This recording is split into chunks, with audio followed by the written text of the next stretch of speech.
Chapter 2340, Tier 3 Sword King. This guy is seriously making more problems for us. Silent Rain has to go all out just to deal with one rock giant. How can one person possibly tank two? Lin Ye's complexion turned ugly when she saw the two rock giants charging at Shifeng. Does he need to behave this way even if he's angry? He is basically making a joke of himself in front of Silent Rain. She could understand why Silent Rain's actions would enrage Shifeng. After all, Silent Rain's demand for additional compensation because of Shifeng's presence was essentially him saying that Shifeng was dead weight. However, Shifeng's trying to prove himself by fighting two rock giants at once was simply foolish. After all, inside this ruin, everyone on the team had different tasks. Shifeng's main purpose lay beyond the rock guardians. At that point, once he took out his flying ship, Silent Rain would naturally shut up. Rain, let's get ready as well. This kid shouldn't be able to last long. If he dies, we'll have to start all over again, Uneducated Bull said, unsheathing the crystalline greatsword slung on his back when he saw the rock giants closing in on Shifeng. Although they had yet to reach the starting point of their quest, so long as players died here, they would be automatically resurrected outside the cave and lose 5% of their EXP. Then, the team would have to suicide and leave the cave too. After all, Shifeng held the key to clearing the quest. Uneducated Bull did not wish to waste several more hours fighting through the cave system once more. No rush. This kid should be quite strong. Given how confident he is, he shouldn't have any problems lasting 4 or 5 seconds. It won't be too late for us to take action just when he is about to fall. That'll let him know his own worth and save us a lot of negotiation later, Silent Rain said as he shook his head and smiled. I guess you're right. Uneducated Bull nodded, as he felt Silent Rain's words were reasonable. Every expert possessed trump cards. The rock giants might be very powerful, but Shifeng should not have much of a problem holding his ground against the Grand Lords for a few seconds. In contrast, if Silent Rain and Uneducated Bull took action too soon, they would only devalue themselves. While the two sea gods' direct kin were coming to an agreement, the two rock giants had arrived before Shifeng and were smashing their humongous fists down at him. The rock giants were 10 meters tall, and their fists were large enough to cover a 10-yard radius. Let alone a Tier 2 swordsman, even a Tier 2 assassin would not be able to dodge the rock giants' attacks in time.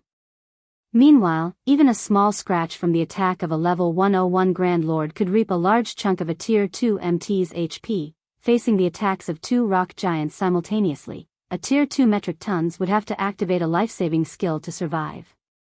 Just when everyone assumed that Shifeng would utilize a life-saving skill to stop the two rock giants' attacks, he suddenly unsheathed the abyssal blade and killing ray, then lightly brandished his swords at the two descending fists. In the next moment, two deep, distinct cuts appeared on the rock giant's knuckles. At the same time, the attack trajectories of both fists suddenly changed. In the end, the fists landed roughly 10 yards away from Shifeng, creating large craters in the ground. Before the two rock giants could launch another round of attacks, Shifeng had already appeared behind their feet and executed a horizontal slash with killing ray. Void slash.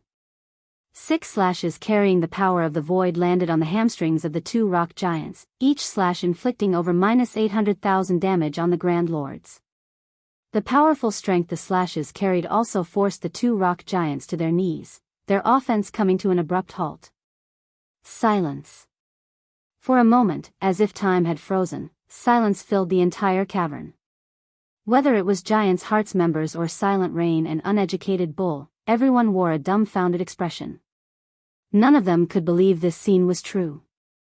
Let alone having trouble against the two rock giants, Shifeng practically got the upper hand on the Grand Lords. He had easily blocked the fists that they found extremely difficult to dodge. His attack speed was also so fast that they caught only a blurry glimpse of his blows. However, the most frightening part of his performance would still have to be the strength he displayed. Impossible.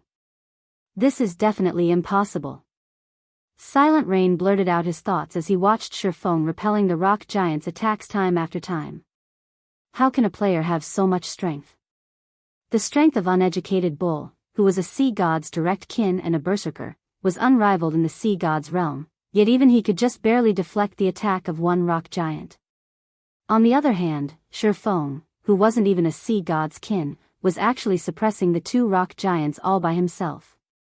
This feat completely shattered Silent Rain's worldview. Tier 3. White Autumn exclaimed. Although he found this unbelievable, it was also the most plausible answer he could come up with.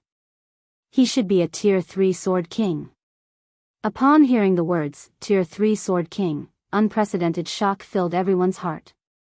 Tier 2 classes were commonplace in God's domain, especially among NPCs. Only after reaching Tier 3 would one be considered a powerhouse in God's domain and receive the acknowledgement of NPCs. A Tier 3 class was one of the requirements for becoming the lord of a city. This was also the goal that players like themselves were striving toward. However, even with their current extraordinary strength, they were still not confident of completing their Tier 3 promotion quests. After all, their legacies were very special. This, in turn, meant their Tier 3 promotion quests were much more difficult than the promotion quest of ordinary players. Hence, they needed to make plenty of preparations. Nevertheless, while they were still suffering a headache over their Tier 3 promotion quests, Shifeng had actually become a Tier 3 Sword King already. Who is he? Linya's heart churned with confusion as she gazed at Shifeng. She did not believe that a small guild like Zero Wing could nurture a Tier 3 powerhouse at this stage of the game. After all, none of the various superpowers had a Tier 3 powerhouse yet. Moreover, judging by Shifeng's performance, he definitely wasn't your average Tier 3 powerhouse. When she thought back to how she had tagged along with her guild's 4 peak experts to invite Shifeng in order to show him how strong Giant's heart was, she could not help but find her actions laughable. Rain, it seems you've bitten off more than you can chew this time, Uneducated Bull said in pity. With his current combat power, even if both of us go at him together, we won't last more than 10 seconds against him. Experts of their caliber understood very clearly just how powerful a Tier 3 class was. The difference between Tier 2 and Tier 3 wasn't limited to basic attributes. Instead, the differences in physique and reaction speed were also massive. The degree of control a Tier 3 player could potentially exert on their bodies was far superior to that of a Tier 2 player. Meanwhile, Silent Rain's complexion also turned extremely ugly at this sight. He had never imagined that such a situation would occur. Originally, he had thought that he could use Shifeng as an excuse to earn a few more benefits from Giant's heart. However, he ended up accidentally stroking the whiskers of a tiger instead.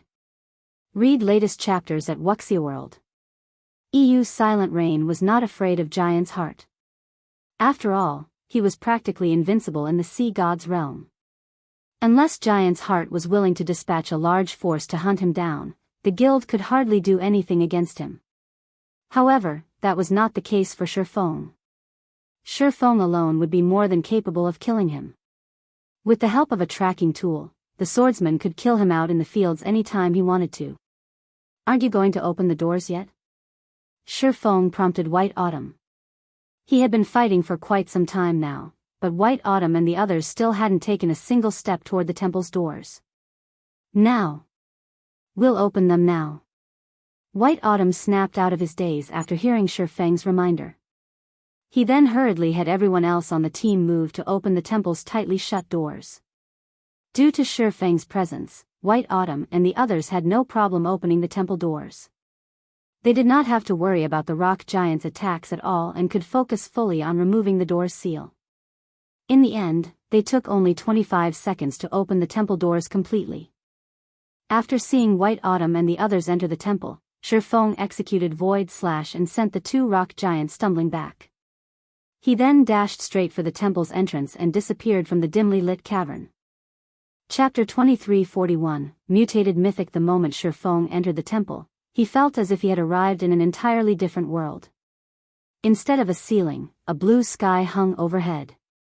Before him was a vast expanse of flowers. Just standing in this place gave him an indescribably pleasant and refreshed feeling. However, some distance ahead stood countless gravestones and statues. Each gravestone recorded the deeds of its owner when they were still among the living. A closer inspection of these gravestones would reveal that every grave belonged to someone who was once a powerhouse in God's domain. Many of these gravestones even belonged to heroes. Meanwhile, every one of these powerhouses had something in common, the fact that they all died on the same day. A resting place constructed by the sea god? Shifeng could sense faint divine might coming from the gravestones and statues before him. If these things weren't constructed by a god, then it would be impossible for them to pick up a god's aura. After all, an item needed to be in contact with a god for an extended period to absorb the god's aura. Just a graze would not be sufficient. During the time Shifeng was observing his surroundings, White Autumn and the others approached him. Elder Yifeng, your guild really has hidden its strength deeply. If Warblood and Starlink find out about this, they'll most likely receive a fright, White Autumn said in admiration as he looked at Shifeng. Although White Autumn had long known that Shifeng possessed extraordinary strength, he never thought that Shifeng was this strong. The fact that Shifeng advanced to a Tier 3 Sword King so soon would serve as a huge deterrence to the various superpowers. After all, nobody could guarantee that, should Zero Wing get pushed into a corner, Shifeng would not invest a large amount of time specifically to make trouble and target the upper echelons and core experts of Zero Wing's enemies. Most likely, only be a few players in God's domain could say with confidence that they could survive against a Tier 3 Sword King. Moreover, Zero Wing also had a flying ship and occupied a medium fortress on Dragonheart Island. After remembering these matters, White Autumn could not help but grow interested in the guild known as Zero Wing. Now, rather than viewing Zero Wing as a pseudo-superpower, White Autumn already considered Zero Wing an existence equal to Giant's Heart. As for Linya, although she was a little in awe of Shifeng's strength, she still could not help gnashing her teeth in anger and frustration, as she felt that Shifeng had just been toying with her. Despite being a Tier 3 powerhouse, Shifeng was insistent on hiding his strength. It would have been fine if he simply kept hiding his strength, yet he chose to reveal it midway through their quest. She felt as if the swordsman had been playing her for a fool. However, as luck would have it, she was utterly helpless to do anything against him. What Linya did not know was that, if not for the extreme importance of ocean boundary stones to Zero Wing, Shifeng wouldn't have bothered interfering at all. After all, it was much easier to just relax at the rear and collect his payment of ocean boundary stones once the quest was done. However, he had received an opportunity to earn 2 ocean boundary stones with merely a little effort. With the value of 2 ocean boundary stones equivalent to 1 piece of level 100 plus epic equipment, only a fool would choose not to make such a trade. Brother Yifeng, you really concealed your strength perfectly. It is my loss this time.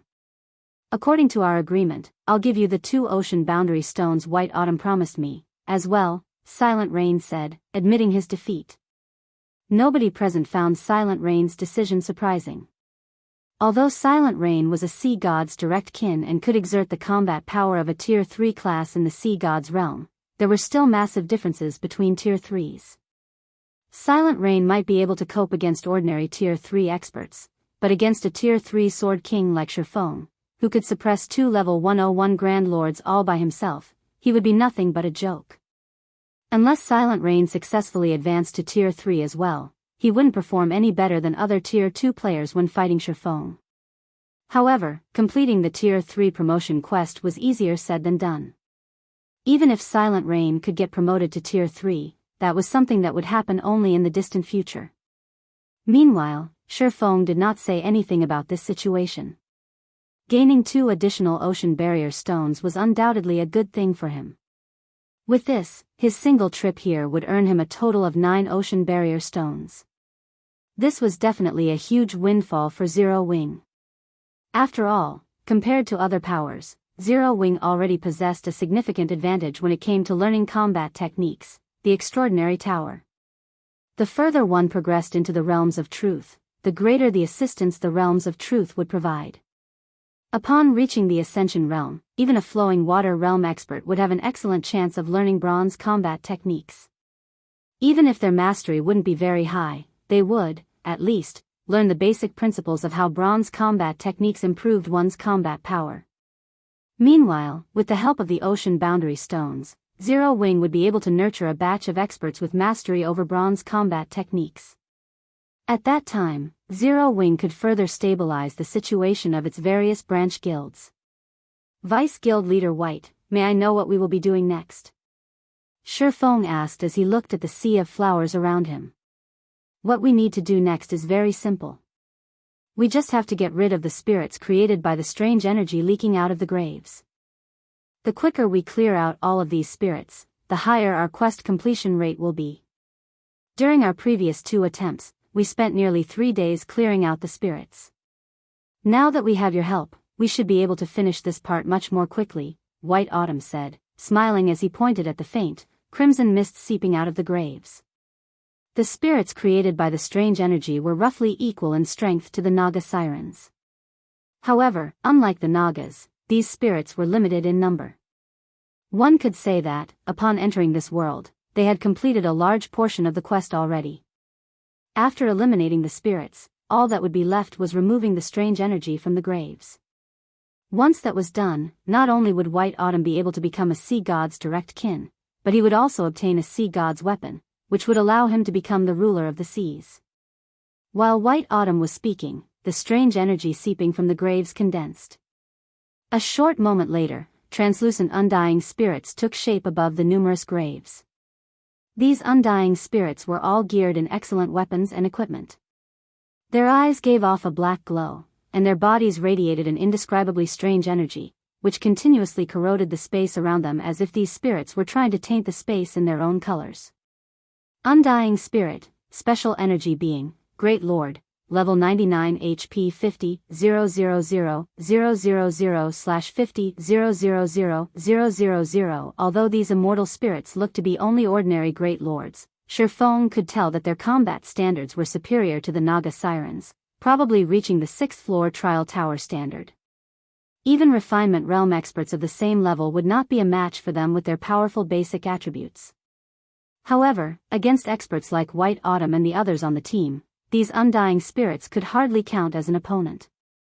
Not to mention, Shifeng was also taking part in the fight now. Due to Shifeng's participation, the task that originally required nearly 3 days to complete was done in just roughly 2 days. If not for the undying spirit's very low spawn rate, the team would have finished this part of the quest in just 1.5 days. Meanwhile, during these 2 days, almost everyone in the team had received a lot of EXP. White Autumn, Linya, Silent Rain, and Uneducated Bull had all risen to level 98. As for Shifeng, due to the monster's lower level, he did not receive that much EXP from them. As a result, he was still 23% away from reaching level 103. Aside from EXP, the undying spirits had also dropped relatively excellent equipment. Even though the drop rate wasn't particularly high, White Autumn had still ended up with over 100 pieces of level 95 secret silver equipment and several pieces of level 95 fine gold equipment. In addition, he had also obtained quite a number of precious materials. After clearing out the undying spirits, White Autumn had everyone sit down and rest in preparation for the final phase of the quest. Once everyone was rested, he took out an aqua blue pendant and chanted an incantation before the graveyard. Immediately, the strange energy remaining in the graveyard went berserk and started gathering rapidly at the center of the graveyard. After 10 seconds, a 6-meter-tall undying spirit appeared before everyone's eyes, wearing a crimson cape made out of the strange energy. At this moment, this undying spirit was looking at the players before it with an evil grin on its face. Upon seeing this undying spirit, whether it was White Autumn or Silent Rain and the others, the expression on their faces changed immediately. That's not right. Why is this boss different from the ones we fought before? Linya could not help her confusion as she stared at the undying spirit. Sunset King, Mutant, Mythic, Level 100 HP 2, 700, 000, 000, 000/2, 700, 000, 000. Is this Sunset King really the same as the ones we fought before? Silent Rain's complexion darkened as he felt the aura the Sunset King radiated. Its HP is more than triple of the previous ones. Although the 2 Sunset Kings they fought before were similarly mythic monsters, they had not been strong enough to make his scalp tingle. The intensity of the current Sunset King's aura was at least twice as strong as the previous ones. Read latest chapters at Wuxia World. Damn it. Why is it a mutant? White Autumn's complexion paled when he saw the Sunset King. He was very familiar with the existence of mutants, as he had come across one in the sea god's realm before. The mutant back then was only a level 60 Grand Lord. However, its strength surpassed even that of mythic monsters of the same level. It had easily slaughtered a raid team consisting of several thousand level 70+ experts. In order to bring down that level 60+ mutant, Giant's Heart had mobilized its war weapons and sacrificed nearly 10,000 expert players. Meanwhile, the mutant before him now was a level 100 mythic monster. White Autumn didn't dare imagine what would happen to the sea god's realm if it managed to leave this place. Run! Everyone, escape quickly! White Autumn shouted. This isn't a monster we can handle. We need to escape this place immediately. Chapter 2342, Void Fragmentation. None of the team members doubted White Autumn's judgment, and Linya immediately retrieved a Tier 3 group instantaneous transfer scroll, activating it. She almost moved faster than she ever had in her entire life. A level 100 mythic monster was already a handful, even for sea gods kin like themselves. They had Shifeng's help, but that might not be enough to take one day. Needless to say, they had no hope of surviving against a mythic-ranked mutant. The last time a mutant had appeared in the sea god's realm, it had badly shaken the entire world. For that battle, Giant's Heart had unified the forces across the sea god's realm, losing over 10,000 lives and blowing through nearly half of its resources. The guild had even been forced to rely on certain cards it had prepared to use against super guilds to bring down the mutant. To make matters worse, a mutant didn't just kill players as normal monsters did. It would sometimes devour them as well. Players that were simply killed didn't have much of an issue, but those that were captured and eaten would suffer triple the usual death penalty, and their souls would be weakened for 10 days after their resurrection. Being eaten was far more severe a loss than dying 5 or 6 times. During the battle against the mutant, many of Giant's Heart's refinement realm experts and stronger had been devoured. Unfortunately, that included some peak experts. It had been a huge setback for the guild. If not for that battle, Pride Empire wouldn't have defended against Giant's Hearse invasion and the Fire Dragon Empire so effectively. Meanwhile, not only was the mutant before them a mythic-ranked monster, but it was also level 100. If they couldn't escape in time, and the monster devoured them, the consequences would be unimaginably dire for experts of their caliber. Fortunately, players could use teleportation tools within this divine temple. Otherwise, they'd have no hope. As soon as Linya activated the scroll, a teleportation array appeared under the team members' feet. As a Tier 3 group instantaneous teleportation scroll, it could instantly teleport up to 20 players to the nearest NPC city or a fixed location. She didn't waste a second deciding on the teleport location, setting the scroll to transport them to the nearest NPC city. Shifeng didn't object to White Autumn's decision to retreat in the least. Even with his long years of experience in God's domain, this was the first time Shifeng had encountered or heard of a mythic-ranked mutant. By becoming a mutant, a monster would be akin to a fearsome beast released from its cage. Its basic attributes would undergo a qualitative transformation, and its intellect would substantially increase. At this point, Shifeng couldn't even fathom how powerful the mutated Sunset King had become. He was certain that if he chose to stay, he'd lose his life. Mythic-ranked mutant. By becoming a mutant, a monster would be akin to a fearsome beast released from its cage. Its basic attributes would undergo a qualitative transformation, and its intellect would substantially increase. At this point, Shifeng couldn't even fathom how powerful the mutated Sunset King had become. He was certain that if he chose to stay, he'd lose his life. We're finally safe. Linya breathed a sigh of relief when she saw the countless players wandering the street around them. The rest of the team members nodded in agreement.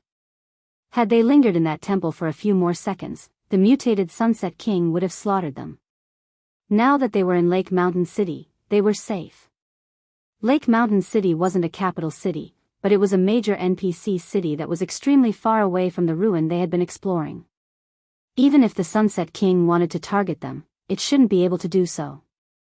Only White Autumn was disappointed with the outcome. He had gone to great lengths to complete that quest, and just when he had been a step away from his promotion to direct kin and the sea god's weapon, his efforts were wasted. It seems I troubled you for nothing, Elder Yifeng. I hadn't expected these results. However, I will still pay for your time with 3 ocean barrier stones. I hope that you can accept them, White Autumn apologized. Although he had failed the quest, White Autumn saw the merit in befriending Shifeng after the swordsman's display in the cavern. It wasn't certain that Giant's Heart wouldn't encounter another quest that would require such an expert's assistance in the future. After all, Shifeng had completed his Tier 3 promotion quest far sooner than anyone in God's domain. Even if Giant's Heart's experts reached Tier 3 as well, Shifeng's strength shouldn't be underestimated with the massive lead he had. Silent Rain and Uneducated Bull watched Shifeng enviously. According to their agreement with White Autumn, they'd only get paid if they helped complete the quest. Since they hadn't, they'd receive nothing, yet Shifeng had still been given 3 ocean barrier stones. The original agreement they had with Giant's Heart had only involved a single ocean barrier stone as payment. As Shifeng was about to respond to White Autumn's offer, however, an intense shockwave blew through the street, attracting everyone's attention. Some distance away from Shifeng's group, a tear in space opened, and 2 pitch-black hands reached out, slowly prying the tear apart. How is this possible? Linya exclaimed as she watched the black hands emerge. Those hands belonged to none other than the Sunset King. The crimson aura radiating off the crimson hands was the same strange energy that filled the sea god's ruin they had been in. The others on the team stared at the rift as well, just as shocked. This was a monster that could track their teleportation and rip through space to hunt them down. It was the first time they had ever heard of such a creature in God's domain. Before Shifeng and the others could react, the Sunset King stepped through the enlarged spatial tear, its crimson gaze immediately locking on to the group. When it saw Shifeng and his companions, it gave them a sinister grin as if ridiculing Shifeng and the others for thinking they had any hope of escaping it. Void Fragmentation. A mythic ranked mutant is actually this powerful? Shifeng was utterly astonished. Normally, not even Tier 4 NPCs could track players when they fled by teleporting, yet this mutated Sunset King was exactly that powerful, forcing open a path that led directly to its prey. To accomplish such a feat, the Sunset King would need to have the strength to fragment space itself. Normally, only Tier 5 or Tier 6 NPCs would have such power. Contrary to Shifeng and his companions' reactions, the players around them seemed excited as they watched the Sunset King emerge. Crap! A mythic monster is sieging the city? This is perfect timing. A level 100 mythic monster. If it dies, it'll definitely drop something excellent. If I can snatch 1 or 2 items, I'll be rich. Lake Mountain City's players didn't panic in the least when they saw the Sunset King. Rather, they hungered for its blood. They were in an NPC city, after all, and the city's NPC soldiers were all level 150 or higher. A measly level 100 mythic monster would just be asking for a beating by trying to attack the city. It wasn't long after the Sunset King's appearance that a group of level 150-plus NPC soldiers arrived and charged toward it. As the soldiers approached, however, the Sunset King removed a strange, crimson scythe from its back. It then brandished the weapon. Crimson blades flew from the scythe, surrounding the Sunset King. The instant these crimson blades slammed into the NPC soldiers, the NPCs flew through the air, heavily injured. Even the buildings lining the street, which were protected by magic arrays, turned into rubble as the attack sliced through them. Every player within 100 yards of the mutated Sunset King died without even leaving behind their ashes. It was as if they had evaporated instantly. Finally, the city's players realized how afraid they should be of the Sunset King. Are you kidding me? Magic arrays had protected those buildings. Even mythic monsters would need a lot of time to destroy them, yet this monster, the players that had assumed they could take advantage of the Sunset King's arrival were dumbfounded. With a single skill, the mutated mythic monster had heavily injured several dozen level 150-plus, Tier 2 NPCs and flattened the street's buildings. This was the first time any of them had seen such power. White Autumn and his team could only gasp as they watched. How was this a mythic monster? The Sunset King was practically a natural disaster. Read latest chapters at Wuxia EU. After repelling the NPC soldiers, the Sunset King returned its attention to Shifeng's group. It walked toward them, and every step it took increased the pressure they felt. For a moment, they all felt as if they were standing before the Grim Reaper himself. Although the process had seemed drawn out, the Sunset King had crossed the distance between it and Shifeng's group in an instant. In fact, Shifeng hadn't even had time to react to the monster's approach. Suddenly, however, a blue-haired man in silver armor and wielding an icy blue, two-handed axe appeared, interrupting the Sunset King when it was still 50 yards from Shifeng and about to swing its scythe again. The instant this middle-aged, blue-haired man appeared, the nearby players breathed a sigh of relief. This man was none other than Lake Mountain City's magistrate, Westland, a level 180, Tier 4 Heavenly Knight. Chapter 2343, Inferior Legendary Event. Even White Autumn and his guildmates released a relieved sigh when they spotted Westland. Westland was a level 180, Tier 4 Heavenly Knight. Even if the Sunset King were immune to level suppression, Westland wouldn't be thrown as easily as the level 150+, Tier 2 NPC soldiers. Furthermore, Lake Mountain City's magic array strengthened Westland in battle. However, the Sunset King remained unperturbed. It released even more intense energy from its scythe, energy so powerful that space around it began to crumble. At the same time, the power of the Sunset King's aura skyrocketed. What's going on? How has it become even stronger? Silent Rain stared at the crimson energy around the mutant's weapon in astonishment. The Sunset King had already displayed unbelievable power, yet it continued to grow stronger. It almost seemed like some seal had been removed. As the aura washed over him, Silent Rain even struggled to move. How is it growing so quickly? The situation confused Shifeng, as well. As monsters completed a mutation, they would experience a qualitative leap to their strength, which would grow until it couldn't be quantified by levels. As mutants killed other creatures, they would continue to grow stronger, but Shifeng had never heard of a mutant that could power up twice in such a short time. The Sunset King swung its scythe again before White Autumn or his comrades could react. As a result, the space before them turned a deep crimson. Is this really a mythic monster? The distant spectators were utterly dumbfounded. With just a swing of its scythe, the Sunset King had saturated the space before it with crimson energy, which vaporized everything in its path, distorting space itself. As the crimson energy extended toward Westland, the Heavenly Knight raised his icy blue axe and yanked it down in a deadly arc Tier 4 skill, Heavenly Flash. Several dozen arcs of blue light flew toward the approaching crimson energy. Boom. Boom. Boom. As the attacks collided, they created a fierce shockwave that forced White Autumn and his team to stumble back. With it came a loud boom that echoed throughout the city. As the dust settled, it revealed that the Sunset King had only stumbled a few steps backward. Even after taking Westland's attack, the Sunset King maintained its calm gaze as it stared down the Tier 4 NPC. The mythic mutant hadn't sustained a single injury. Impossible. Is that really a monster? Even a level 180, Tier 4 NPC was only able to shove it back a little. The spectating players gaped in shock. They couldn't rationalize how a level 100 mythic monster had the strength to rival a level 180, Tier 4 NPC. While the nearby players were dazed, the Sunset King raised its scythe and bellowed. A bloody mist then manifested, spreading out around it.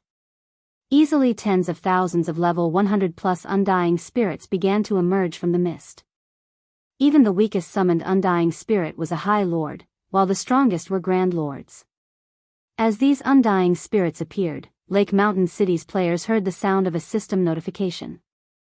System: Lake Mountain City has triggered the Inferior legendary event, Awakening of the Mutant King. Kill the Sunset King before it destroys Lake Mountain City and obtain the Mutated Heart. With the Mutated Heart, one may receive the Sea God's blessing. The notification shocked everyone, and the players, who had been trying to flee, froze in place. An Inferior legendary event. They had never heard of such a thing happening in the Sea God's realm before. Moreover, if they killed the Sunset King, they could receive the sea god's blessing. A god's blessing. That was even better than becoming a god's kin. If they could obtain the sea god's blessing, an instant rise to fame would be easy. The way these players looked at the Sunset King immediately changed. Rather than fear and trepidation, they now stared at the mythic mutant with longing, fervent gazes. Attack! Our adventurer team must obtain that mutated heart. With it, we'll become famous throughout the sea god's realm. Gather all of our war weapons immediately. We need to kill the Sunset King before other guilds arrive. Lake Mountain City's various major powers exploded into action. These major powers hadn't paid much attention to the Sunset King at first. A mythic monster's loot wasn't all that impressive, after all. Even if they killed it, they'd be lucky to claim a handful of items with how many players were in the area. Furthermore, the Sunset King was clearly quite powerful. The potential gains simply hadn't been worth the losses. However, the system announcement had changed everything. As long as they killed the Sunset King and obtained its mutated heart, they could grant one player the sea god's blessing. With it, one would be unmatched at sea. We should gather our men, as well, Vice Guild Leader. With a Tier 4 NPC and an entire city of players to help raid the Sunset King, not even this mythic mutant will last long, Linya quickly advised. Before the planar passages had opened, no one would have dared to defy Giant's Heart in the sea god's realm, but now, many of the other world's major powers had allied with those on the main continent. Although Giant's Heart still held a significant portion of the sea god's realm's resources, the various major powers didn't fear the guild as they once did. Hence, it was impossible to claim all of the Sunset King's loot. Notify our subordinates and tell them to send as many guild members to the city as they can. Inform them that we'll need all of our available war weapons, as well, White Autumn commanded, understanding the situation's importance as well. Giant's Heart might have a powerful hold on the sea god's realm, but that did not mean its strength was equally distributed across the world. Logically, it shouldn't have much more manpower than the local guilds in a backwater area like Lake Mountain City. Moreover, that strange, bloody mist had disabled all teleportation abilities. In other words, players would have to run to Lake Mountain City. This gave Giant's Heart even less of an advantage over the local powers. Meanwhile, Silent Rain and Uneducated Bull also began to grow anxious. Due to the Sunset King's power, players couldn't approach it. If they tried, they'd be instantly vaporized. Hence, the city's players would have to rely on tools and war weapons to raid the mythic mutant, which was a major disadvantage to independent players like them. Following which, Lake Mountain City's various major powers mobilized one trump card after another, with some using summoning scrolls, and others revealing formidable war weapons, such as gnome cannons. These powers started to push back the Undying Army while bombarding the Sunset King. For a while, Lake Mountain City had transformed into a chaotic war zone. However, the Sunset King was no easy opponent. Not only was its attack range massive, but its summoned undying spirits also moved like a well-organized army. They specifically targeted the gnome cannons and large ballistas, forcing the various major powers to defend their war weapons desperately. Unfortunately, against the level 100+ undying spirits, ordinary Tier 2 experts were little more than moving targets. After only 20 minutes, over 100,000 players had died in Lake Mountain City. Several hundred Tier 2 NPC soldiers had also fallen amidst the chaos. In contrast, as the bloody mist continued to expand, more undying spirits joined the battlefield. Even though more players and powers joined the fight with each passing minute, they couldn't stop the spread of the bloody mist. Fortunately, bombarded by the various major powers' war weapons and magic scrolls, the Sunset King rapidly lost HP. At this rate, Vice Guild Leader, I'm afraid that the raid will end before our reinforcements arrive. Also, there are too many spirits here now. Approaching the boss's location will be very difficult, Linya worriedly reported as she watched the mythic monster's HP decrease.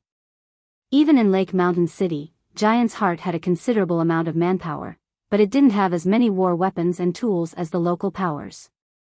If their reinforcements didn't get to the battle soon, Giant's Heart's members wouldn't be able to reach the Sunset King's loot until after the other powers. White Autumn was just as anxious about the situation, but he didn't have a solution. Without being able to teleport, mobilizing their war weapons and tools would take a very long time. Vice Guild Leader White, I have a suggestion that may help us secure the Sunset King's kill, Shifeng suddenly offered. In exchange, however, I want everything the mutant drops aside from the mutated heart. Are you interested? You have a plan? White Autumn asked. The rest of the team turned to stare at Shifeng, confused. Linya was particularly confuddled, with no idea how Shifeng intended to kill the Sunset King and claim its mutated heart. The Sunset King was surrounded by a swarm of undying spirits, and the Grand Lord ranked undying spirits could even fly. Even with a flying ship, getting close to the mythic mutant would be impossible without being attacked. They would need a large number of war weapons to protect the flying ship. A flying ship wasn't particularly useful against monsters, to begin with. Its offensive abilities were mainly a deterrence for other players. The vessel would be a sitting duck against a group of monsters. Read latest chapters at Wuxia World. EU, of course, Shifeng said, nodding confidently. Deal.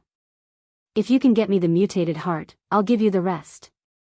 White Autumn agreed.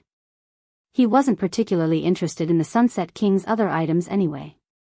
If Shifeng was confident of killing the Sunset King, it was only good news for him. May I know what the plan is, Elder Yifeng? Do everything you can to protect my flying ship, and I'll need 8 experts to man the ship's cannons. You can leave the rest to me, Shifeng said. After hearing the plan, Linya couldn't help but roll her eyes. If they had enough war weapons to keep the undying spirits off of the Crimson Dragon flying ship, then they wouldn't have to worry about missing out on the Sunset King's loot in the first place.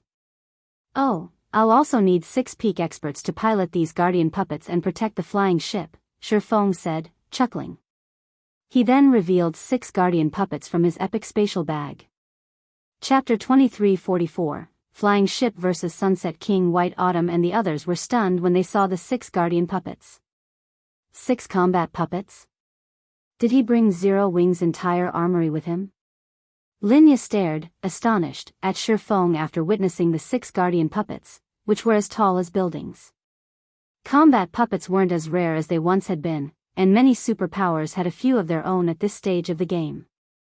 Giant's Heart was no exception.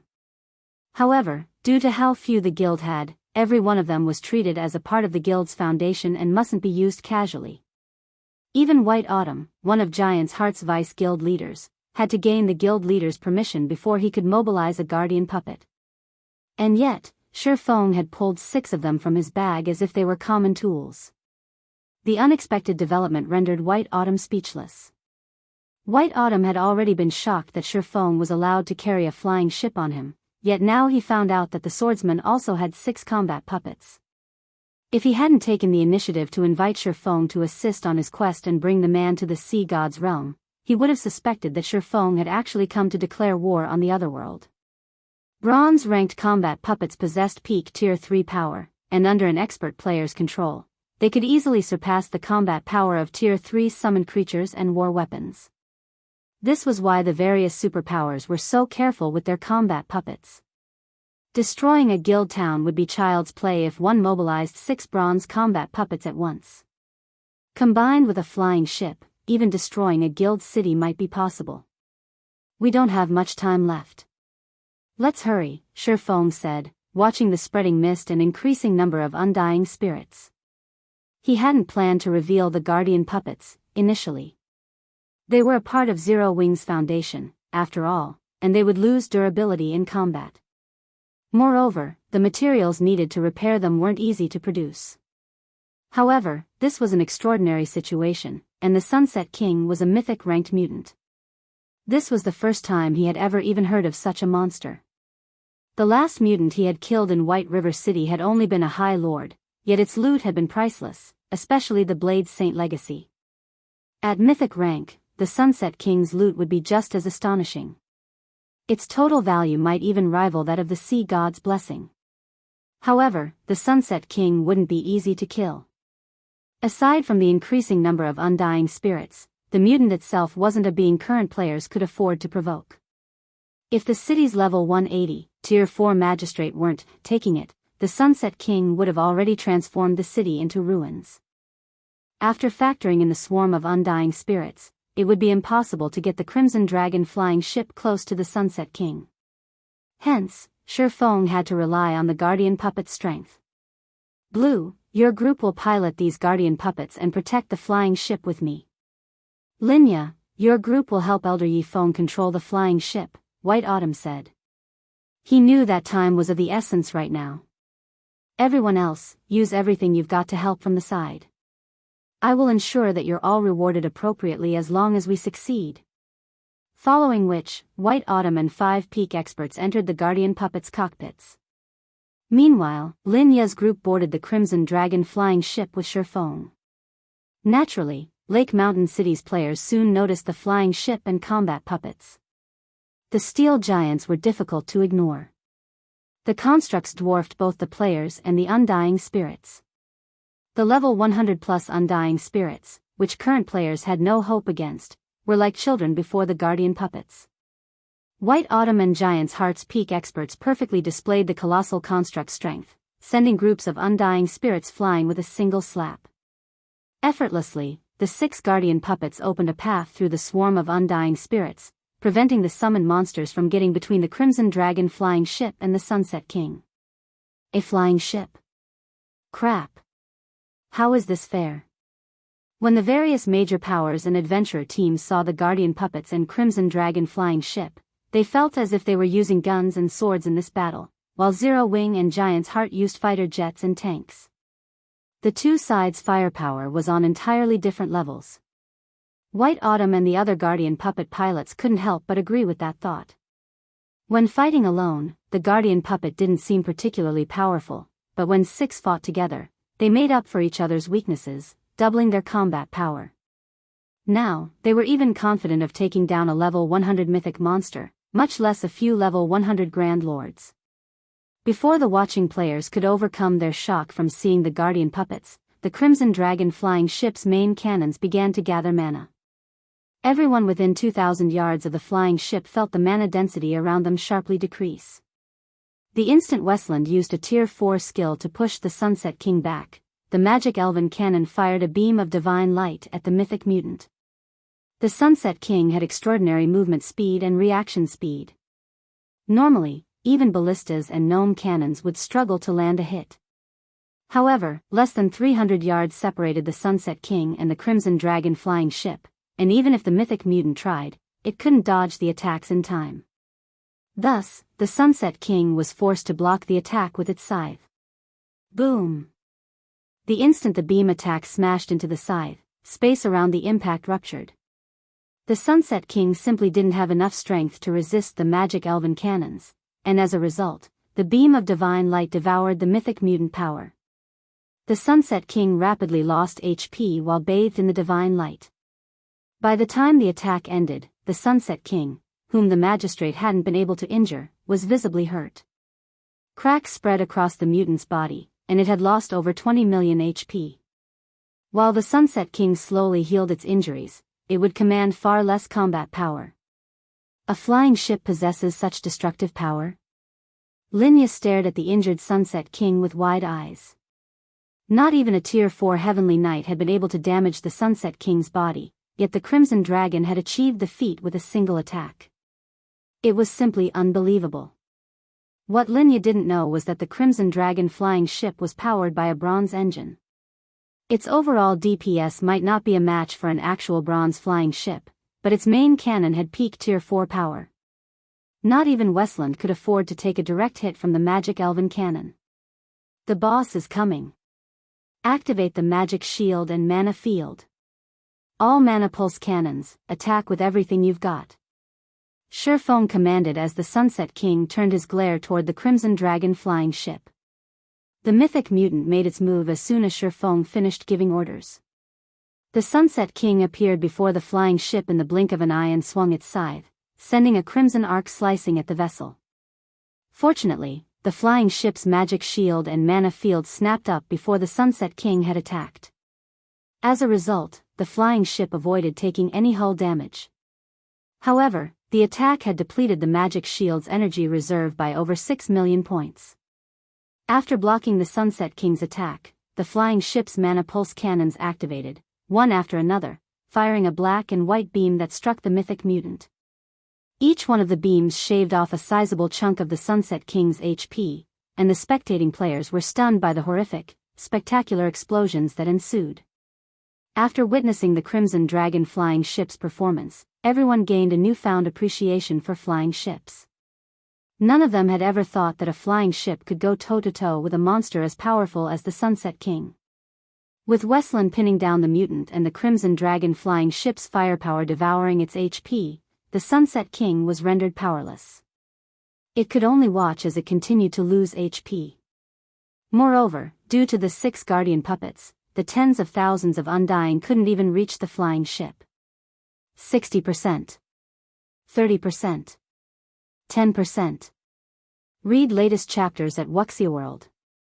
EU. As the Sunset King's HP continued to plummet, the mythic mutant frenzied. In turn, the Crimson Dragon flying ship steadily lost durability. They were lucky that Westland had shown up. Without him to tank the mythic mutant, the Crimson Dragon flying ship would have lost durability at a much faster rate. When the Sunset King's HP fell to 5%, it turned and fled, but Westland refused to allow it. The magistrate immediately activated Lake Mountain City's defensive magic array, sealing off the city. The Sunset King couldn't escape the city until it destroyed the magic barrier. Die. When Shifeng saw how little HP the mythic mutant had left, he activated the magic elven cannon once more. Although the Sunset King tried desperately to defend itself, the beam of divine light cut through its HP until it eventually hit 0. The mutant's body then disappeared, returning to the void. Chapter 2345, Holy Chant. As the Sunset King's body vanished into the void, a bright glow enveloped Shifeng and his companions. He reached level 103 and was more than halfway to the next level. Linya and the others manning the flying ship's mana pulse cannons instantly leveled from 98 to 100. The Sunset King had awarded many times more EXP than ordinary level 100 mythic monsters. It left Linya and the others dazed for a moment. Meanwhile, the bloody mist that had saturated Lake Mountain City began to gather toward the disappearing Sunset King. After 3 seconds, a resplendent, crimson gem formed within the mist, attracting everyone's attention instantly. The Mutated Heart. Even without inspecting the gem, everyone knew it was the Mutated Heart. After all, the crystal contained tremendous energy, even more than 7 luminaries crystals. While it hovered in the air, the crimson gem radiated such powerful waves of energy that space around it distorted as if it couldn't endure the energy. The energy within the crimson gem had no place on this plane of existence. Suddenly, a ray of holy light descended from the sky, and every player in the city heard a divine chant. As if the heavens were celebrating the Sunset King's death, over 100 globes of light fell from the sky, landing around the Mutated Heart. Their brilliant light illuminated all of Lake Mountain City. Every one of these treasures radiated incredible auras, and so close together, their auras amplified each other. Bathing in the combined auras and warm light, ordinary players struggled to approach the items. Loot. After a few seconds, someone broke the silence. As if the word had been the spark to ignite a powder keg, every player surged toward the glowing orbs like a crowd of lunatics. The city's players seemed to have forgotten about Giant's Heart's members, the Guardian Puppets, and the Crimson Dragon flying ship. All of you, charge. Those treasures are ours. Kill whoever tries to get in your way. I'll ensure that whoever claims an item is promoted by 1 rank within the guild. I'll even award bonus GCPs depending on the item's rarity. Lake Mountain City's various major powers promptly ordered their guild members to surround the Sunset King's loot. Although there were quite a few Giant's Heart members nearby, no one paid them any mind. With so much precious treasure before them, all else was secondary. Improving one's strength was the key to success in God's domain. Even if the superpower demanded that they hand over the treasures they had claimed later, how would Giant's Heart's players know what treasures they had taken? The guild would be quite impressive if it even knew how many items had dropped. All these powers would have to do is hand over some of the less valuable items, and Giant's Heart wouldn't be able to do anything about it. While the various major powers made their move, they bombarded the area with attacks to prevent others from getting to the loot first. These people have lost their minds. Linya was furious as she watched the various major powers members swarm the loot area like locusts. She had never thought they'd be so desperate or shameless. Some major powers even began to attack the area with their war weapons. Even with a flying ship, it would take some time to clear out these pests, and by the time the loot area was clear, the surrounding players would have taken what they wanted. They were talking about several 100,000 players. Even if Giant's Heart had 6 guardian puppets and several thousand members present, it couldn't stop all of these players. I'll loot the items. You just need to keep players out of the area, Shifeng calmly told Linya. Honestly, though, he was just trying to suppress the elation and shock in his heart. A holy chant. If the super guilds from his previous life had known about this, they would have done everything in their power to secure these items. He wouldn't even be surprised if they flattened Lake Mountain City for the sake of the Sunset King's loot. By now, every player in God's domain was familiar with the appearance of loot, but most didn't know that there were different ranks of this phenomenon. The most common was the glow that enveloped dropped items. After that was a dragon's roar that heralded the item's arrival, and then, there was the holy chant. The strongest phenomena he had experienced in the past had been the dragon's roar. He had only ever heard of the holy chant announcing the loot's arrival. A holy chant normally only preceded loot from Tier 5 superior demon kings, Tier 5 saints, and Tier 5 adult dragons. These bosses had already taken half a step into the realm of gods. Every one of these bosses ruled an area in God's domain. Ordinary superpowers had no chance of contending with such powerful existences. Usually, several superpowers would have to work together to take one down. Hence, Shifeng had been taken aback when he heard the holy chant as the Sunset King's loot had dropped. He had expected a mythic mutant's loot to be extraordinary, but he hadn't thought it would be this incredible. If the various superpowers of his previous life had known about this, they would have nurtured every mutant they could find to mythic rank before slaughtering them. When Linya watched Shifeng vault from the pilot's seat, she was at a loss. Hundreds of cannons and ballistas continued to bombard the loot area. Not even a guardian puppet would last long against so many war weapons. How exactly did that swordsman intend to get to the items in such a situation? Even if Shifeng had invulnerability skills, the dropped items were scattered across a vast area. He wouldn't be able to accomplish anything significant with how short invulnerability skills' durations were. On the off chance that he miscalculated his timing or spent too much time gathering the loot, he'd lose his life and the items he'd collected.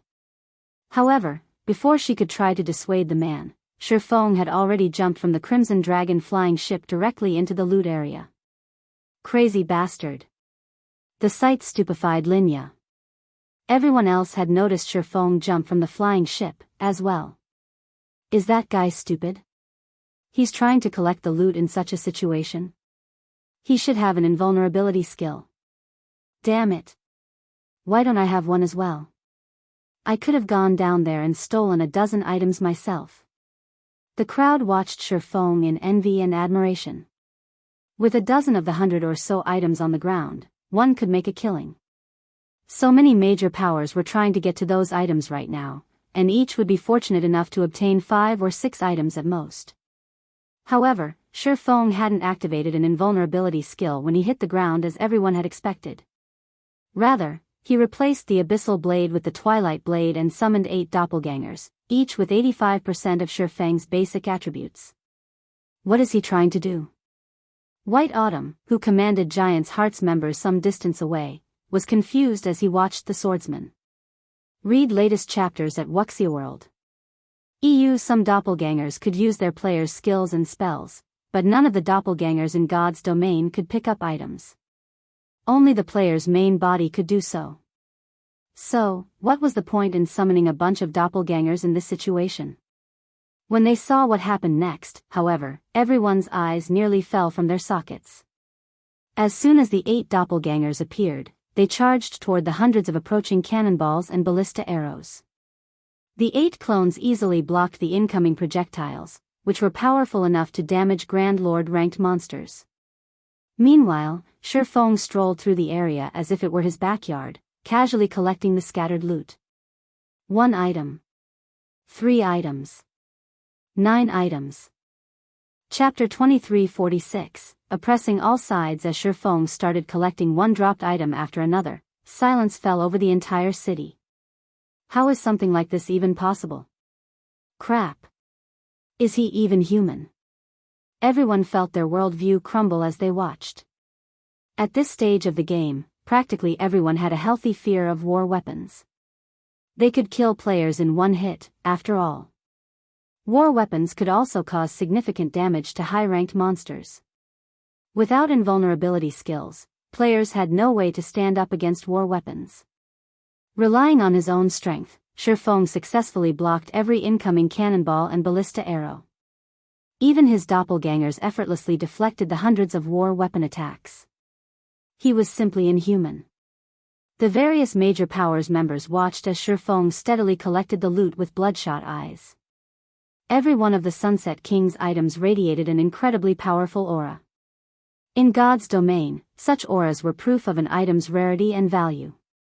Even from so far away, they could see the epic glow effect shining among the Sunset King's loot, and a few items radiated a strange light and a faint trace of divine might. Kill him. Those items are mine. Use Tier 4 magic scrolls. I refuse to believe he can stop those. The various major powers' upper echelons nearly spat blood as they watched Shifeng storing the Sunset King's loot in his bag.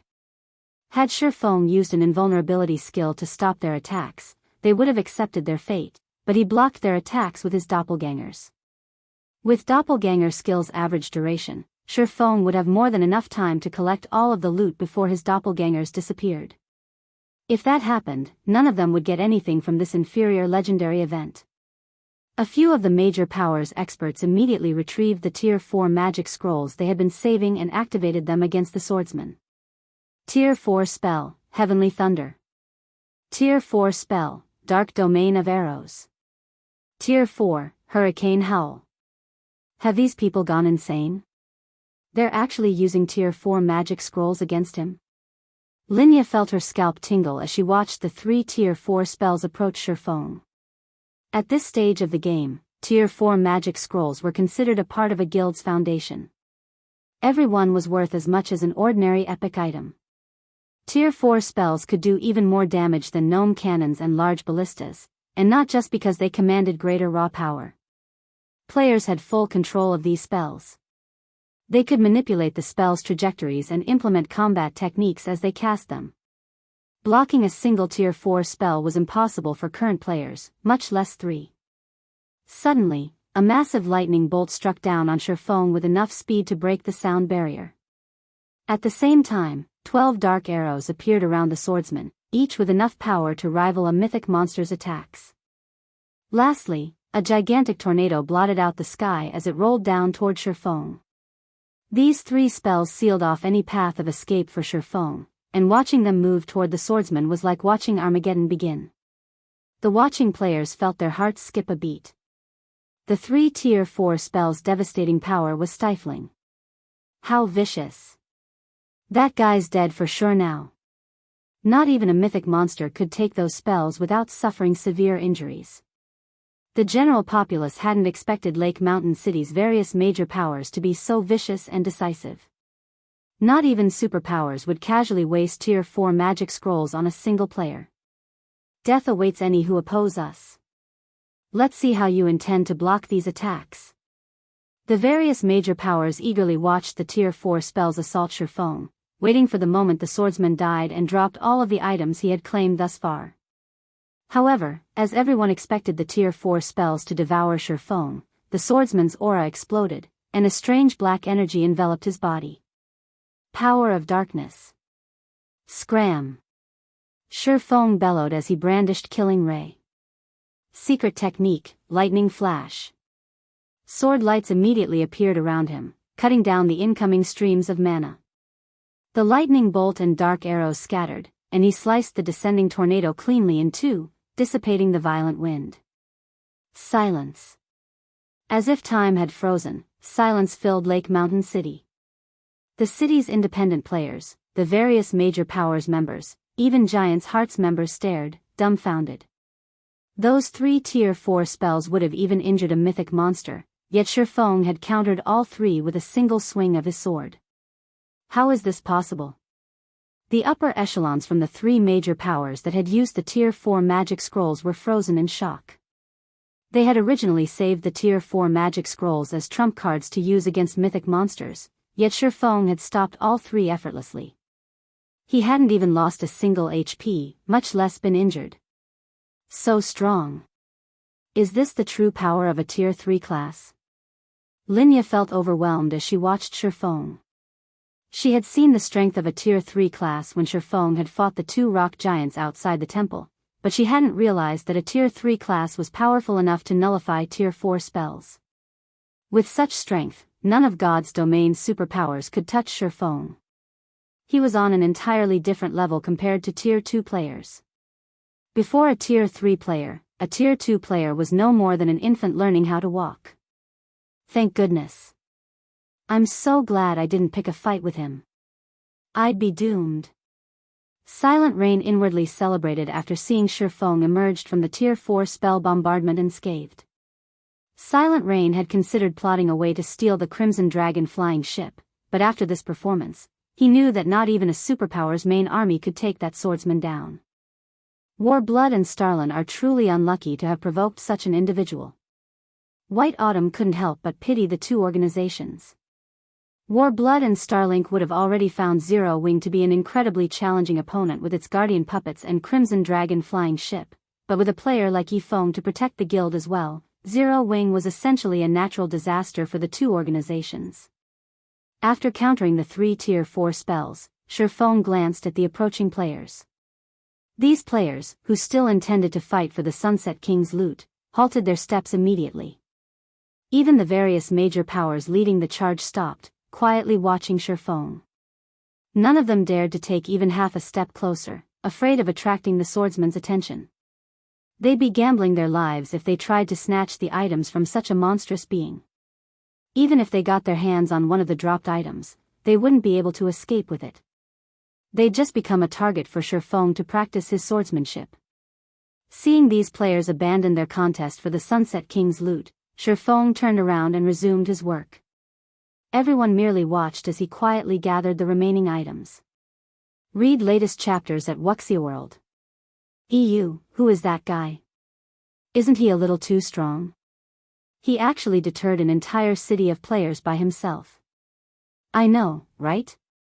Not even the Sea God's Realm's #1 player, Scarlet Hand, would be a match for him. The players in the vicinity began to admire Shifeng. They were also incredibly curious about his identity. As for the Sunset King's loot, none of them dared object to the situation anymore. Once Shifeng had collected the dropped items, he quickly approached White Autumn, handing over the mutated heart. If possible, he wanted to leave Lake Mountain City as soon as he could. He planned to return to White River City immediately. Only there would he be safe enough to appraise the Sunset King's loot. In return for the mutated heart, White Autumn gave Shifeng a whopping 10 ocean barrier stones. Shifeng then retrieved a return scroll and activated it, transforming into a streak of light and leaving the Sea God's realm. Chapter 2347, Extraordinary Loot. White River City's business district was full of advanced carriages and a variety of mounts. Meanwhile, the candlelight trading firm loomed over the street like a giant. A long line of players stood before the shop's entrance. Aside from those looking to purchase Candlelight's products, many were lifestyle players, seeking to improve themselves. They were there to take the Candlelight's recruitment test, hoping they'd be accepted into this sacred land for lifestyle players to become a respectable master lifestyle player eventually. A sea of players filled the shop itself, crowding around every counter in the firm and fighting desperately to purchase items. First-time visitors to the Candlelight trading firm were stunned by the scene. Isn't this just a shop? Why are so many people here? A level 96 female druid with a strong life aura muttered, surprised by the players around her. What is this shop selling? That's not what we're here to find out. Our main goal is to investigate the various kingdoms' alchemical standards. The sooner we finish our investigation, the sooner we can employ our moon god's realm's advantages, a male guardian knight, who radiated a similar aura, said. I guess you're right. The main continent's alchemy standards are far inferior to our world's. Once we verify the potions these people are selling, we can establish ourselves across the continent through our alchemy techniques, the female druid agreed, nodding. She then ignored the commotion on the first floor and headed up the stairs to the second. While the female druid and male guardian knight moved to the second floor, Shifeng, who had overheard their conversation, couldn't help but pause. The moon god's realm? He watched the two players carefully after hearing mention of the moon god's realm. Otherworlds in God's domain varied in size. When the planar passages had activated, these otherworlds had gradually connected to the main continent according to size. The smaller otherworlds were the first to open to the main continent. Meanwhile, the moon god's realm was one of the largest otherworlds in God's domain, aside from higher planes. Now that the moon god's realm's players had arrived, the planar passages had opened fully. With all of the planar passages open, the otherworlds would truly begin to impact the continent. From this point onward, not only would the competition for dominance over level 100 neutral maps become more intense, but the status quo in the various kingdoms and empires would also shift. Some kingdoms and empires might even see a new ruling power. During Shifeng's previous life, the planar passages had greatly affected Star Moon Kingdom as well. Fortunately, Star Moon Kingdom had been a mid-ranked country among the many kingdoms on the continent, so none of the most powerful Otherworlds organizations had targeted the kingdom. Because of this, the various first-rate guilds that had ruled Star Moon Kingdom in the past had survived the chaos. Shifeng certainly hadn't expected the moon god's realm's powers to target his kingdom in this life. This definitely wasn't good news to Zero Wing. If powers from an otherworld like the moon god's realm targeted Zero Wing, the other powers from large-scale otherworlds wouldn't be able to ignore Star Moon Kingdom. It seems I'll have to take care of the situation in the Cold Spring Canyon quickly. With the quality and number of experts Zero Wing has, we cannot stop an assault from multiple large-scale otherworlds. Thinking up to this point, Shifeng picked up his speed. A sufficiently powerful expert might be able to turn the tides of war, but not even God's domain's strongest expert could affect multiple large-scale battles across an entire kingdom simultaneously. In the end, it would still be a competition of quantity and quality of experts, as well as guild foundations. Although Zero Wing had the strength to contend with superpowers, its overall strength wasn't a match for an actual superpower. Once he had closed himself in one of the special forging rooms on the candlelight trading firm's top floor, Shifeng pulled a Tier 3 strengthening magic scroll from his bag and chanted the incantation. Strengthening magic scrolls could reinforce magic arrays. A Tier 3 strengthening magic scroll was even effective on Grandmaster magic arrays.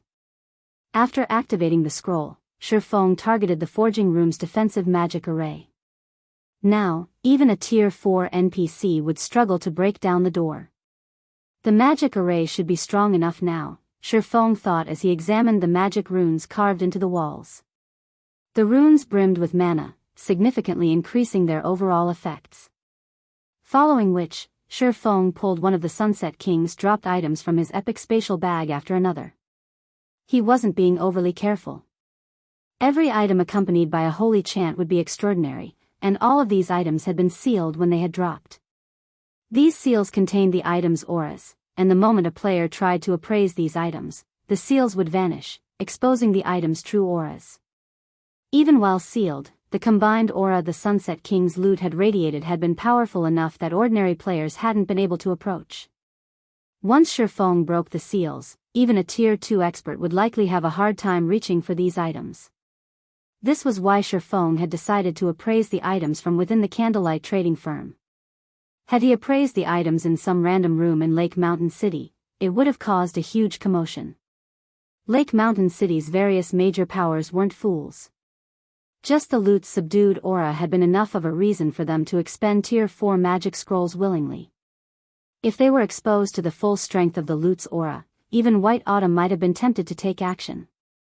As Shifeng appraised one item after another, the energy in the room grew more intense. By the time he had finished, the loot's combined aura had grown more than twice as strong.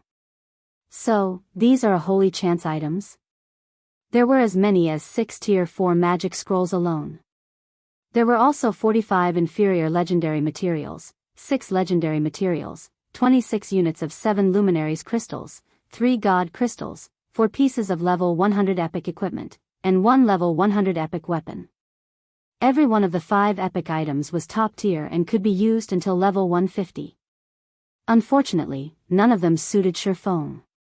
The 4 pieces of epic equipment were pieces of the Dark Flare set, a 4-piece, epic set equipment for MTs. The 4-piece set effect increased its user's basic attributes by 30%, defense by 40%, and physique by 20%. It was undoubtedly a top-tier set equipment for MTs. As for the epic weapon, it was the Fantasy Blade, a 2-handed greatsword. Its attributes might be average, but its hidden effect, Blade Blur, was frightening. When it triggered, Fantasy Blade would ignore the opponent's defense and armor for 0.5 seconds, dealing direct damage to the target. Shifeng had also appraised a fragmented legendary weapon. Brilliant Silver, 2-handed staff, fragmented legendary rank, equipment requirement, strength 800, agility 800, intelligence 2400, attack power, 210% of main attribute, all attributes, increases according to user's level. When equipped, strength increased by 40%, carrotility increased by 40%, intelligence increased by 70%, endurance increased by 30%, vitality increased by 50%, casting speed increased by 35%, spell completion rate increased by 4%, spell critical rate increased by 35%, stamina and concentration consumption decreased by 20%, ignore levels plus 20 additional passive skill 1, soul transition, increases the user's soul by 1 tier. Can be increased up to tier 5, additional passive skill 2, mana blessing, user's spells have a certain chance to be upgraded by 1 tier. Can be increased up to tier 5, additional passive skill 3, mana body, increases mana body's effect by 1 rank. Additional active skill 1, void field, all magic damage received decreased by 80%. All spells effects increased by 100%. Physique increased by 60%. Duration, 1 minute cooldown, 2 hours additional active skill 2, Void Blade, summons 18 blades using the power of Void. Each blade possesses strength equal to 120% of the user's main attribute and deals divine damage. Duration, 30 seconds. Read latest chapters at Wuxia World. EU cooldown, 5 minutes. Brilliant Silver had once belonged to the Void Creator. However, its core had been severely damaged when the staff had been used to repair the world's heart. In addition, to gain full control of the staff, one must be acknowledged by the Void Creator. Repairing it requires 10 God Crystals. God Crystals required to repair Brilliant Silver, 0/10. Brilliant Silver was suitable for any magical class expert and would qualitatively transform a player's combat power. Its ability to improve its user's mana body was particularly useful to Tier 3 players. However, none of these items could compare to the most valuable item the Sunset King had dropped in Shifeng's eyes. Not even the other item's total value could compare to this single item. The 4-star shop promotion order. Chapter 2348. 4-star shop. Mainstream players haven't even reached level 100, yet Zero Wing is about to own a 4-star shop. If the various superpowers in the past knew about this, they'd die from envy. Shifeng couldn't help his growing excitement as he gazed at the shining, black token in his hand. A 4-star shop promotion order was roughly worth as much as a fragmented legendary item, but it was far more difficult to obtain. Even of the many superpowers in God's domain, only a minority could obtain a 4-star shop promotion order. No power would trade a 4-star shop promotion order, even if offered a legendary item. Similar to the qualitative transformation players undergone when they rose from Tier 2 to Tier 3, shops would transform when they were upgraded from 3-star to 4-star status. Shops in God's domain were considered basic rank from 1 to 3-star status, but once they reached 4-star status, they become an advanced shop.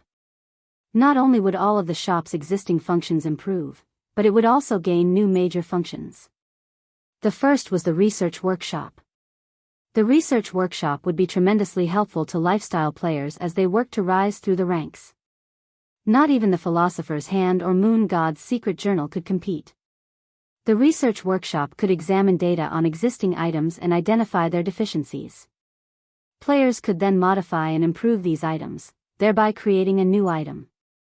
It was easy to imagine how helpful this would be to lifestyle players. The research workshops were a large part of the reason the various superpowers had been able to nurture master, even grandmaster, lifestyle players during Shifeng's previous life. Without these workshops, the various superpowers would have, at most, been able to nurture master lifestyle players, even if they relied on all sorts of rare materials. None of them would have had enough super rare materials to nurture a grandmaster. Now that Zero Wing had access to a research workshop, the guild could have a large batch of master lifestyle players in no time with how many talented lifestyle players it already had. God's Domain's designs for high-ranked weapons and equipment were incredibly rare already, but after level 100, rare would be an understatement. Trying to obtain a high-quality design would be like trying to win the lottery. Hence, the various major powers would have to rely on lifestyle players for such items. Of course, creating a high-ranked level 100+ weapon or equipment piece was easier said than done. Because of this, the cost for high-ranked level 100+ weapons and equipment would skyrocket as mainstream players reached level 100. Not even ordinary expert players would be able to afford such items. In fact, some ordinary experts would be stuck using level 100 equipment even after they reached level 110. Meanwhile, this scarcity would only begin to subside as 4-star shops began to emerge. The various major powers experts would still need some time to reach level 100, not to mention the time they'd need to obtain high-quality level-appropriate weapons and equipment. Zero Wing's experts were no exception. If Zero Wing could secure a source of weapons and equipment early on, these items would be immensely helpful to the guild's experts as they gained more combat power and cleared their Tier 3 promotion quests. The second ability the shop would gain with its 4-star status would help a power dominate the market. The shared warehouse. At 4-star status, a shop would gain a shared warehouse and the ability to create similar warehouses in 5 3-star shops. These shared warehouses would be connected. The function might not seem glamorous, but countless powers dreamed of having such an ability. With a shared warehouse, a power could transfer items across long distances at no cost, including non-bag space items. Transporting non-bag space items had always been a huge problem in God's Domain, and the shared warehouse was one of the few methods that could solve this problem. Because of this, the various powers of Shifeng's previous life had fought to promote their shops to 4-star status, with some even trading legendary items for the promotion order. There was a catch, of course. Once items had been placed in the shared warehouse, they'd be frozen for 24 hours, locked in the warehouse. Moreover, there was an extremely limited amount of space for non-bag space items. At the 4-star status, the shared warehouse could only hold up to 200 non-bag space items at a time. Even so, the function would save a lot of money and transportation time. Most importantly, this method of relocating items was safe. Had Shadow possessed a 4-star shop during Shifeng's previous life, the guild wouldn't have taken so many risks to move highly valuable non-bag space items, getting robbed by powerful NPCs. Unfortunately, 4-star shop promotion orders were painfully rare in God's Domain. Only a small number of superpowers could enjoy the luxury of owning a 4-star shop. Due to these two functions, not even powers with 103-star shops could compete with those that had a 4-star and a few 3-star shops for dominance over the market. Thinking up to this point, Shifeng collected the Sunset King's loot in his bag and stored the 7 Luminaries crystals and God crystals in his private warehouse. He then made his way to the city hall to upgrade the Candlelight trading firm to a 4-star shop. He also notified Melancholic Smile and had her mass recruit players for Candlelight's internal membership, pausing normal recruitment for now. Previously, Candlelight hadn't met the conditions for expansion. The trading firm only had a limited number of special workshops and meditation rooms, after all. Moreover, competition between the various trading firms hadn't been particularly intense as designs for high-quality weapons and equipment below level 100 were relatively easy to obtain. However, that was about to change. Any design or recipe a player found in a level 100+ neutral map would be incredibly valuable. Now that Candlelight was about to have a 4-star shop, Shifeng couldn't allow the trading firm to operate as liberally as it had been. Moreover, otherworld players were flooding to the main continent, and they would have a massive impact on the status quo, especially those from otherworlds like the Moon God's realm, who focused on lifestyle development. Otherworlds like these would have a huge impact on the main continent's economy. To compete against these otherworlds, Candlelight would need to nurture its lifestyle players to a higher standard. However, Candlelight had many secrets it had to protect. Thus, it would need more internal members, not normal members. Guild leader, our recruitment requirements are already quite demanding. If we start recruiting with these standards, I'm afraid that other powers will use the opportunity to poach some of our members, Melancholic Smile cautioned after listening to Shifeng's new requirements. Few of God's domain's lifestyle players enjoyed being bound by strict contracts. Hence, the various major powers typically offered relaxed conditions. If Candlelight increased its requirements, they'd be lucky not to lose normal members, much less recruit new, internal members. Furthermore, Starlink was still trying to steal Candlelight's members. If they increased the trading firm's strict conditions, Candlelight would suffer for it. Relax. That is only true if they can steal our members, Shifeng said, chuckling. He then held up the 4-star shop promotion order to the display and continued, "What do you think this is? Is that a 4-star shop promotion order?" Melancholic Smile's eyes went wide with shock when she saw the black token. Guild leader, is that real? Many superpowers had upgraded their own shops to 3-star status by now, and as a result, Candlelight's advantages became less prominent by the day. As a result, Candlelight's advantages were continuously shrinking by the day. Now, the trading firm could only rely on its secret techniques to attract new members. If Candlelight had a 4-star shop, however, it would reclaim its lead over its competition.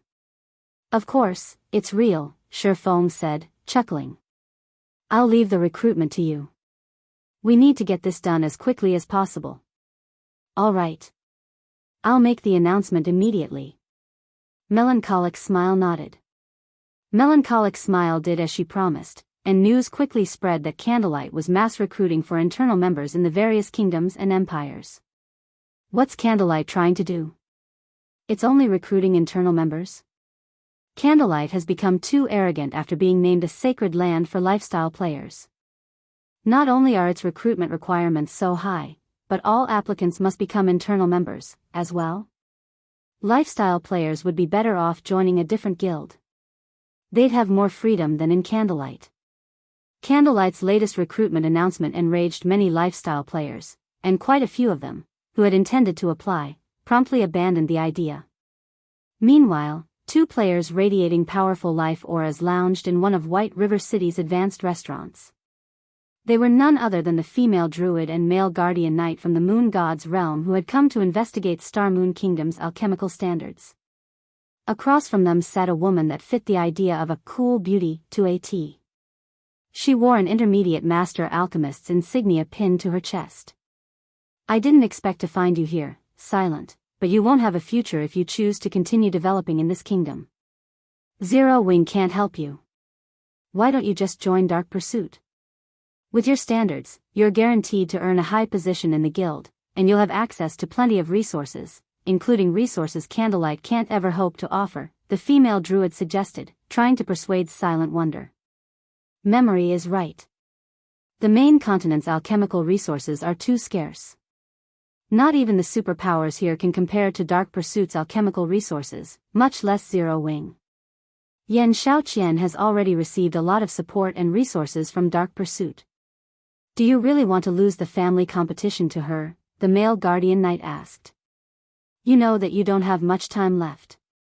I understand, but I need a little more time to think about it, Silent Wonder said hesitantly. Read latest chapters at Wuxia World. EU, Silent, you can't keep putting this off. If you can't decide, I might as well have a talk with your guild leader. I don't mind showing him the difference between our strengths if he refuses to let you go, the female druid, Cold Memory, declared, raising a fist. I'll go with you. I doubt he'd dare waste more of Silent's time once he hears Dark Pursuit's name, the male guardian knight nodded. Elsewhere, Shifeng had arrived at White River City's City Hall. Hello, sir. How may I be of service? The NPC beauty behind the VIP counter amicably asked Shifeng. I wish to upgrade the Candlelight Trading Firm to 4-star status. Here is the promotion order, Shifeng said as he handed the promotion order to the NPC. Chapter 2349, New Candlelight Trading Firm. When the NPC administrator saw the 4-star shop promotion order, she gave Shifeng an odd look.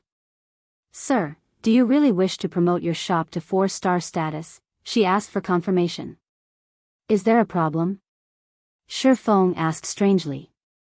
As far as Shifeng could remember, the city hall managed shop promotions within its city. Although he had never upgraded a shop to 4-star status before, the process should not be any different than the previous upgrades. Sir, a 4-star shop isn't like normal shops. If you promote your shop to 4-star status, as per our prior agreement, the kingdom's laws will no longer be able to protect your shop. Rather, you will take full control and responsibility for the land and any danger you encounter, the NPC administrator slowly explained. I will have complete ownership of the land? Realization dawned on Shifeng. He had never thought that 4-star shops would have such a secret. It was no wonder why 4-star shops he had visited in the past had seemed somewhat odd. When Shifeng had visited 4-star shops in his past, he had noticed that many peak experts had been stationed in the shops long-term. They had become a normal sight. He had assumed the ruling powers had simply meant to deter other experts that ignored NPC soldiers. However, it seemed there had been a much greater reason. With the country's protection, players could do whatever they wanted in these shops, and NPC soldiers wouldn't even bat an eye. If they stole from the shop, they wouldn't have to worry about the NPC soldiers capturing and jailing them for a month, and the various large guild shops usually sold incredibly precious treasures. If players could steal these items without repercussions, they'd certainly try. If a power weren't strong enough to protect their products in 4-star shop, the shop they had gone to such great lengths to nurture would be crippled. Sir, do you still wish to promote your shop? The NPC administrator asked again. Yes, Shifeng decided. There was a lot of risk to upgrading a shop to 4-star status, but the risks were insignificant compared to the benefits. Now, all he had to do was to figure out how to improve the shop's security. The cost of rebuilding and expanding your territory will be calculated independently. Here are the reconstruction and expansion options. You may choose whichever you wish. If you are not satisfied with the results, you may reconstruct and expand again, the NPC administrator said, smiling as she handed Shifeng a list. How vicious. Shifeng was flabbergasted when he saw the stated prices. Reconstruction meant adding new floors to the shop. In this regard, he had 3 choices: 12 floors, 15 floors, and 21 floors. They would cost 20,000 gold, 40,000 gold, and 100,000 gold, respectively. The expansion cost was even more ruthless. Gaining 40% more land would cost 50,000 gold, while each additional 10% would cost 30,000 gold to a maximum of a 100% expansion. This was even more expensive than constructing a city. First-rate guilds would be considered quite wealthy if they had 50,000 gold in liquid funds, yet that was only a fraction of the cost for reconstructing and expanding the shop. Although Zero Wing had recently earned a lot of money, with around 170,000 gold in liquid funds, it couldn't afford to splurge on a 4-star shop. The guild still needed to pay the recruitment costs for 5,000 NPC knights, after all. Shifeng's hesitation didn't last long, however.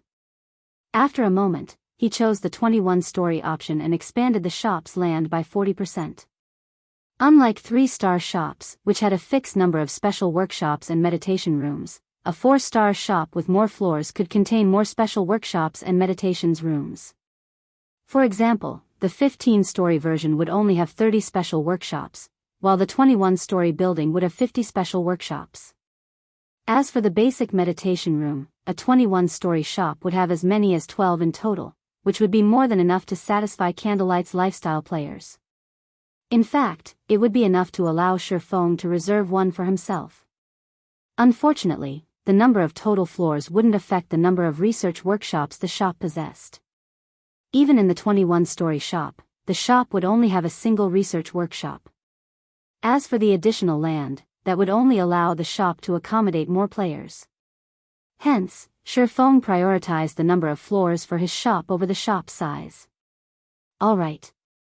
Your bill comes to 155,000 gold, the NPC administrator said, flashing Shifeng a bright smile. Once you've completed the payment, our men will head over and start the reconstruction. The process should take half an hour. During this time, nobody will be allowed into the shop.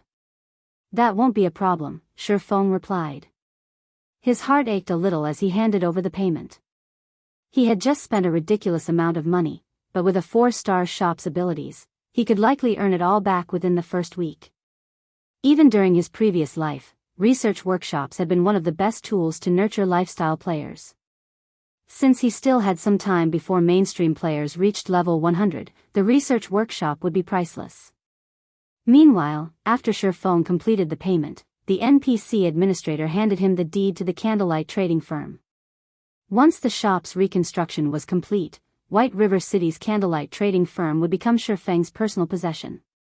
He would then be responsible for the shop's security. With this task complete, Shifeng left the city hall and returned to the candlelight trading firm. He intended to spend some time planning the shop's security measures. However, halfway through his journey, Melancholic Smile called. Guild leader, 2 people are here to meet you.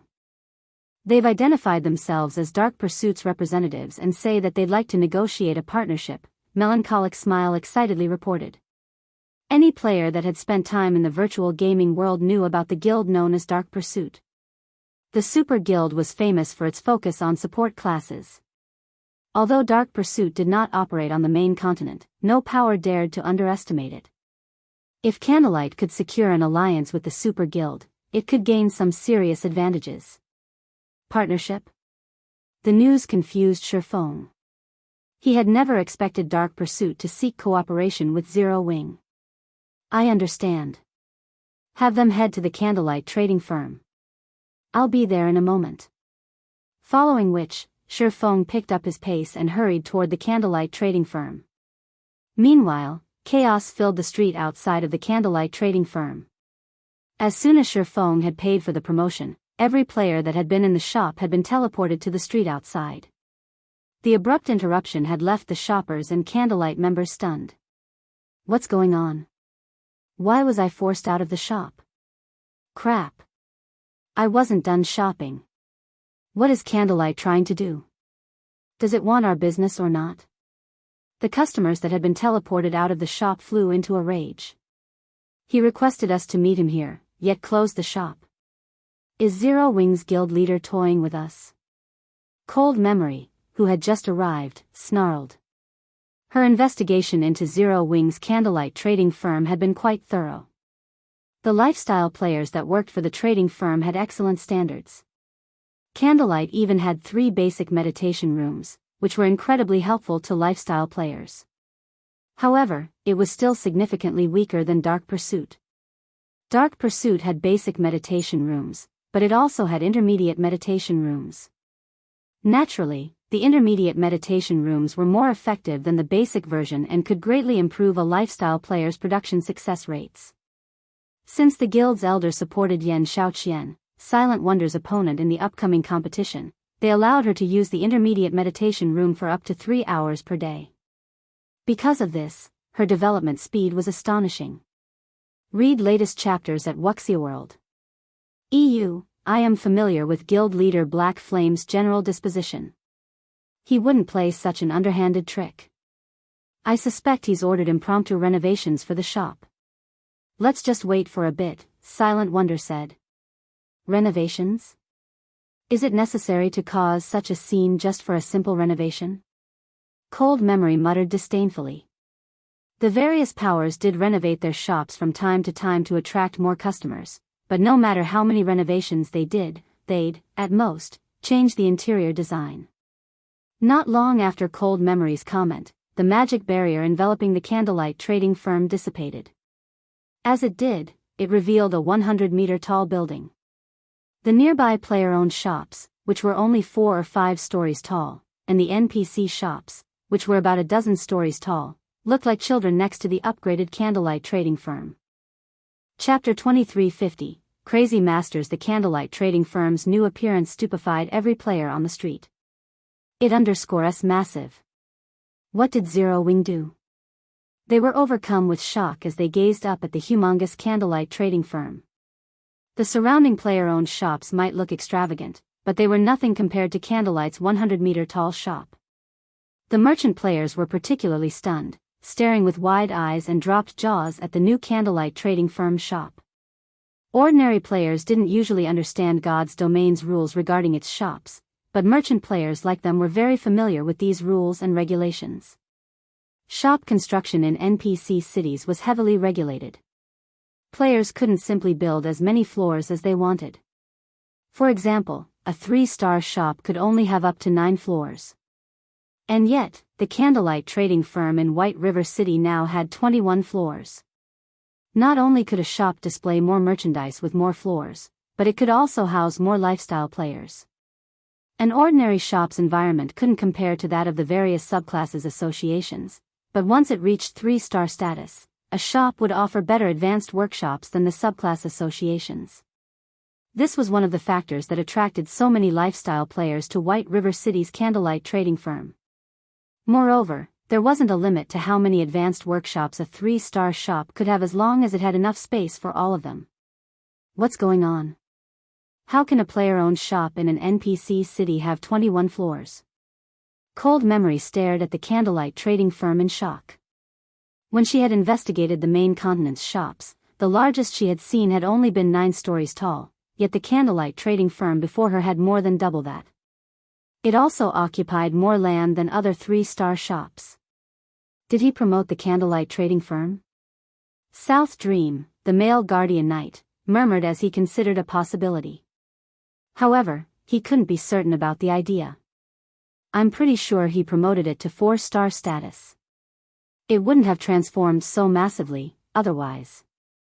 Silent Wonder nodded. Although she seemed calm, she was just as surprised as her 2 companions. Promoting a shop was an incredibly difficult task, especially after it had reached 3-star status. Even at this stage of the game, very few superpowers had 3-star shops. However, it seemed that the candlelight trading firm now has a 4-star shop, which would give it major advantages. It seems Zero Wing is quite capable after all, but so what if it has a 4-star shop? Cold Memory said, clicking her tongue. Haughtily, she continued, Dark Pursuit has already captured an ancient civilization's town and owns an intermediate meditation room, which no one on the main continent has acquired. How could a shop compare to a town? Ancient civilizations had greater technology than what could be found in the current kingdoms and empires, and Dark Pursuit had secured an ancient civilization's town that specialized in lifestyle development in the moon god's realm. The technology in that town easily surpasses any within a mere shop. Moreover, as the town developed, the guild would unlock more advantages. The shop's open now. Let's head inside, Silent Wonder said. Silent Wonder didn't try to argue with Cold Memory.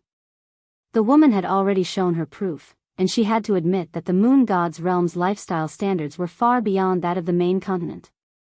Moreover, Dark Pursuit's alchemical techniques were just as impressive as Zero Wing's. Hence, Cold Memory qualified to be so arrogant. Meanwhile, Melancholic Smile had been waiting before the candlelight's entrance for quite some time. When she saw Silent Wonder's group approach, she led them inside, earning the surrounding players' envy and admiration. Everyone was curious about the candlelight trading firm's promotion, and they all wanted to inspect the new changes for themselves, especially the lifestyle players who had come to join the trading firm. However, non-members weren't allowed to enter the shop at the moment. They had to wait outside, which was why they jealously watched Cold Memory and South Dream, both outsiders, enter the shop. As they entered the building, Silent Wonder, Cold Memory, and South Dream were shocked by what they saw. When they entered the shop, they felt as if they had just stepped into an entirely different world. Not only was the shop's interior far more magnificent and brilliant than it had been earlier, but its mana density was twice as high, as well. They felt incredibly calm and clear-headed as they stood in the doorway. As Cold Memory and South Dream followed Melancholic Smile to the candlelight trading firm's top floor, what they saw on the various floors rendered them speechless. There were now more than 40 special workshops and as many as 12 basic meditation rooms. It was enough to rival the number in the ancient civilization's town.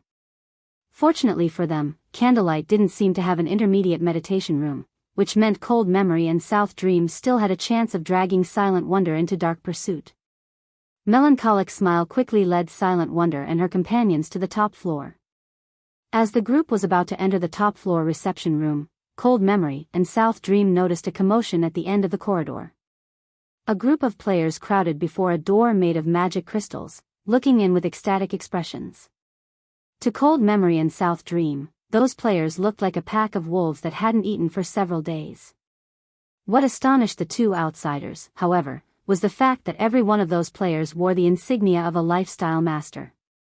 Sister Melancholic, can I use the research workshop for a moment? I promise I'll be quick.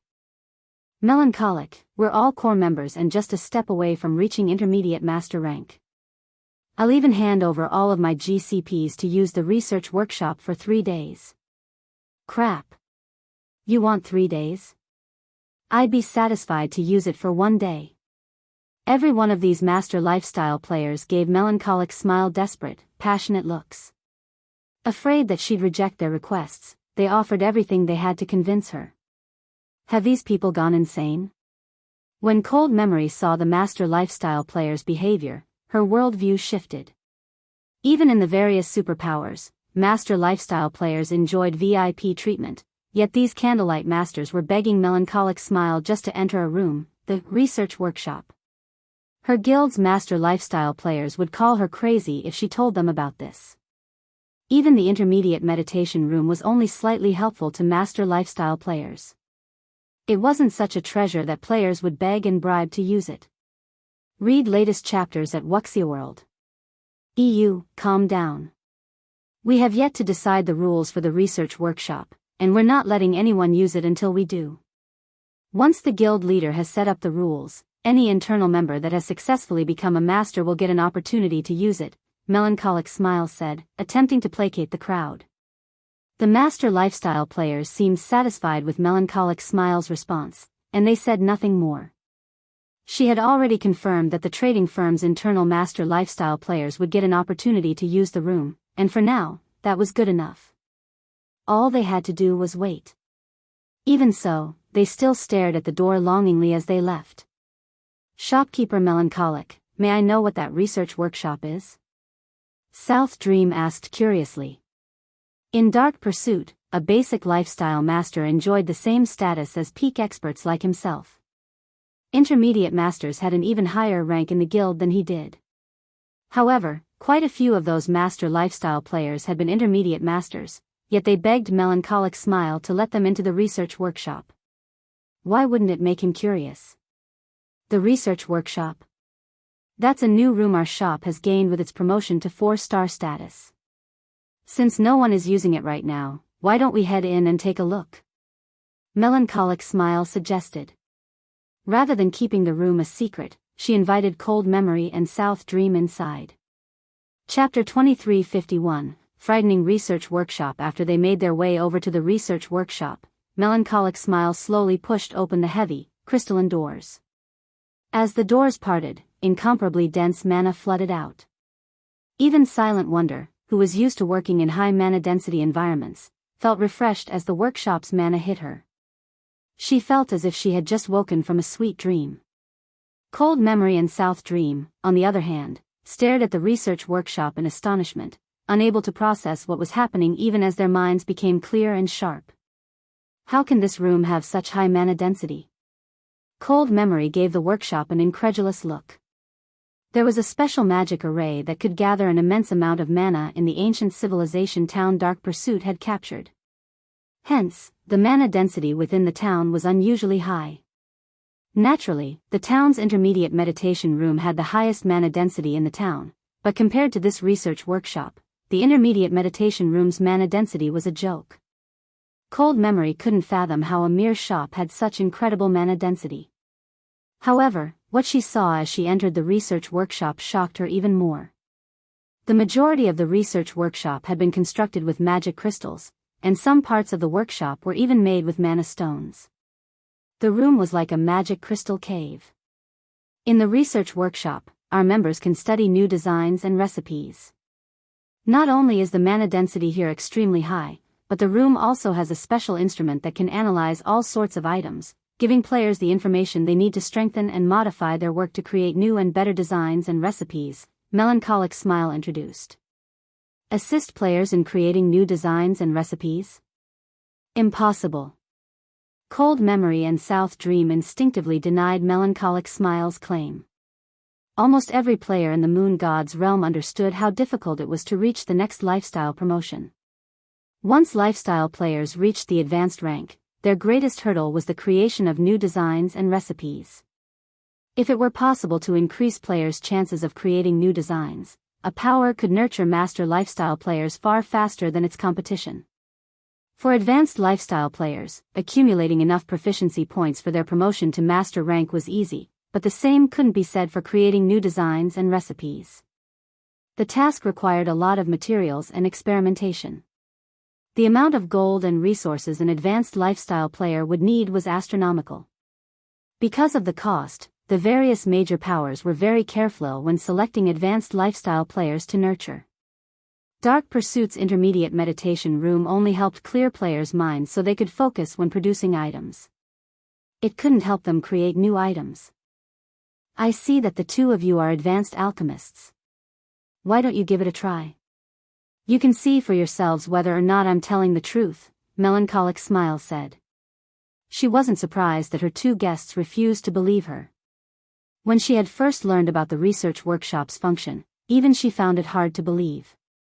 To lifestyle players, gaining access to the research workshop's ability was akin to combat players getting their hands on a tool with godly abilities. It was expected that Cold MEM and South Dream would be skeptical about the research workshop. We'll have to trouble you then, shopkeeper Melancholic. With Melancholic Smile's blessing, Cold Memory saw no reason to hold back. Her declaration was simply impossible. Zero Wing was merely lying to people in an attempt to look good before Dark Pursuit. Following which, Melancholic Smile spent 1,000 magic crystals to activate the research workshop's instrument. As soon as she did, the mana density in the room rose. What a powerful mana. It's no wonder why she made such a foolish claim.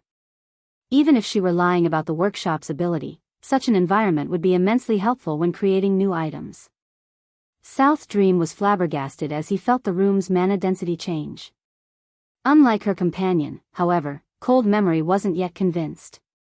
She retrieved a bottle of Breath of Life, an advanced potion, from her bag and placed it on the workshop scanner. She then waited for the research workshop to analyze the potion. Her lack of reaction rendered South Dream speechless. He thought she was taking this a little too seriously. The Breath of Life was a super-rare advanced potion in God's domain. When consumed, it reduced the amount of EXP players would lose after their next death. The potion was just slightly less difficult to brew than a master potion. As a potion that was close to master rank, modifying the Breath of Life potion further was incredibly challenging. Even master alchemists struggled to accomplish the feat. How much help could the research workshop's apparatus possibly provide? However, before South Dream could try to dissuade Cold Memory, the research workshop's apparatus completed its analysis. Immediately, the holographic screen displayed a mass of information. How is this possible? South Dream's eyes nearly fell out of their sockets when he saw the lines of data. After conducting its analysis, the apparatus had revealed 11 aspects that required modification and 6 aspects that could be strengthened. The situation even shocked Silent Wonder, not to mention her visitors. She had researched the Breath of Life potion as well, but with her current alchemical standards and knowledge, she had only found 3 aspects that needed modification and 1 that could be strengthened. She wasn't far from becoming an advanced master alchemist, and Zero Wing had provided her with plenty of alchemical information. These were the only reasons that she had been able to improve the Breath of Life potion to such an extent. Any other master alchemists would likely struggle to modify the potion successfully without extensive research into the recipe. As for Cold Memory, she was utterly dumbfounded when she saw the data on the research workshop's holographic screen. She had dedicated a lot of time to researching the Breath of Life potion, searching for the key that would allow her to become a master alchemist, but after all her research and experiments, she had been stuck in a dead end. So, that's the case. I made a mistake there. It's no wonder why I never succeeded. Cold memory couldn't help her elation as she read the information. She had found a clue to one of the modification aspects the research workshop pointed out, but she hadn't been able to follow that clue to the end, even after countless experiments. Eventually, she had given up on the clue, tired of wasting her time. She hadn't actually realized that she had been on the right track. The herbs she had used just hadn't been potent enough. If she replaced those herbs with higher quality ones, she'd substantially increase her success rate. Read latest chapters at Wuxia World. EU. Considering this fact, Cold Memory began to conduct a test. She always carried the materials necessary to brew the Breath of Life potion to ensure that she could experiment when inspiration struck her. Fortunately, the research workshop had just the facilities she needed and incredibly dense mana. It was the perfect place to brew a potion. In less than 10 minutes, Cold Memory had successfully created a bottle of dark blue liquid that radiated incredible life energy, far stronger than the life energy the prior Breath of Life potion had radiated. It's a success. I succeeded. After appraising the dark blue potion, Cold Memory turned to her companion with a bright, excited expression. She had just become a master alchemist, standing at the apex of God's domain's alchemy industry. Chapter 2352, He's Tier 3. She succeeded, just like that? South Dream stared at the excited Cold Memory in shock. He was very familiar with her alchemy standards, which were basically on par with his. Hence, he knew that she should have needed a lot more time and effort to become a master alchemist. And yet, after a few minutes in the research workshop, she had completed her promotion. If he told his guild mates about this, the other alchemists would likely think he'd gone mad. The various superpowers respected master lifestyle players because they were so rare. Less than 1% of the lifestyle players in God's domain had the potential to reach the master rank, and each one that succeeded would have dedicated a lot of time and effort into their craft. However, it seemed that lifestyle players could easily cross that threshold by relying on the research workshop, saving a lot of time, effort, and resources. In other words, Zero Wing could now nurture master lifestyle players far more easily than the various superpowers.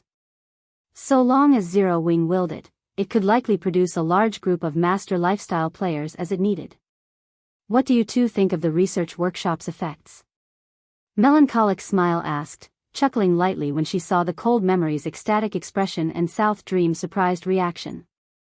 In truth, even Melancholic Smile was surprised at how quickly Cold Memory had been promoted to Master Alchemist, after just a few minutes of using the research workshop. Sure Feng had told her that nurturing master lifestyle players would still be a major hurdle, even with the research workshop's help. The workshop merely provided guidelines. Whether or not players could follow those guidelines depended on their abilities. To put it simply, the research workshop was simply a support tool. When they heard Melancholic Smile's question, Cold Memory and South Dream realized they had lost their composure. With a fake, dry cough, Cold Memory awkwardly said, "Not bad. This research workshop is certainly helpful in creating new items, as you said." She tried to play it off, but the research workshop had completely exceeded her expectations. She had a far better understanding of the workshop's power than her companion. Initially, she had assumed she'd be limited to the Master Alchemist standard, but after using the research workshop, she could see herself becoming a Grandmaster Alchemist in the future. A Grandmaster Alchemist. Even Dark Pursuit's top alchemists struggled to reach such a prestigious rank. Currently, they estimated that their chances of reaching the Grandmaster rank were less than 10%, but if she could use the research workshop long-term, she was confident that she had as high as a 30% chance of becoming a Grandmaster Alchemist. South Dream could only nod in response to Melancholic Smile's question. He simply didn't know what to say. They had come to inform Zero Wing of the difference between their guilds when it came to developing lifestyle players. However, not only had they discovered that Zero Wing had just as many basic meditations rooms as Dark Pursuit, but the guild also had a godly tool like the research workshop. What could he possibly say? What confused South Dream the most was that, despite not being a superpower, Zero Wing had already gotten its hands on such powerful training resources for lifestyle players. I'm glad it's to your satisfaction. Our guild leader is waiting in the reception room. We should meet him, Melancholic Smile said, a slow smile forming as she watched her visitor's silent reactions. While Melancholic Smile led them to the reception room, Cold Memory and South Dream had a private conversation through their team chat.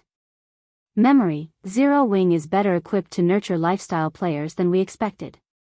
Not even out intermediate meditation room is a match for that research workshop, South Dream said, smiling bitterly.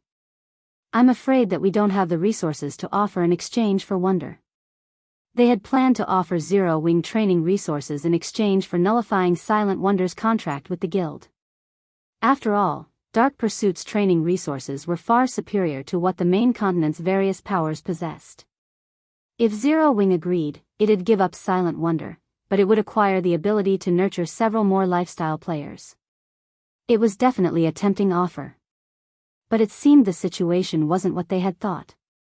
With the research workshop, Zero Wing was even better equipped to nurture master lifestyle players than Dark Pursuit. In fact, if Dark Pursuit's upper echelons and guild elders found out about this, they'd likely offer Zero Wing a huge sum of gold and resources to purchase time in the research workshop for their own lifestyle players. If they tried to offer Zero Wing training resources now, they'd make fools of themselves. It's too early to give up, Cold Memory said, gritting her teeth. I admit that Zero Wing's ability to nurture lifestyle players is impressive, but don't forget that strength is the most important factor in God's domain. Even if Zero Wing can nurture an army of master lifestyle players, it doesn't necessarily have the strength to protect them. Not only does our guild have excellent training resources, but we're also far stronger than Zero Wing. We can simply offer Zero Wing protection in exchange for wonder. That should be tempting enough. Based on our reports, many otherworld powers have begun to move against Star Moon Kingdom in secret. Surviving in such a situation will be a major challenge for Zero Wing, but if the guild had Dark Pursuit's protection, it might be a different story.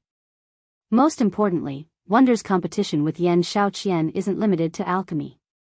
With Zero Wing's foundations, how could it possibly provide the same resources Yan Shaoqian currently receives?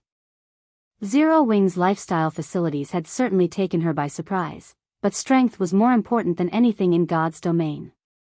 With Zero Wing's current strength, staying in the guild would do more harm than good to Silent Wonder in the long run. She might even unintentionally drag her family down with her if she stayed in this guild. I guess you're right. We can't let Wonder waste any more time in Zero Wing, South Dream said. After giving the matter some thought, he agreed with Cold Memory's view of the situation. If the competition between Silent Wonder and Yan Shaoqian only involved alchemy standards, allowing her to remain in Zero Wing wouldn't be an issue. However, that wasn't the case. This was also a competition of strength. Since Yan Shaoqian had joined Dark Pursuit, Silent Wonder would be at a disadvantage if she didn't do the same. In fact, she might even be disqualified before she had the chance to compete against Yan Shaoqian. While Cold Memory and South Dream silently conversed, the group arrived before the top-floor reception room. Guild leader, Dark Pursuit's representatives are here, Melancholic Smile declared as she gently pushed open the doors. Come in, Shifeng said, nodding. Hearing Shifeng's reply, Melancholic Smile led Cold Memory's group into the reception room. The instant the two Dark Pursuit representatives entered the room, they felt an incomparably powerful aura wash over them. For a moment, they nearly stumbled. What a strong life aura. Is he really a player? Read latest chapters at Wuxia World. The two looked at Shifeng in disbelief as the man sat at the reception room's desk. As players from the Moon God's realm, they were far more sensitive to life hours than ordinary players, and the aura they felt from Shifeng was like nothing they had ever felt before from a player. The gap between their life ratings and Shifeng's was obvious. If not for the green marker hovering above Shifeng's head, they would have suspected that the man before them was actually a monster in human skin. Not even players with a god's blessing radiate such an intense life aura. Has he already reached Tier 3? South Dream wondered in their team chat. Tier 3? How is this possible? Cold Memory could not help but stare at the swordsman, utterly astonished. Chapter 2353, Bit off more than they could chew. What is this guild? As Cold Memory stared at Shifeng, she felt as if she were hallucinating. Before she had actually met the man, she had considered what she might say to persuade him. She refused to believe that he wouldn't be interested in the conditions she had to offer. However, as she met Shifeng face to face, her words caught in her throat. The fact that they hadn't known about Zero Wing's research workshop wasn't a major issue. The candlelight trading firm had just been promoted to 4-star status, after all. It was expected that there would be some deviation to their investigation results. However, they had also just found out that Zero Wing's guild leader was already a Tier 3 player. A Tier 3 player. None of Dark Pursuit's players had even reached level 100 yet, much less complete their Tier 3 promotion quests. At this stage of the game, they knew how massive the gap was between tiers. A Tier 3 player could give the current superpowers massive headaches. Killing Tier 2 players would be child's play for a Tier 3 player. Moreover, due to how soon Shifeng had reached Tier 3, he could benefit his guild far more than before.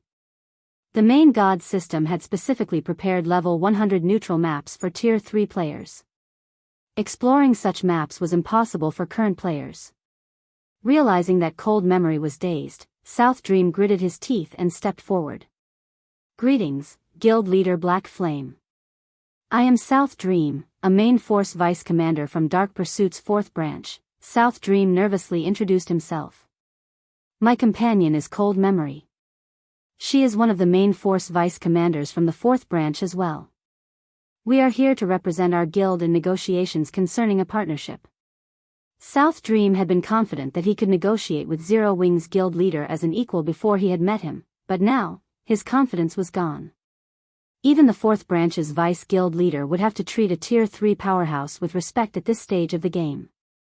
If they provoked such a player, and that powerhouse decided to disregard the consequences of causing trouble, their guild would suffer for it. Dark Pursuit's 4th branch?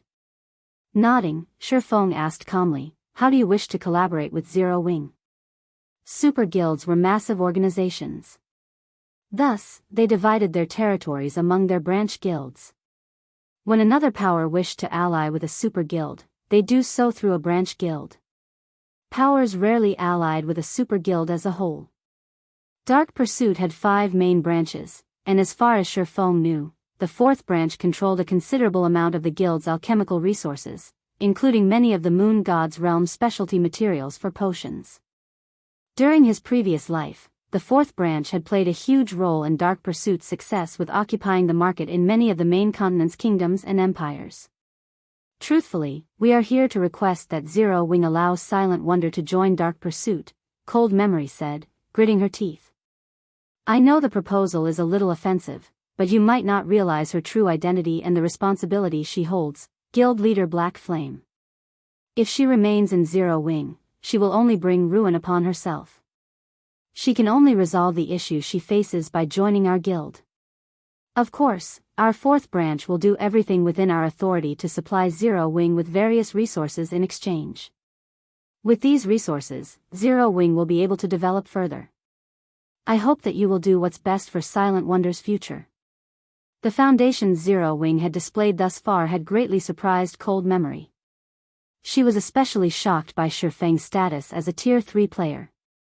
However, after all was said and done, Shifeng was only one player. Meanwhile, a single individual couldn't free Silent Wonder from her predicament. She'd only be able to resolve her problem by joining a super guild like Dark Pursuit. Memory. Silent Wonder snapped, annoyed and hinting that Cold Memory should stop speaking. It was her business, after all, and she owed Zero Wing a massive debt of gratitude.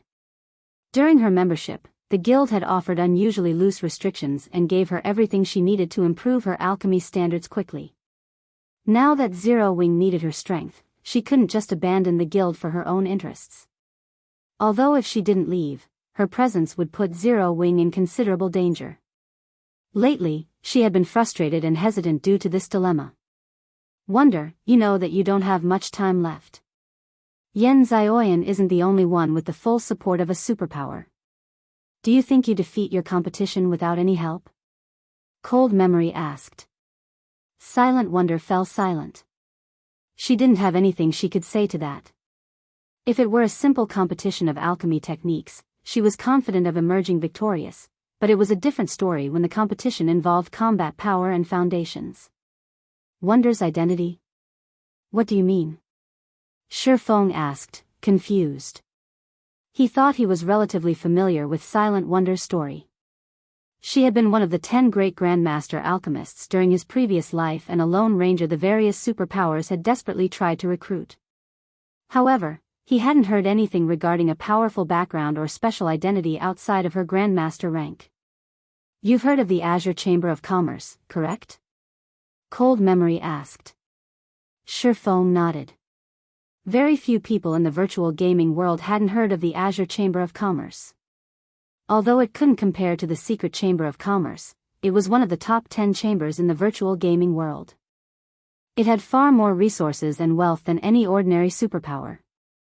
However, even during Shi Feng's previous life, the Azure Chamber of Commerce's focus had been on the Western continent. It had rarely bothered with anything on the Eastern continent. Read latest chapters at Wuxia World.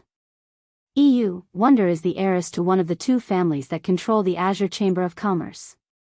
To earn the right to rule Azure, the family's heirs periodically compete. Only, none of the heirs are allowed to use Azure's strength. There are only a few days left before the next competition, and Yan Shaoqian, one of Wonder's competitors, has joined Dark Pursuit and receives the guild's full support, Cold Memory truthfully explained. Smiling, she continued, now, Guild Leader Black Flame, do you still think it's best that Wonder remains in Zero Wing? The Azure Chamber of Commerce's overall strength rivaled super guilds. Hence, the 2 main shareholders of Azure fought desperately to secure the right to rule the organization. If Silent Wonder lost, Yan Shaoqing and the others, her competitors, would definitely try to squash Zero Wing to prevent Silent Wonder from becoming a problem in the future. Similarly, Silent Wonder's family would hold Zero Wing responsible. The guild would be the cause of their loss in such a vital competition, after all. Silent Wonder's family wouldn't stop until they vented their anger out on Zero Wing. As for winning the competition with Zero Wing's support, that was impossible. Yan Shaoqing had the full support of a super guild. The best solution was for Silent Wonder to join Dark Pursuit as well. This way, she could compete with Yan Shaoqing on equal terms, and Dark Pursuit wouldn't try to interfere with Silent Wonder's development. If other powers attempted to interfere, Dark Pursuit would ensure that they bit off more than they could chew. Chapter 2354, Mental Strengthening, What Memory Says is True, Guild Leader Black Flame, South Dream added, afraid that Shi Feng would misunderstand their intentions. God's domain is becoming more popular across the globe. More corporations have been investing in the game, as well, and as a result, Azure's 2 main shareholders have become desperate to win the organization's right to rule. Azure might focus its development on the Western continent, but it still had a lot of influence among the Eastern continent's empires. If either of the shareholders decide to target Zero Wing, your guild's development will suffer. Zero Wing might be very powerful, but it wasn't a superpower like the Azure Chamber of Commerce. This was especially true now that the Western and Eastern continents had more contact. Many superpowers were trying to join Azure. If Azure asked those superpowers to move against Zero Wing as a condition for joining, many of them would be more than willing to fulfill that request. At that time, Zero Wing's position would become very precarious. If Zero Wing did not wish to suffer, it had to allow Silent Wonder to leave. Not only would she have more access to resources, but Yan Shaoqian wouldn't be able to monopolize Dark Pursuit's strength either. As for Zero Wing, it would avoid Azure's wrath and receive help from Dark Pursuit. Silent Wonder gave Shi Feng an apologetic look. She knew how crazy her family was about this competition. If the 2 families hadn't kept such a close eye on each other, they would have likely resorted to underhanded means to win the upcoming competition. She also knew that if her family lost, they'd go ballistic. They would absolutely vent their anger out on Zero Wing. Meanwhile, Zero Wing wasn't in the best of positions at the moment. If more superpowers tried to interfere, the guild's days would be numbered. Thank you for informing me of the situation. If there is nothing else you'd wish to discuss, I'll consider our meeting over now. I still have other matters I need to attend to, Shifeng calmly replied. What are you trying to say, Guild Leader Black Flame? Cold Memory stared at the swordsman, confused. For a moment, she even wondered if Shifeng knew anything about the Azure Chamber of Commerce or Dark Pursuit. If he made the wrong decision now, Zero Wing would encounter enough trouble to ensure the guild's destruction. I'm already aware of Wonder's situation. If another guild can support her, so can Zero Wing, Shifeng said, chuckling as he replied to Cold Memory. Shifeng was far more familiar with the Azure Chamber of Commerce's strength than Cold Memory. It was one of the top 10 chambers of commerce in the virtual gaming world, after all. It was as powerful as super guilds, ordinary superpowers simply couldn't compare. Needless to say, Shifeng knew about Dark Pursuit, as well.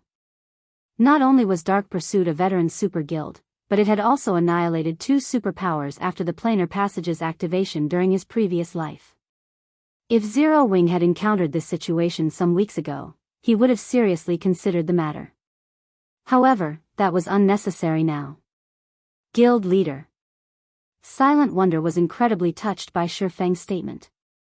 She became even more resolved to remain in Zero Wing. Insane. This guy must be insane. Does he really think he can help Silent Wonder with Zero Wing's resources? The response rendered Cold Memory speechless. Azure's internal competition wasn't just a competition of alchemy standards. It was also a competition of strength. Zero Wing's resources couldn't even compare to an ordinary superpower's, much less Dark Pursuit's. Memory, I've decided. I want to stay in Zero Wing. Even if Yan Shaoqian has Dark Pursuit's full support, with the research workshop, my defeat isn't guaranteed, Silent Wonder decided, turning to look Cold Memory in the eyes. Suit yourself. I don't care anymore. You better not regret this later. Cold Memory exclaimed, annoyed. She had never thought Silent Wonder would be confident of defeating Yan Shaoqian. Yan Shaoqian had access to the intermediate meditation room every day and was only one step away from becoming an advanced master alchemist. Dark Pursuit planned to invest all of its available resources in her training to secure its first advanced master alchemist, as well. On the other hand, Zero Wing's only advantage was its research workshop. The workshop might help Silent Wonder become an advanced master alchemist, but she wasn't likely to complete her promotion before the internal competition. The research workshop only provided hints.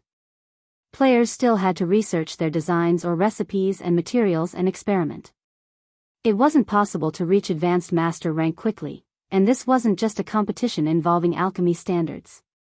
Had Silent Wonder joined Dark Pursuit, she would have, more or less, had a chance at victory, but since she had decided to remain in Zero Wing, she had practically no hope.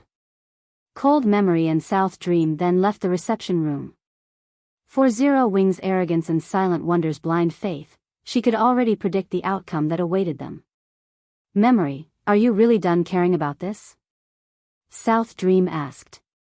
I don't have anything else that could persuade Wonder. Our only other choice is to recruit Moon Silk for Dark Pursuit. I didn't want to approach her, but her strength is unquestionable. If Moon Silk wins, Silent Wonder can maintain her position in the family, for the most part, Cold Memory said as she shook her head in frustration. The competition between the 2 main families involved more than 2 people. 6 people would take part in total, 3 from each family. As long as one of the participants earned first place, the other 2 family members' performance wouldn't matter. The winner's family will still secure the right to rule the organization. Moon Silk was the most talented among the 3 participants from Silent Wonder's family. However, she was also the most quirky of the 3. Cold Memory had hoped to avoid approaching the woman. However, as things were now, they didn't have a choice if they wanted to help Silent Wonder's family win the competition. Moon Silk? Even South Dream shuddered at the mention of her name. However, after giving the matter some thought, he agreed with his companion. At least, this option would increase their chances of victory. If Moon Silk won the competition, Silent Wonder's family wouldn't restrict her freedom over much. Following which, Cold Memory and South Dream quickly left White River City and made their way to the city Moon Silk resided in. Meanwhile, back in Candlelight's top-floor reception room, Shifeng pulled an ancient, sealed parchment from his bag once his guests had left. "I'll leave this with you for now. I hope it will help you become an advanced master alchemist as quickly as possible. If you succeed, you'll have a much greater chance of winning your family's competition," Shifeng said as he carefully removed the seal and handed it to Silent Wonder. As Silent Wonder inspected the parchment, her eyes went wide in shock. "Guild leader, how did you get this recipe?" Silent Wonder's breathing grew somewhat labored as she stared at the recipe in her hands. What she held was no ordinary recipe. It was a peak master recipe for the Droplet of Life potion. Countless alchemists dreamed of getting their hands on this parchment to study and learn from it. The reason for this was because of the Water of Life. With the Water of Life, one could resurrect the dead. The potion contained an unimaginable amount of life force and served as one of the base materials to resurrect NPCs. Unfortunately, the Water of Life was too precious and more valuable than what money could buy. The Droplet of Life potion was a weakened version of the Water of Life. Although it couldn't resurrect NPCs, it could help NPCs recover from severe and permanent injuries. It was easy to imagine how valuable this recipe was.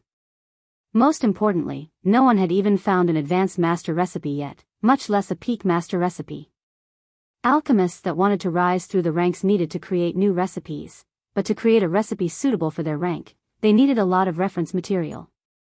Without that, they wouldn't know where to start, which was why master recipes were so valuable in God's domain.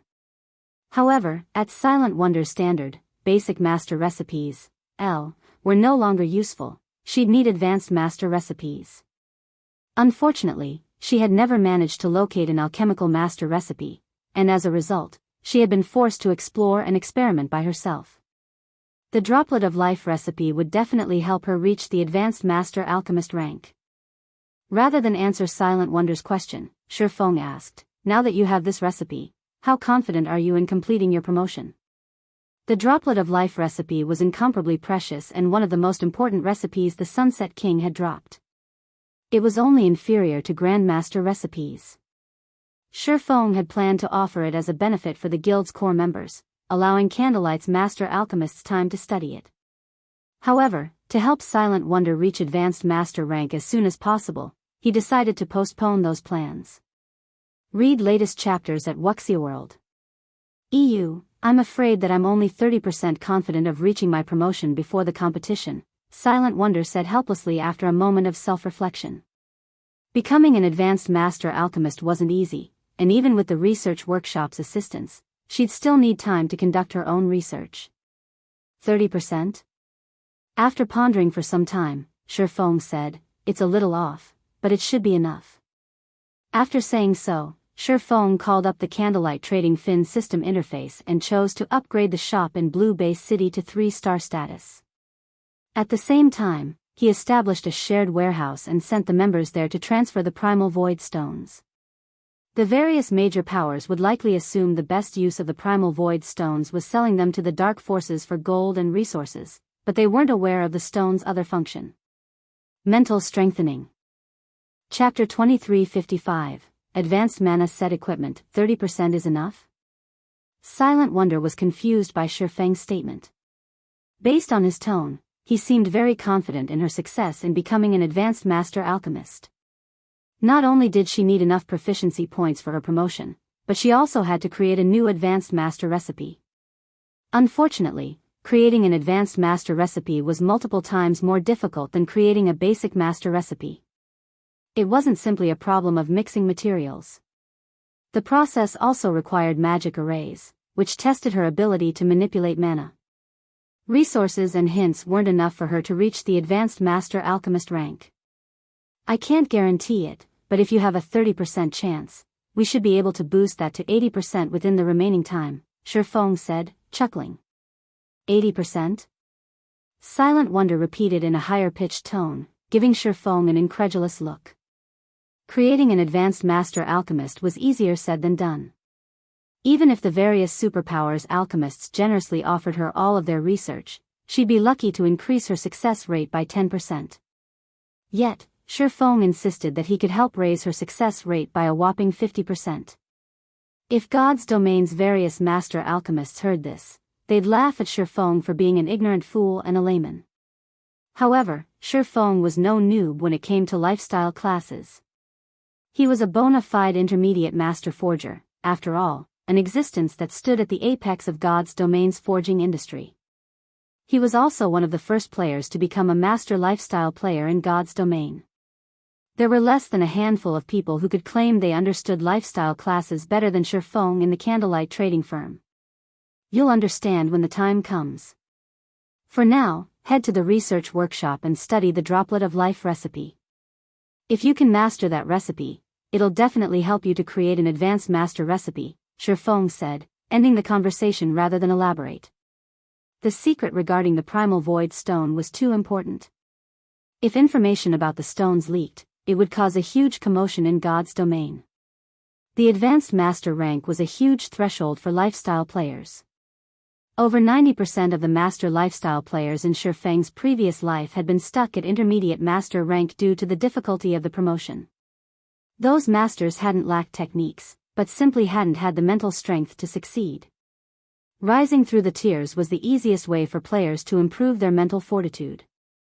The higher a player's tier was, the stronger their mental strength would be, which was also why most of the top-tier lifestyle players of Shifeng's previous life had been high-tiered players as well.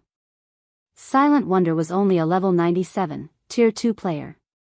She'd still need quite some time to reach level 100, not to mention complete her tier 3 promotion quest. Meanwhile, God's Domain had very few items that could improve a player's mental strength, and the Primal Void Stones were one of them. However, mainstream players in the past had only learned this secret after reaching level 160. When they had discovered it, the various superpowers had fought desperately to secure Primal Void Stones. From then on, Primal Void Stones hadn't been treated as a simple mana-gathering tool. They had become a strategic item to improve combat and lifestyle players' standards. Although the Primal Void Stones only improved a player's mental fortitude by 20% to 30%, it was a valuable boost. Players only received a slightly higher percentage when they reached a higher tier, after all. If Silent Wonder didn't have any issues with her alchemy techniques, she should have no problems reaching advanced master rank as long as she had adequate mental strength. After sending Silent Wonder to the research workshop to study the Droplet of Life recipe and while he waited for the Primal Void Stones to become available in the shared warehouse, Shifeng began to select a few of Candlelight's other shops to promote to 3-star status. With White River City's Candlelight trading firm now a 4-star shop, he could upgrade 5 2-star shops to 3-star status, and after promoting Blue Bay City's shop, he had 4 slots remaining. After much consideration, he chose the shops in Dark Knight City, Black Dragon City, Apocalypse City, and Twin Towers City. With 3-star shops in these cities, recruiting lifestyle players and collecting materials would be a lot more convenient. With 5 more 3-star shops, it wouldn't be long before Zero Wing's lifestyle operations would rival that of the various superpowers. Once it did, the Candlelight Chamber of Commerce would be strong enough to rival the superpowers' chambers. Zero Wing would no longer need to rely on Stone Forest City's temporary residences as bait to lure guilds into joining the Candlelight Chamber of Commerce. However, to give the Candlelight Chamber of Commerce a competitive edge and earn a fortune from it, it would need more than a lot of lifestyle players. Candlelight would also need a large variety of valuable, useful products. It seems it's time to research these forging designs, Shifeng thought as he glanced at the ancient, sealed parchments in his bag. Aside from weapons and materials, the Sunset King had dropped 14 designs and recipes, and every one of them was master rank. The most valuable of them was the Droplet of Life recipe, but following that were the 6 forging designs for an advanced mana set equipment, L. The Crimson Sunset. The Crimson Sunset set was only a tier 2 advanced mana set equipment and couldn't compare to level 100 plus dark, gold set equipment, but it was still far stronger than what current players had access to. As an advanced mana set equipment, players could also rely on the equipment up to level 120. Its basic attribute bonuses were just as significant as that of level 100 plus fine gold set equipment, and it would be more than enough for tier 3 players to rely on until they reached tier 4 at level 120. Shifeng then left the reception room and found an empty basic meditation room to start the Crimson Sunset's production. Initially, he had wanted to give the designs to Melancholic Smile and the others, but since they were still busy with the Crimson Dragon flying ship's parts, they didn't have the spare time to forge the advanced mana set equipment. Moreover, unlike other master forgers, Shifeng no longer needed to create a new forging design to become an advanced master forger. He needed forging proficiency. Fortunately, crafting set equipment was the fastest way to earn proficiency points, especially if one crafted mana set equipment. Sure enough, a mana set equipment's production process is really complex. It's no wonder why only a few superpowers had managed to produce their own mana set equipment in the past. After reading through the Crimson Sunset design, Shifeng took in a deep breath. The Crimson Sunset was several times more complex than a pre-level 100 Dark Gold set equipment. The forging techniques were particularly demanding. Shifeng could only think of 3 master forgers in Candlelight that could handle the techniques. Most importantly, players would need incredible mastery of magic arrays.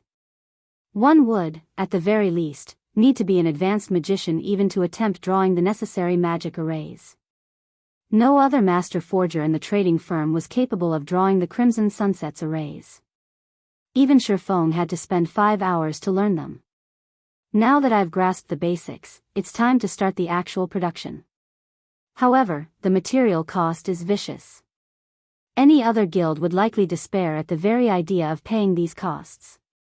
Shifeng revealed a bitter smile as he examined the required materials for the mana set equipment. The Crimson Sunset's main materials were mana stones and magic crystals.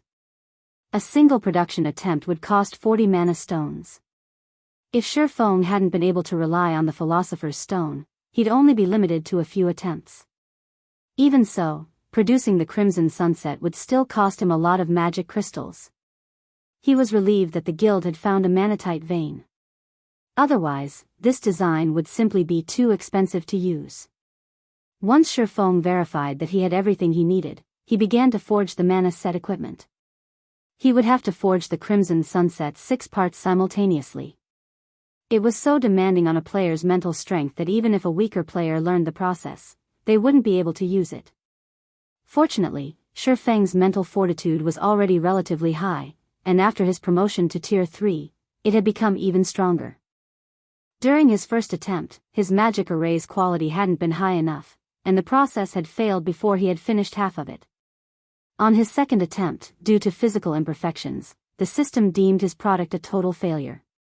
The results of his third attempt were nothing but scrap metal, as well. In the end, Shifeng had failed 6 times in a row, losing enough materials to make his heart ache. Read latest chapters at Wuxia EU. Please let me succeed this time. Shifeng prayed as he gritted his teeth. Nervously, Shifeng appraised the Crimson Sunset before him. If this attempt failed as well, he'd have to give up on the set. As Shifeng clicked the Appraise button, the 6 pieces of crimson equipment on the stone table lit with a dazzling, colorful glow. At the same time, the room's mana flooded to the equipment pieces. System: Crimson Sunset has been successfully forged. Forging proficiency increased by 180 points. Obtained 1,200,000 EXP. System: Black Steel Insignia's effect triggered, Crimson Sunset's attributes increased. Chapter 2356, Primal Void Stone Room. The Crimson Sunset radiated such a colorful glow that it illuminated the entire meditation room. Its aura was just as intense as that of Great Lord-ranked monsters. The strengthening effect improved it so drastically. Shifeng read the Crimson Sunset statistics in shock. He was already overjoyed that he had successfully produced the advanced mana set equipment. He hadn't actually expected to trigger the Black Steel Insignia's effect as well. Now, the Crimson Sunset's basic attributes could practically rival a Tier 3 mana set equipment. Mana equipment wasn't like ordinary equipment. It traded durability, which would continue to deplete with each use, in exchange for greater performance. Because of this, players could exhibit extraordinary strength with mana equipment. If a level 100, Tier 2 expert wore Tier 2 advanced mana set equipment, they could solo a level 100 High Lord. Normally, A Tier 2 expert couldn't even solo a level 100 lord and would need a full party to take one down. This was why Shifeng was so determined to produce the Crimson Sunset. Zero Wing already had an adequate number of peak combatants, but when it came to lower-grade experts, the guild was no match for the various superpowers. If he could arm Zero Wing's core experts with the Crimson Sunset, their combat power would undergo a qualitative transformation, and they'd only be weaker than true Tier 3 experts. Now that he had the experience of producing the Crimson Sunset, Shifeng began to mass-produce the mana set equipment. His production success rate was still quite low, but one Crimson Sunset would instantly arm Zero Wing with a Tier 2 expert that had the combat power to rival peak experts. Not even the various superpowers were capable of accomplishing this feat. Furthermore, the Crimson Sunset would be immensely helpful to players when they challenged their Tier 3 promotion quests. Following which, Shifeng forged 22 Crimson Sunsets, only stopping when he received a message from Melancholic Smile. She had contacted him to inform him that the second batch of Primal Void Stones had been retrieved from the shared warehouse. Blue Base City's members had also added the third batch to the shared warehouse. They're finally here. After reading Melancholic Smile's message, Shifeng decided to take a break from the Crimson Sunset's production for now. It took 24 hours to transfer items through the shared warehouse. Although the shared warehouse could only hold 200 Primal Void Stones at a time, it was the most convenient method for transferring non-bag space items that Zero Wing had right now. If he had to rely on the Crimson Dragon flying ship, it would take more than 24 hours to receive a shipment from Blue Base City. With 2 transfer cycles, White River City's Candlelight trading firm had 400 Primal Void Stones in stock. Although 400 Primal Void Stones were far from enough to construct a building, they'd be more than enough to build a small room. A small room might not be useful for combat players, but it would be for lifestyle players. They didn't need a lot of workspace, after all. Shifeng then contacted Melancholic Smile and had her deliver the Primal Void Stones to one of the small reception rooms on the top floor, and he began to modify the room. Shops in NPC cities had fixed layouts for their workshops, and players weren't allowed to modify them, but the reception rooms and offices were a different story. Since these rooms didn't have a specific function, players could modify them as they wished. To protect the Primal Void Stone's secret, Shifeng saw to the modifications himself. Fortunately, one didn't need to be an architect to complete the task. Finally, after more than a dozen hours of work, Shifeng had replaced the walls, ceiling, and floor with Primal Void Stones, spending 376 stones in total. If Sindhart saw the room, he'd have a heart attack. If they had sold those stones, they would have earned nearly 20,000 gold. Even the various superpowers would find a 20,000 gold modification to a small reception room to be a stroke of madness. And yet, Shifeng wasn't satisfied. He also set up a mana-gathering magic array within the room, increasing the room's mana density even further. Combined with the Primal Void Stone's mana-gathering properties, the mana in the small reception room was only slightly less dense than in the research workshop. These Primal Void Stones are amazing. This is only a small room, yet it can improve a player's mental strength by 20%. If I construct an entire building, I can likely increase that boost to 30%, Shifeng thought as he sensed the improvement to his mental fortitude. If he could train in such an environment, he might even be able to execute a perfect lightning flash, even if he were still at Tier 2. The Primal Void Stones were far more effective than he had expected. Tools that could improve a player's mental strength by 10% in God's domain already sold for astronomical amounts of money. One might not even be able to exchange a fragmented legendary item for such a tool. However, a Primal Void Stone room could improve a player's mental strength by 20%. Shifeng finally realized why the various superpowers in the past had reserved their Primal Void Stone houses for their own use, refusing to rent them to outsiders.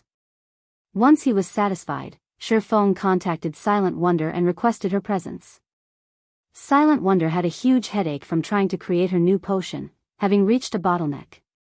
She wanted nothing more than to spend the 48-hour day in the research workshop, but upon receiving Shifeng's order, she had no choice but to set aside her research and begrudgingly visit the small reception room in question. Guild leader, this room, after a moment in the small reception room, she was stunned by the sensation of it. Silent Wonder hadn't felt anything in particular when she had first entered the room. She had merely felt a refreshing coolness spread throughout her body, but after 5 seconds, she noticed that her mind was far clearer than before. In addition, her physical control and mana had increased substantially. "It's not bad, right?" Shifeng asked, chuckling at Silent Wonder's shocked expression. "The research workshop can only provide a rough guideline. You'll have to figure out the details on your own. Meanwhile, this room will help improve your control. You can spend time here to learn the techniques and concepts you've struggled with. With this environment, your chances of creating a new recipe should rise to 70% or 80%, right? The room is simply magical. Forget 80%. I'm sure I can create a new recipe if I work in here for the next 4 or 5 days." Silent Wonder excitedly and confidently exclaimed. While in this room, she could finally understand some of the aspects of the Droplet of Life recipe that had confused her. Moreover, the advanced magic arrays she had struggled with no longer seemed difficult. She was 90% sure that she could draw the necessary arrays to produce the Droplet of Life now. "Good, then. I'll have Melancholic send some alchemy tools up in a moment. If you come across anything you can't figure out in the research workshop, you can come here to figure it out," Shifeng said, not surprised in the least by Silent Wonder's declaration. A room of primal void stones would even be useful to Grandmaster lifestyle players, not to mention Master lifestyle players.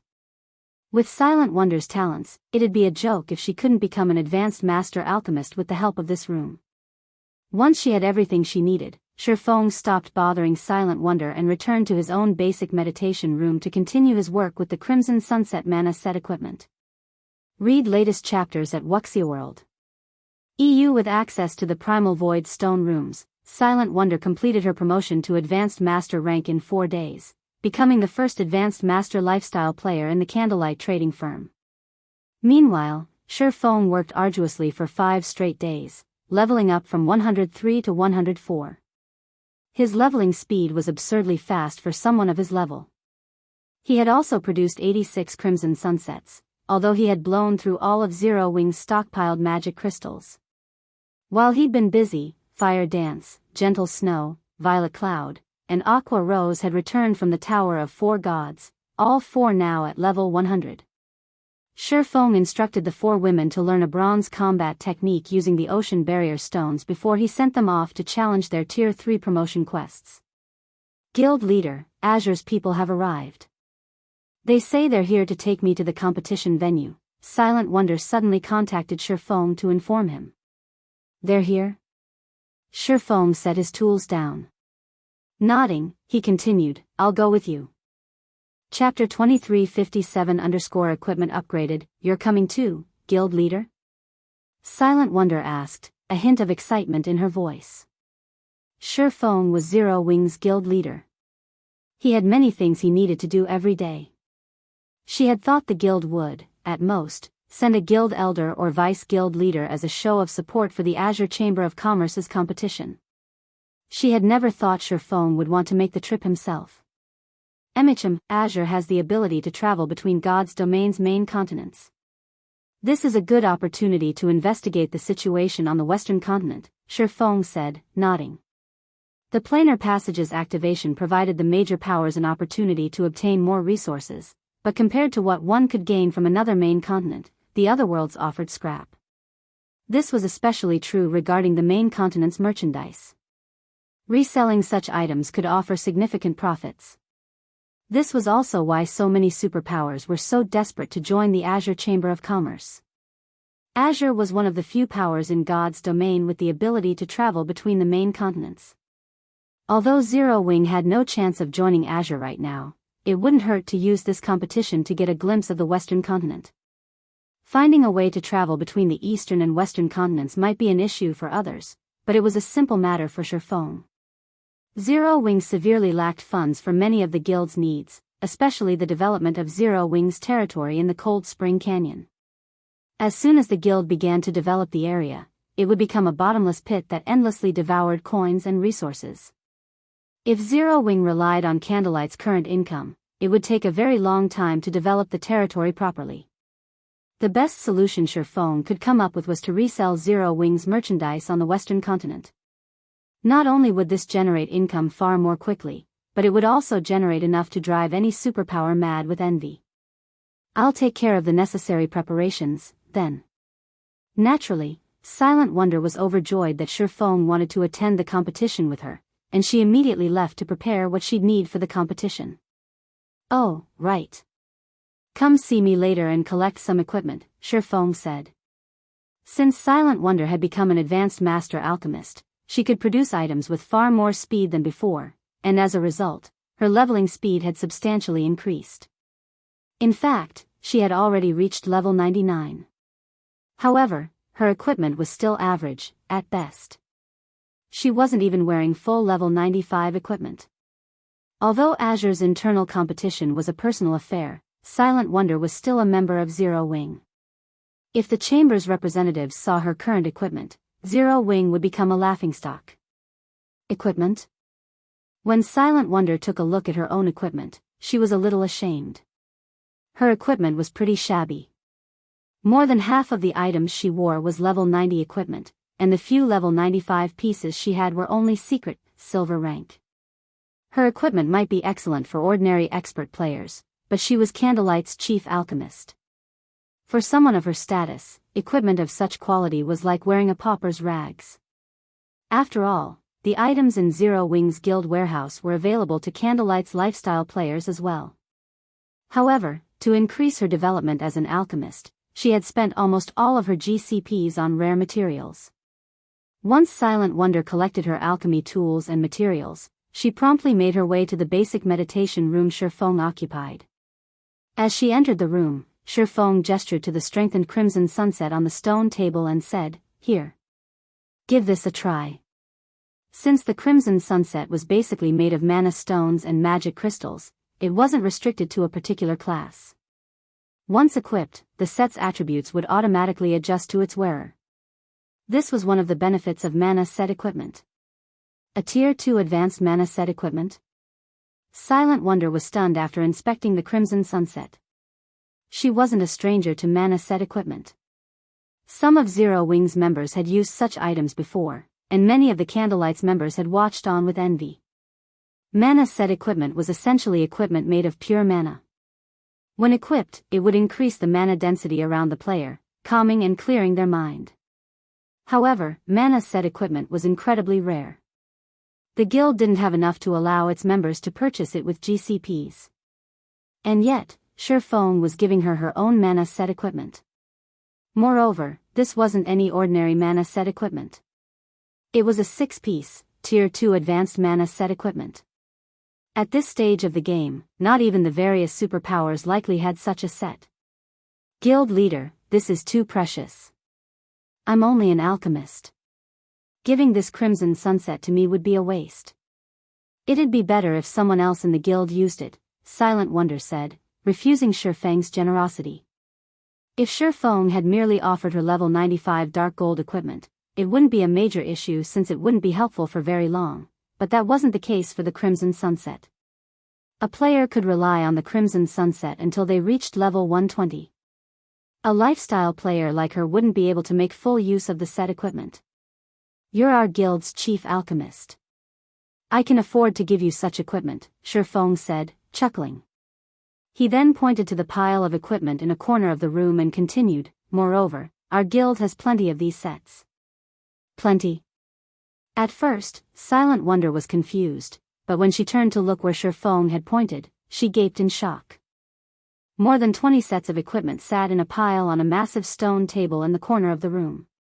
Every one of those sets looked just like the crimson sunset before her. Alright, hurry up and equip it.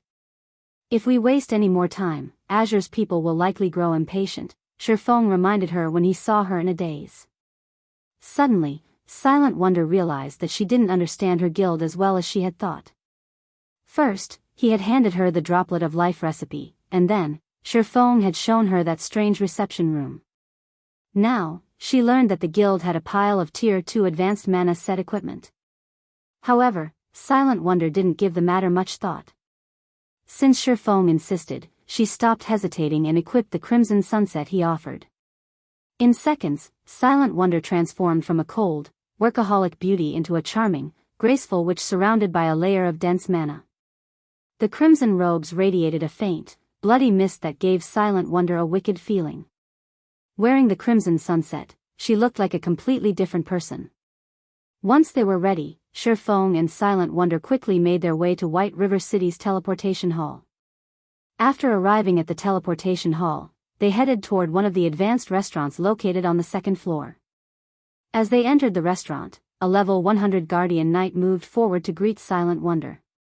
He looked to be in his early 30s and wore 4 pieces of epic equipment.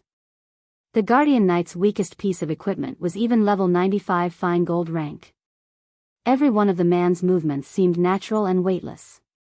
From what Shifeng could tell, this Guardian Knight should only be slightly weaker than Yan Tianqing. Long time no see, second miss, the Guardian Knight respectfully greeted Silent Wonder. Cloud? Why are you here? Silent Wonder was a little surprised to see this Guardian Knight, Cloud Hunter. I thought you'd been managing one of the branch guild on the western continent. Has something happened to it? The family's branch guild is fine. The old master was simply worried that you might encounter some problems during your trip, so he sent me to escort you, Cloud Hunter said, shaking his head. He then turned to Shifeng, who stood behind Silent Wonder, and said, however, it seems you would have been safe without me. Read latest chapters at Wuxia World. EU Grandpa is being too cautious. They wouldn't dare move against me during such a crucial time, Silent Wonder said, not feeling surprised by the arrangement in the least. In a slightly prideful tone, she continued, allow me to introduce you. This is my guild leader, Black Flame. Not only is he an intermediate master forger, but he's also Star Moon Kingdom's #1 expert. He's even slain War Blood's commander. If those people dare to attack, they'll find that they've only made a one-way trip. The old master simply wants to ensure your safety. After all, the boundary space we're heading to is the Dark Hills. Azure has stationed some people in the area, but it won't stop anyone with ill intentions, Cloud Hunter said. I understand. Let's set out, then. Silent Wonder nodded. She understood how special an area the Dark Hills was, but Shifeng was a tier 3 player. Anyone that tried to ambush them would be digging their own grave. Cloud Hunter said nothing more after witnessing Silent Wonder's nonchalant attitude. His task was simply to protect her. Following which, he led Silent Wonder and Shifeng to the Fire Dragon Empire. Chapter 2358, Boundary Space Fire Dragon Empire, Fire Dragon City, 20 flashes illuminated in the city's teleportation hall.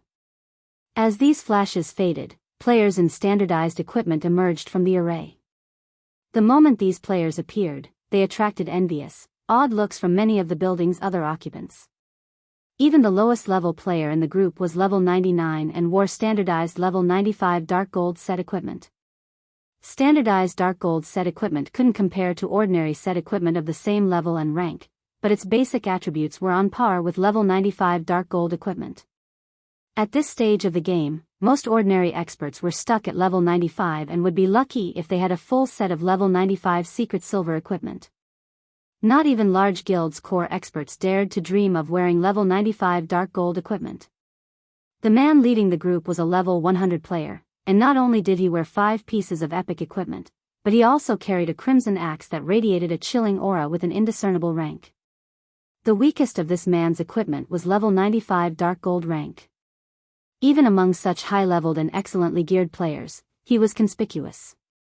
While the crowd wondered who these players were, 2 level 99 players with dense life auras approached the group. These two were none other than Cold Memory and South Dream, whom Shifeng had met earlier. Owl, you actually made a trip here? If your grandfather finds out, he'll definitely scold you, South Dream said, pinching the bridge of his nose as he gazed at the level 100 berserker youth named Burning Owl. Burning Owl was one of South Dream's childhood friends. He was also one of the Azure Chamber of Commerce's vice guild leaders. Apart from the fact that he had his family support, Burning Owl had earned the position through his superior abilities and talents. Of course. This is an important day that decides our family's position.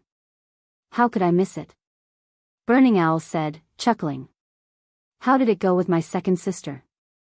We tried, but Wonder intends to stay with Zero Wing. We have no choice but to ask Silk Moon to join Dark Pursuit, Cold Memory said, frustrated.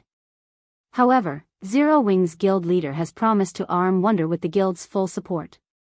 Zero Wing? Support my second sister? Burning Owl could not help but frown. Zero Wing really knows how to take advantage of people. Are they planning on relying on my second sister's identity to claim benefits from Azure?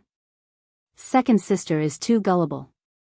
The Azure Chamber of Commerce's influence stretched across both of God's domain's main continents. Even the various superpowers desperately fought to join the chamber. As for his second sister, she was a free spirit that never cared about the family's matters.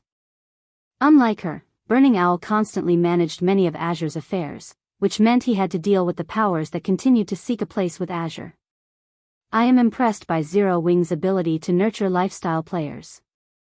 I'm confident that Wonder will perform well in the competition, South Dream added. Hopefully, that's the case, but if Zero Wing's guild leader tries to take advantage of my second sister, I'll show him the power of my Heaven Piercer team, Burning Owl said, nodding as a cold glint flashed in his eyes. Neither Cold Memory nor South Dream offered a response.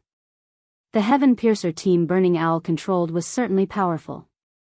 It might not have a lot of members, less than 50 in total, but every member was an expert among experts in the Azure Chamber of Commerce. Even the weakest member could rival peak experts. If these players split up and targeted a guild, even as a Tier 3 Sword King, Shifeng would find them difficult to deal with.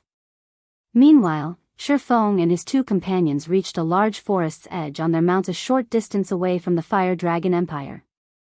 A gigantic magic array enveloped the forest, and a massive spatial tear was faintly visible in the sky. It was as if this entire forest were located within the spatial tear. The only way to enter or leave this forest was through the massive steel checkpoint. This was the Dark Hills, a famous boundary space among the neighboring empires and kingdoms. It was also a well-known trade hub between the nearby countries. Although the Dark Hills was a trade hub, it was not open to individual players or ordinary powers. Only the various major powers from the neighboring kingdoms and empires had access. When they needed to find precious materials, they usually came here. All trades in the Dark Hills were done through a bartering system. There were also large-scale player auctions from time to time, in which incomparably precious items would be sold. Most importantly, the Azure Chamber of Commerce controlled the Dark Hills. Occasionally, Azure would sell items that could only be found on the Western continent, which were very attractive to the various major powers. Azure's presence was the reason that the Dark Hills had become such a famous trade hub. A large number of players stood in line for the checkpoint, with many of them driving carriages filled with non-bag space items. They were all looking to trade their items in the Dark Hills. Due to Azure's forces at the checkpoint, none of these players dared to make a fuss as they waited. The Chamber of Commerce had stationed all sorts of war weapons and magic arrays at the checkpoint as well to secure its rule over the area, and a small army of experts had garrisoned in the Dark Hills. Not even an army of tens of thousands of experts could shake Azure's rule in the Dark Hills, much less a small team.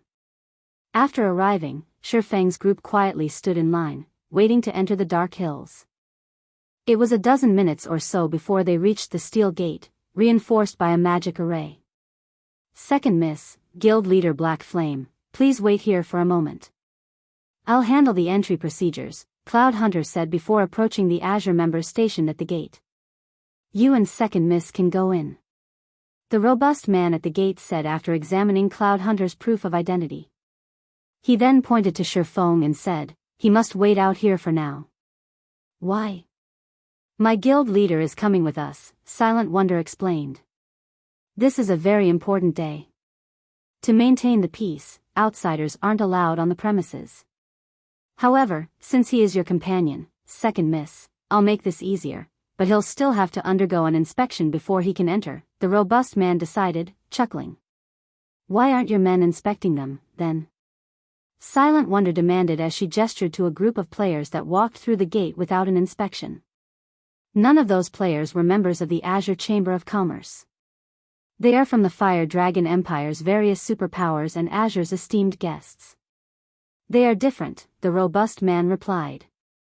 You better not go overboard, brute. Zero Wings Guild leader is our second Mrs. esteemed guest.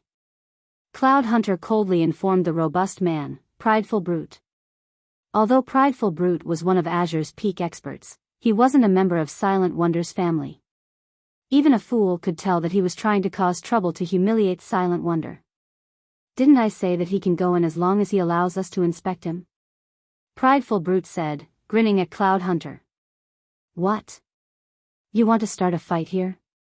With Prideful Brute's question, the 40 heavy crossbows on the wall turned to aim at Cloud Hunter, and two of Prideful Brute's companions stepped forward.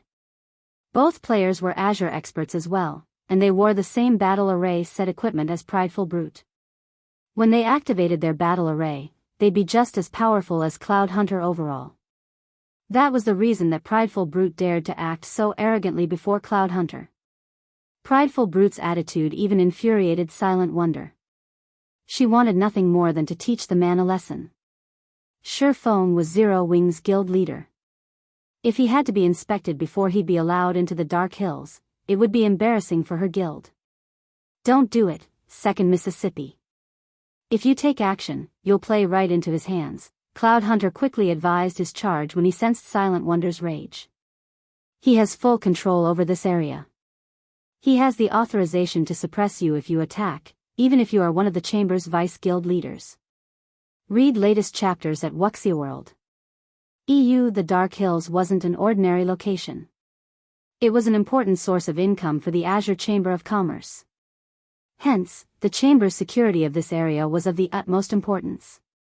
As the checkpoints manager, Prideful Brute had the authorization to attack anyone who wasn't Azure's guild leader or a Grand Elder if they caused trouble. If Silent Wonder caused a scene and died as a result, her maternal grandfather wouldn't be able to object. It seems you're not that dumb after all. This is one of Azure's most important territories. Do you really think your family has full say in Azure? Prideful Brute said, sneering Silent Wonder. However, as soon as he finished speaking, a sword light startled everyone.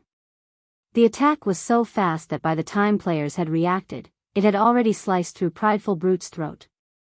As the sword light faded, Prideful Brute lost all of his HP and collapsed powerlessly to the ground. Everyone that had seen the attack spun toward its origin. The attacker was none other than Silent Wonder's guest Shurfeng.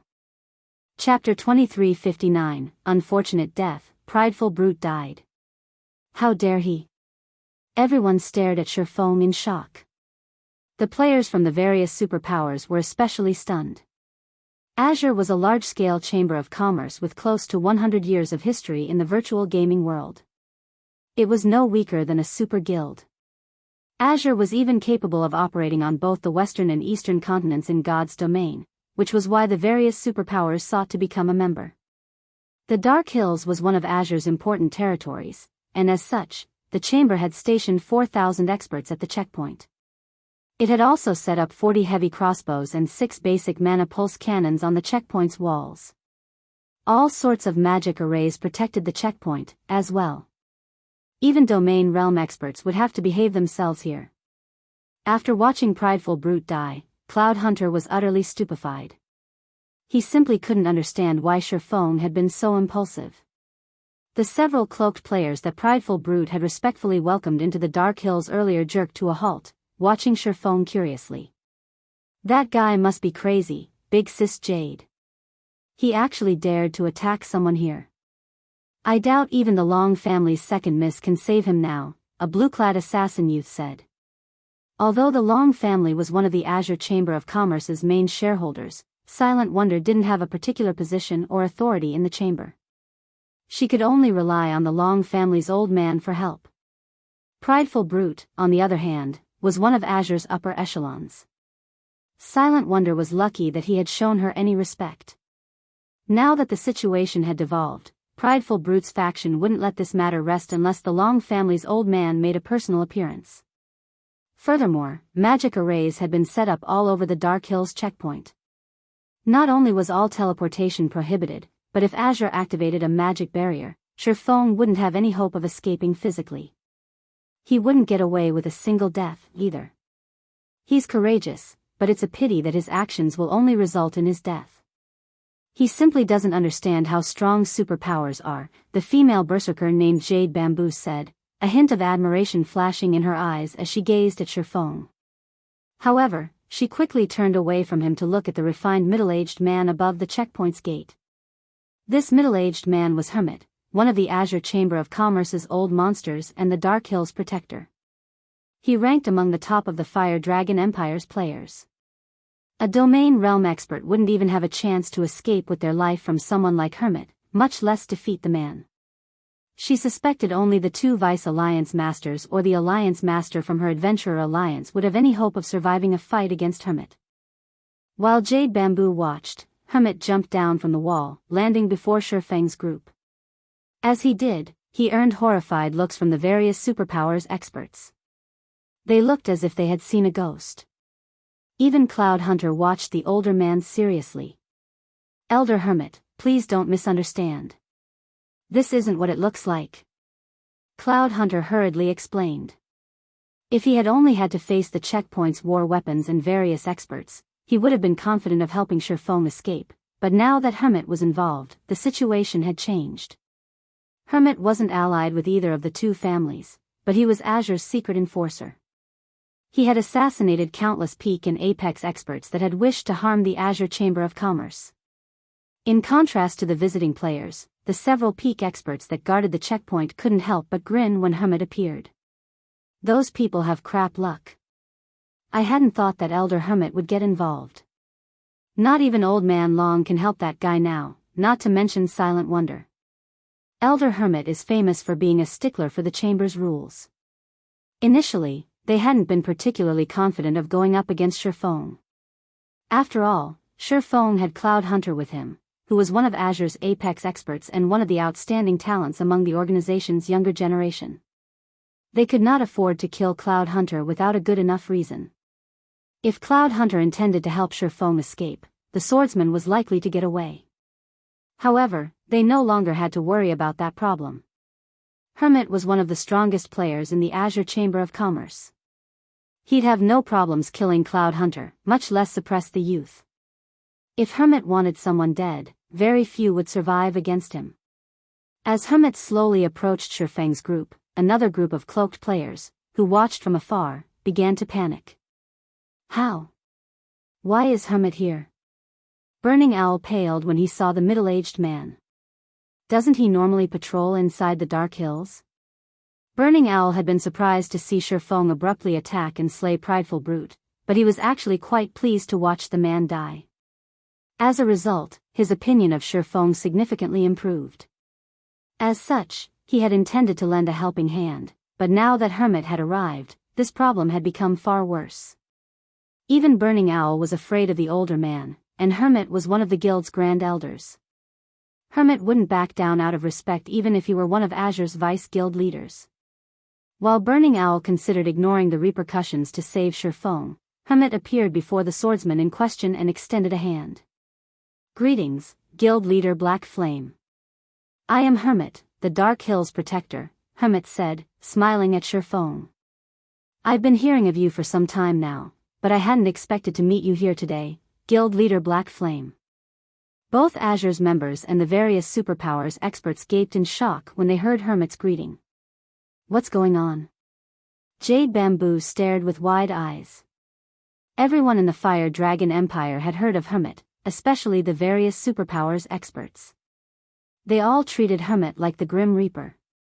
The man was known for his indifferent expression, and even when he had stood before her Adventurer Alliance's Alliance Master, he had treated her coldly. Now, however, Hermit welcomed Shifeng with a smile. It was unbelievable.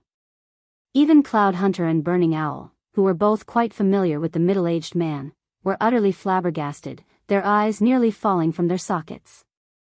Was this really the Hermit they knew? Even stranger, Shifeng had just killed Prideful Brute in public.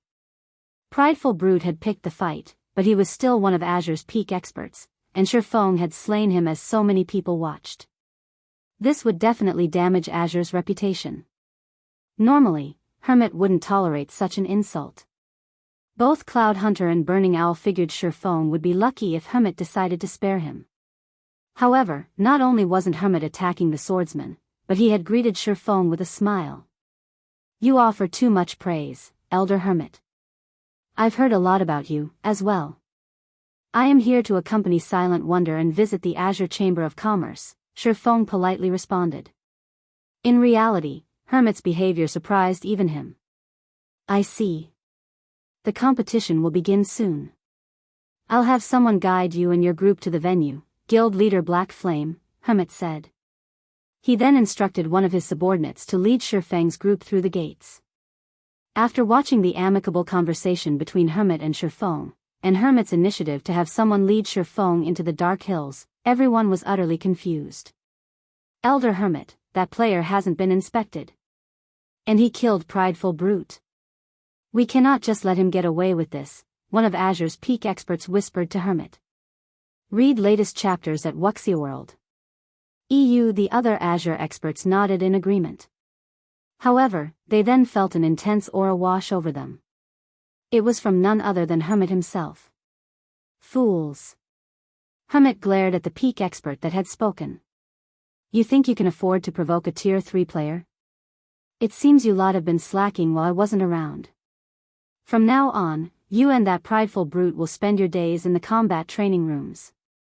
You are only allowed a break once you've passed those trials. After saying so, Hermit ignored the experts and left. Chapter 2360, Dark Hills. Shocked watching Hermit leave, the several peak experts from Azure were stunned. Tier 3? How is that possible? Nobody in our chamber is even confident of challenging their Tier 3 promotion quest. How can he have reached Tier 3 already? Tier 3 classes were no longer foreign to the various superpowers in God's domain, who knew very clearly how powerful a Tier 3 class was. It was not something that Tier 2 classes could go up against. Meanwhile, now that level 100 players had already appeared, the various superpowers had started researching the Tier 3 promotion quest. However, their findings indicated that the Tier 3 promotion quest was absurdly difficult. Ordinary experts could not hope to complete the quest as soon as they reached level 100. As for peak and apex experts, they faced an even greater challenge. After all, not only had they obtained excellent legacies, but they also had to challenge the highest difficulty promotion quest available in consideration of their future development. If they settled for a mediocre result, they would only be harming themselves in the long run. However, even the ordinary Tier 3 promotion quest already exceeded the expectations of the various superpowers because players had to travel to level 100 neutral maps to conduct their Tier 3 promotion quest. Level 100 neutral maps were not places that just any player could visit. Even a team of level 100, Tier 2 experts would face great danger when exploring a level 100 neutral map. Anyone capable of completing their Tier 3 promotion quest at this stage of the game undoubtedly had extraordinary strength. Needless to say, after completing their Tier 3 promotion quest, they would only have further improved their extraordinary strength. Brute died for nothing this time. That's right. He really dug his grave this time. Let alone Brute, even if Black Flame killed one of the chamber's elders, the chamber would most likely still ignore the matter. If what Hermit said was indeed true, then Prideful Brute's attempt to use Shifeng to make trouble for Silent Wonder was simply suicidal. After all, the Azure Chamber of Commerce didn't have a single Tier 3 player right now. If a Tier 3 player wanted to do something against Azure's members out in the fields, particularly in level 100 neutral chamber, would be absolutely powerless to do anything about it. To avoid such an outcome, the chamber naturally wouldn't retaliate against Shifeng just because he responded aggressively to Prideful Brute's provocation. As for the spectating crowd, when they saw Hermit berating Azure's peak experts, their jaws dropped even more than before. They simply could not wrap their minds around what had just happened. Who is that Black Flame? Black Flame had killed Azure's Prideful Brute, yet not only did Hermit not react in rage, but he even berated his own people. Jade Bamboo's eyes roiled with confusion as she gazed at Azure's peak experts. Although Hermit had spoken to those peak experts through a team chat, which prevented her from hearing what he said, she could still see his behavior and sense the aura he exuded, particularly his sudden burst of killing intent. That dense killing intent was something that made even an apex expert like herself shudder in fear. Moreover, she could tell that Hermit's killing intent wasn't directed at the departing Shifeng, but at the several peak experts before him. From this, one could tell that the behavior of Prideful Brute and the other experts of Azure had enraged Hermit. At the same time, it was also obvious that Hermit was afraid of Shifeng. Hermit was one of the top 10 experts of the Fire Dragon Empire, yet he actually appeared fearful of another player right now. This was simply unbelievable. It's over, just like that? At this moment, Burning Owl, who stood a short distance away from the checkpoint, could not help his stupefaction when he saw Hermit walking away. He could not understand what had just happened. However, Cold Memory and South Dream, beside him, were not the least bit surprised by Hermit's response to Shifeng's aggression. The fact that Shifeng was now a Tier 3 player was still a secret. After the two of them found out about this, they had immediately reported the matter to their Vice Guild leader. Meanwhile, their Vice Guild leader had promptly issued a gag order on this secret. Although the two of them hadn't told anybody else, with Azure's discerning intelligence department, Hermit must have obtained word of it.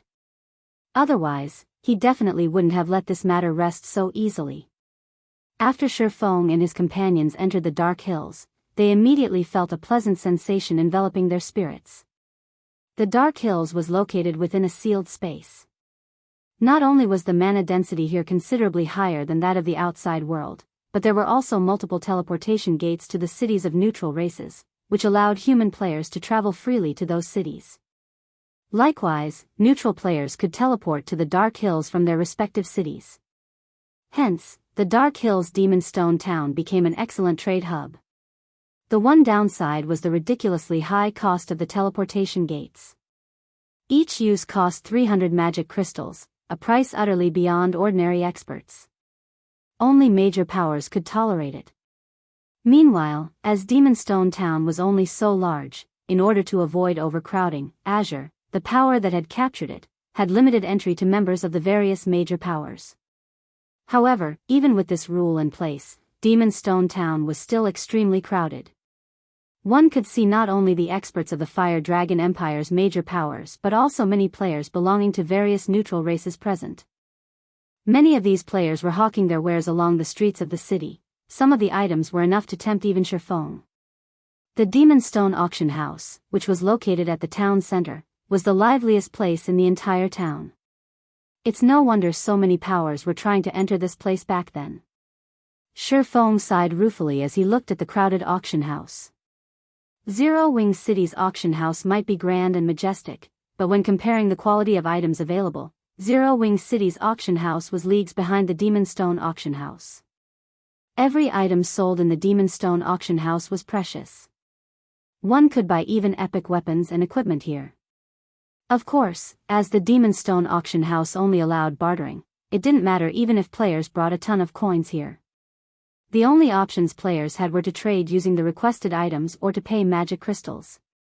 However, magic crystals were a strategic resource to the various major powers. Hence, most of the major powers that came here would only trade using the required items. Those that lacked the required items could only window shop to sate their desires. As for the auction house's second floor, the Azure Chamber of Commerce currently had full control over it. Only the members of invited superpowers were allowed entry there. The members of ordinary powers could only watch Azure's internal competition from the first floor hall. Under the lead of Hermit's subordinate, Shifeng's group entered the second floor unhindered. At this moment, not only was the second floor hall seated with Azure's upper echelon, but there were also plenty of players belonging to the upper echelons of various superpowers. Azure's internal competition today would decide whether the Long family or the Duan family would rule over the chamber. Hence, the superpowers placed considerable importance on the competition today. After all, if the family they supported won, they would gain greater benefits from Azure. On the other hand, if the family they supported lost, their benefits would naturally decrease. When Shifeng's group entered the venue, everyone's gaze promptly shifted to it. That person's black flame? Read latest chapters at Wuxia EU. How desperate is this guy trying to gain the Long family's favor? He actually dared to kill a member of the Duan family. Doesn't he know that the Duan family has much more influence than the Long family in the Fire Dragon Empire? He's used to playing tyrant in a kingdom. He is naturally short-sighted when it comes to the bigger world. I heard that Giant's Heart has plenty of partnerships with the Duan family. This time, the Duan family has even managed to get Vice Guild leader White Autumn to visit. I heard that White Autumn recently gained a god's blessing, and his strength is now off the charts.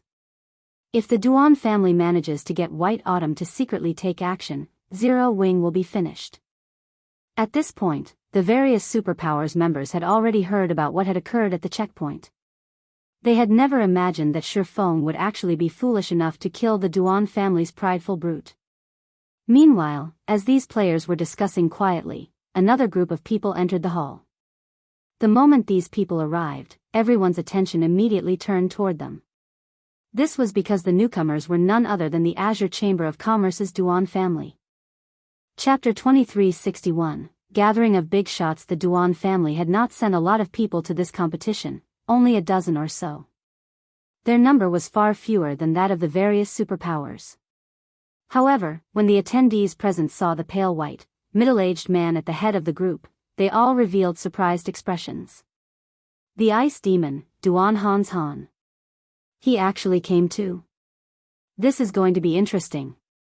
The Ice Demon's combat standards are not the slightest bit inferior to Hermit's. In fact, he is even stronger than Hermit in a frontal confrontation. Moreover, unlike Hermit, who maintains a neutral stance in Azure, Duan Hans Han is famous for his partisanship. The faces of the various superpowers members shone with anticipation when they saw the man leading the Duan family's group. Duan Hans Han was the strongest person of the Duan family's second generation. His position in Azure rivaled that of the assassin Hermit. He had been fighting in the Western continent all this time, and his fame over there surpassed even Hermit's. Although Duan Hans Han was nicknamed the Ice Demon, his short temper was well known among the various superpowers. Meanwhile, after stepping into the hall, Duan Hans Han did not head toward the VIP seats. Instead, he walked up to Shifeng, the chilling aura he radiated making the various superpowers refinement realm experts shudder involuntarily. "You're that black flame that killed prideful brute at the checkpoint?" Duan Hans Han asked coldly as he glared at Shifeng. Upon hearing Duan Hans Han's question, everyone present revealed looks that suggested they had expected such a situation to arise. Although they were currently inside the auction house and within Azure's territory, Duan Hans Han would not care about etiquette. If Shifeng gave him an unsatisfactory reply, Duan Hans Han would definitely take action. "That's right. Do you have business with me?" Shifeng nodded, not evading Duan Hans Han's question at all. His nonchalant reply also made it seem as if the killing intent Duan Hans Han radiated was non-existent. Upon hearing Shifeng's words, everyone present gasped involuntarily. Is this guy nuts? He's still trying to act tough at this point? A blue-clad assassin youth, who was also in the second-floor hall, stared at Shifeng in shock. Duan Hans Han was known for being an unstoppable killing machine over in the Western continent. This was why he was nicknamed Ice Demon. Even the guild leaders of the various superpowers had to show respect when meeting him. Shifeng, however, behaved as if he had nothing to do with this matter. He probably doesn't know about the Ice Demon. After all, Zero Wing is developing in a small kingdom. It shouldn't know much about matters in the Western continent, said Jade Bamboo from beside the assassin youth. She, too, had been surprised at Shifeng's reply. However, now that he has spoken to Ice Demon that way, he's definitely doomed. Hermit maintained a neutral stance in the Azure Chamber of Commerce, so it was only normal for him to ignore the quarrels between the two main families and prioritize the chamber's benefits above all else. However, that was not the case for Duan Hans Han at all. Meanwhile, as soon as Shifeng finished speaking, Duan Hans Han's killing intent skyrocketed in intensity, putting a powerful pressure on the spectating crowd. Good. Young man, you're very brave. It seems that if I don't take some action in the Eastern continent, nobody will place the Azure Chamber of Commerce in their eyes in the future. Duan Hans Han exclaimed wrathfully. Mana started gathering around him, the ambient temperature plummeting. Black Flame is doomed now. At this moment, everyone understood that Duan Hans Han was thoroughly enraged. With this, even Silent Melody and Cloud Hunter would be powerless to save Black Flame. After all, quite a few of those standing behind Duan Hanshan were peak experts. They would have no problem holding Cloud Hunter back for a short period. However, just when everyone thought a battle would break out between Shifeng and Duan Hanshan, a deep and powerful voice echoed throughout the entire hall. "Old Ice, are you planning on breaking the chamber's rules?"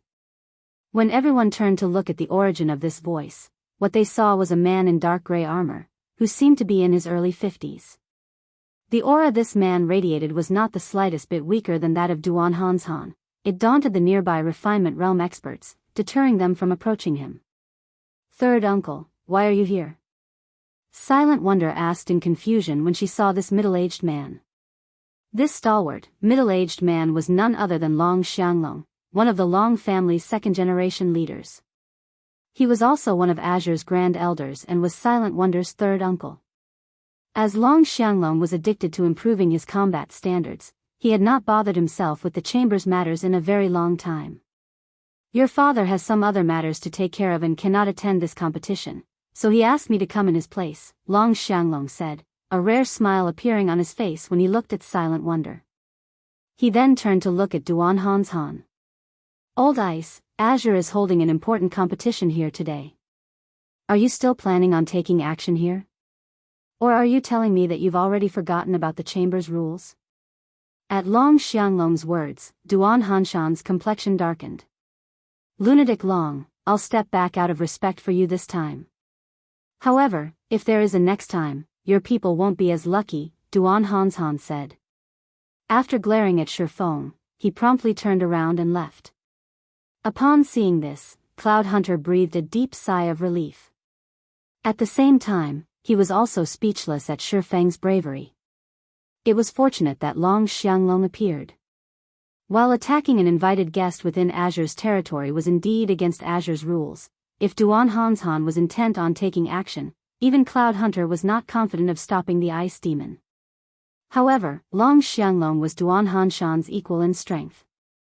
Moreover, the rules were on Long Xianglong's side. If Duan Hanshan took action, he would definitely end up getting himself punished.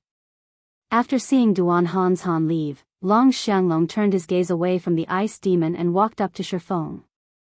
"Young man, you shouldn't act so impulsively next time.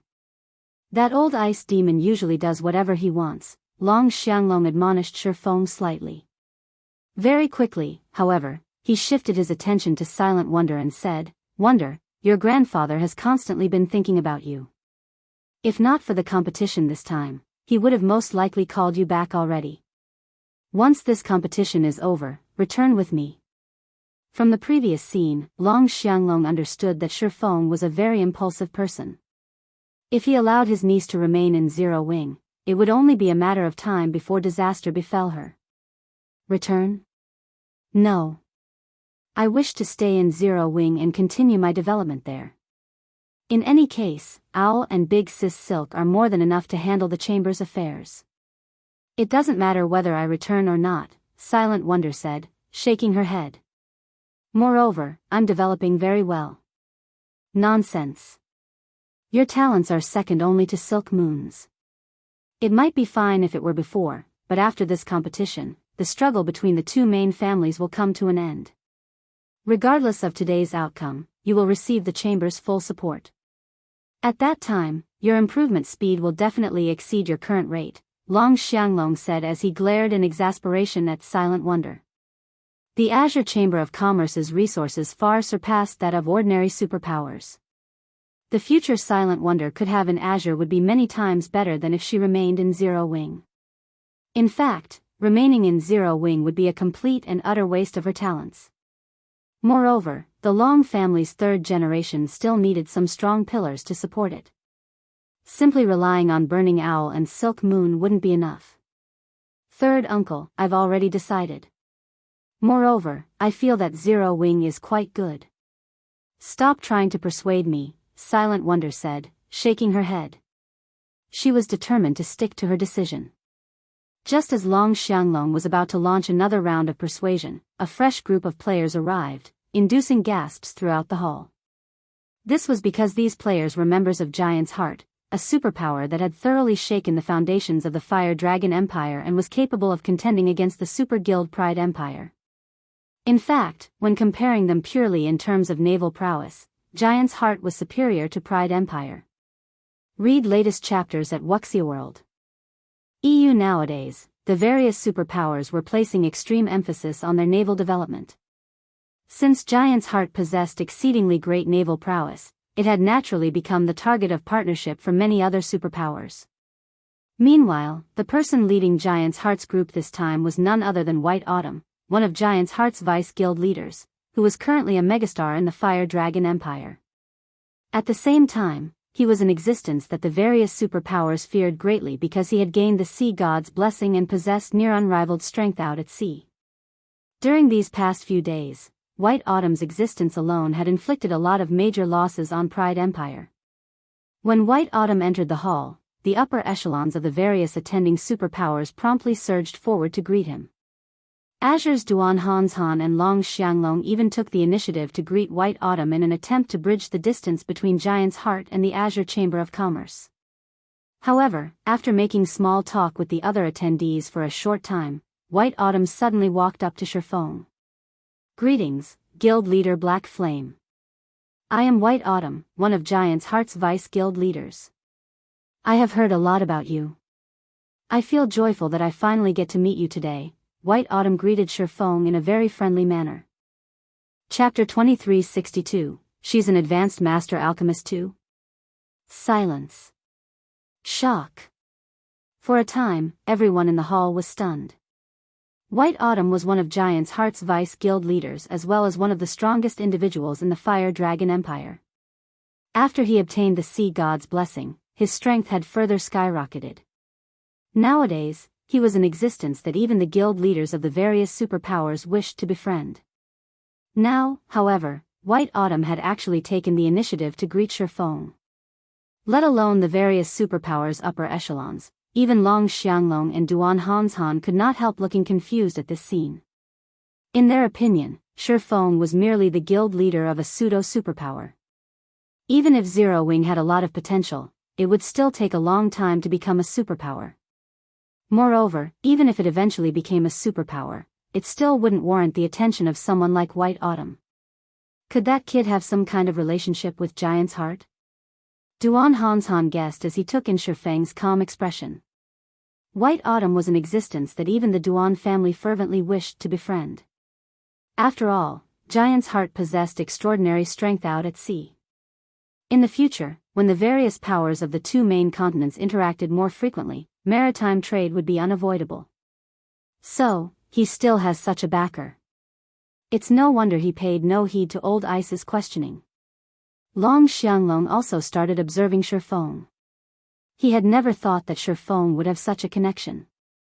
If Shifeng had Giant's Heart supporting him, with the Azure Chamber of Commerce's current attitude toward Giant's Heart, Duan Hanshan definitely wouldn't dare to casually take action against Shifeng. Although the ice demon was short-tempered, he was no fool. He knew when he should take action and when he should restrain himself.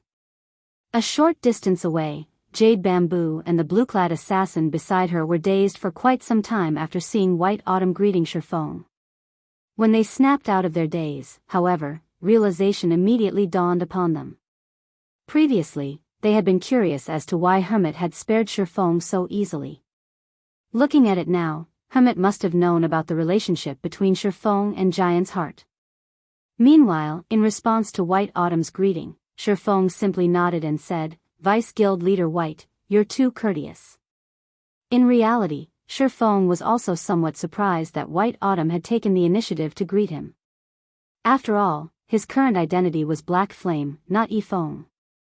Moreover, he had only helped White Autumn complete a quest and receive the sea god's blessing. This amount of help should not warrant White Autumn's enthusiastic welcome. "Guild Leader Black Flame, I am not being courteous at all," White Autumn said, shaking his head. In a serious tone, he continued, "Currently, Giant's Heart has captured a relatively excellent town over at Dark Moon Lake, outside the Fire Dragon Empire. We wish to form a partnership with Zero Wing for this town. May I know if Guild Leader Black Flame is interested?" As soon as White Autumn finished speaking, Gasps filled the hall once more. As for Long Xianglong and Duan Hanshan, they both gaped in shock at this scene, their minds blank with disbelief. The area around Dark Moon Lake was a fat piece of meat that many powers were eyeing. Not only was it a neutral map, but it was even connected to the sea, a location without many developmental restrictions. Dark Moon Town had the potential to become a large-scale port city. At that time, the income generated from the city would be several times higher than that from NPC port cities. Hence, many of the Fire Dragon Empire's superpowers had tried to capture Dark Moon Town. In the end, however, it was White Autumn who succeeded. Moreover, he had even served Pride Empire a huge loss while doing so. Now, however, White Autumn wanted to form a partnership with Shifeng. Dark Moon Town? Zero Wing is naturally very interested in this partnership, Shifeng said, although he, too, was very surprised by White Autumn's suggestion. Shifeng was relatively familiar with Dark Moon Town, or more precisely, with Dark Moon City. In his previous life, Dark Moon City had been the largest player-operated port city in the vicinity of the Fire Dragon Empire. It had practically been the lifeline linking the Fire Dragon Empire with the sea. The prices of the shops and lands inside Dark Moon City had rivaled even those of imperial capitals.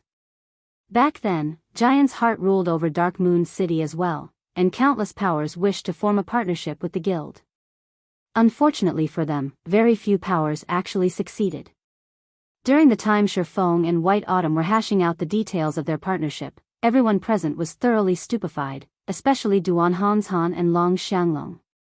Shock and confusion filled their hearts. They even wondered if they were dreaming. Who is he? The Fire Dragon Empire's various superpowers were desperately seeking to cooperate with Giant's Heart on Dark Moon Town. Now, however, White Autumn was proposing a partnership with Shifeng. This was simply absurd. Aside from Duan Hanshan and Long Xianglong, Burning Owl and Cold Memories Group were also astonished by this scene. Big sis, what kind of relationship does your guild have with Giant's Heart? Burning Owl asked Silent Wonder. Even though Burning Owl had just arrived in the Eastern Continent, he knew about Dark Moon Town and its importance because one of his tasks in coming to the Eastern Continent this time was to negotiate a partnership with Giant's Heart regarding Dark Moon Town. However, there were simply too many superpowers eyeing Dark Moon Town, so even with the Azure Chamber of Commerce's backing, he was not particularly confident in his chances. Now, however, Cold Memory and South Dream were also eager to hear the answer to Burning Owl's question. They knew for a fact that Shifeng was a Tier 3 player. However, they never considered that Zero Wing might still possess a foundation so powerful that it would warrant Giant's Heart's active solicitation. This was something even Dark Pursuit was incapable of accomplishing. I don't know, either. Silent Wonder was also confused by this situation. Meanwhile, White Autumn himself paid no heed whatsoever to the shock everyone felt at his actions. He had personally witnessed Zero Wing's strength before, particularly its Crimson Dragon flying ship. The flying ship's performance exceeded his expectations entirely. Meanwhile, after seeing Shifeng now, he was even more certain that his decision to partner with Zero Wing was a wise one. Due to the sea god's blessing, White Autumn's perception toward life aura and danger had improved significantly. When looking at Shifeng, he actually felt a deadly threat. Moreover, he could also tell that Shifeng's life aura was stronger than his own. The only explanation he could think of for this situation was that Shifeng was a Tier 3 player. In a period where none of the various superpowers possessed even one Tier 3 player, Zero Wing actually had two. He simply did not know what to say about this situation. Elder Hanshan, this is going to be troublesome. Silent Wonder is a member of Zero Wing.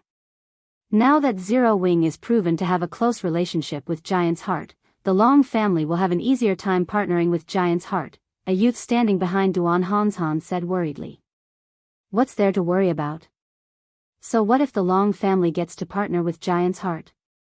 The most important point is who will get to rule Azure. Even if Zero Wing has a good relationship with Giant's Heart, that won't help the Long family or Silent Wonder win the upcoming competition, Duan Hanshan retorted.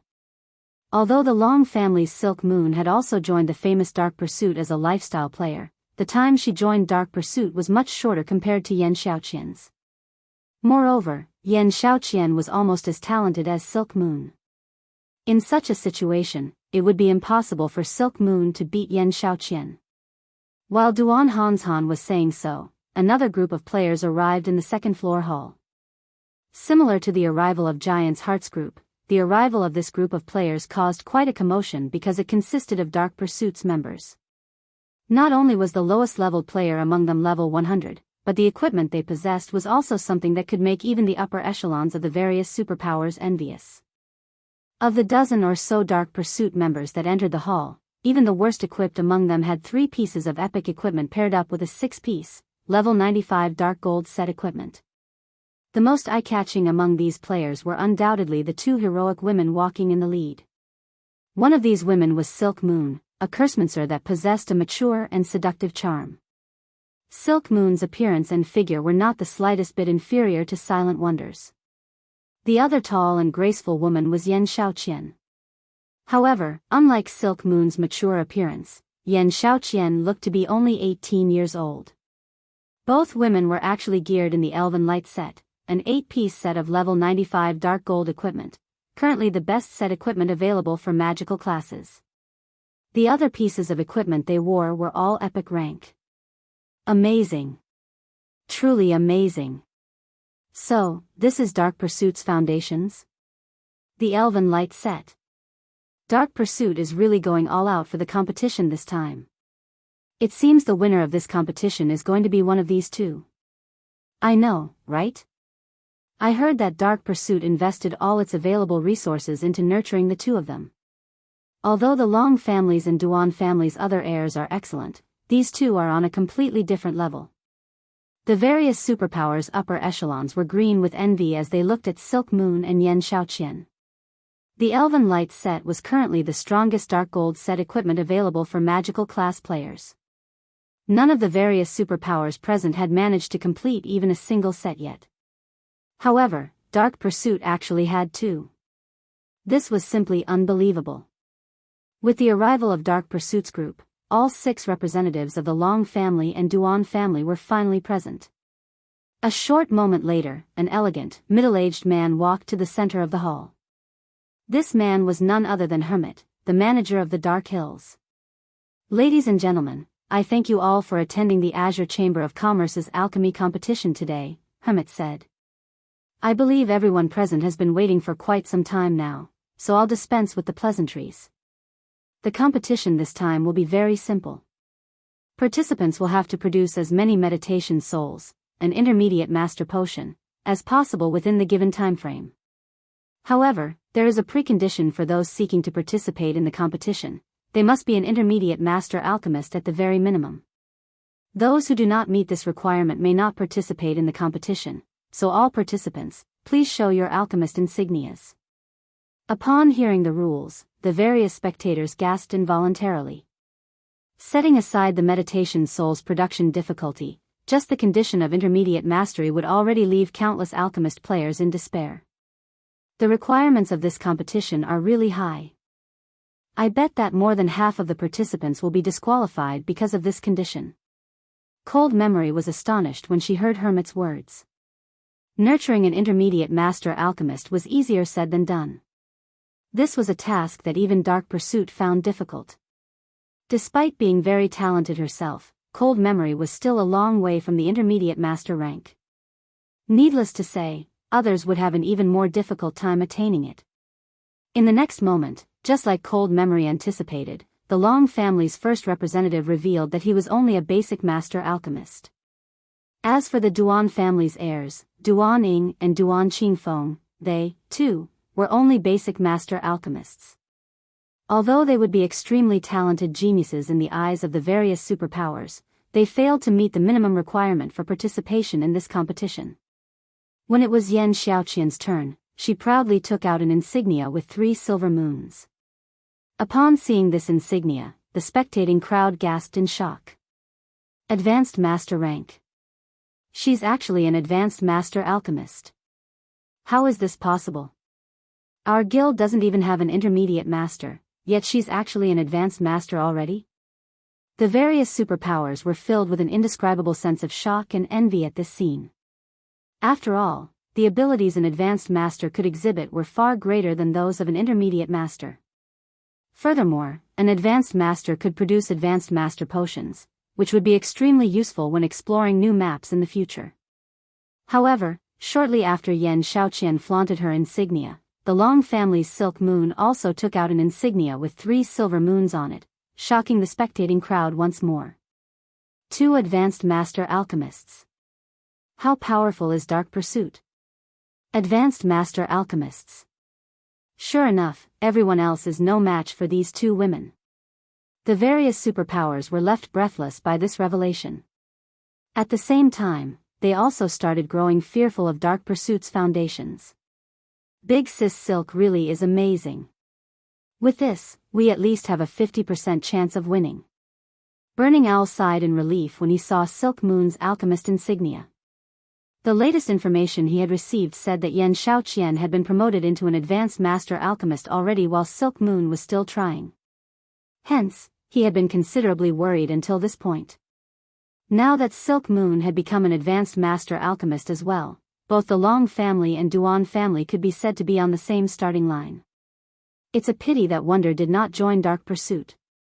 Otherwise, she would also have had a chance at becoming an advanced master alchemist before this competition, and our chances of winning will be much greater.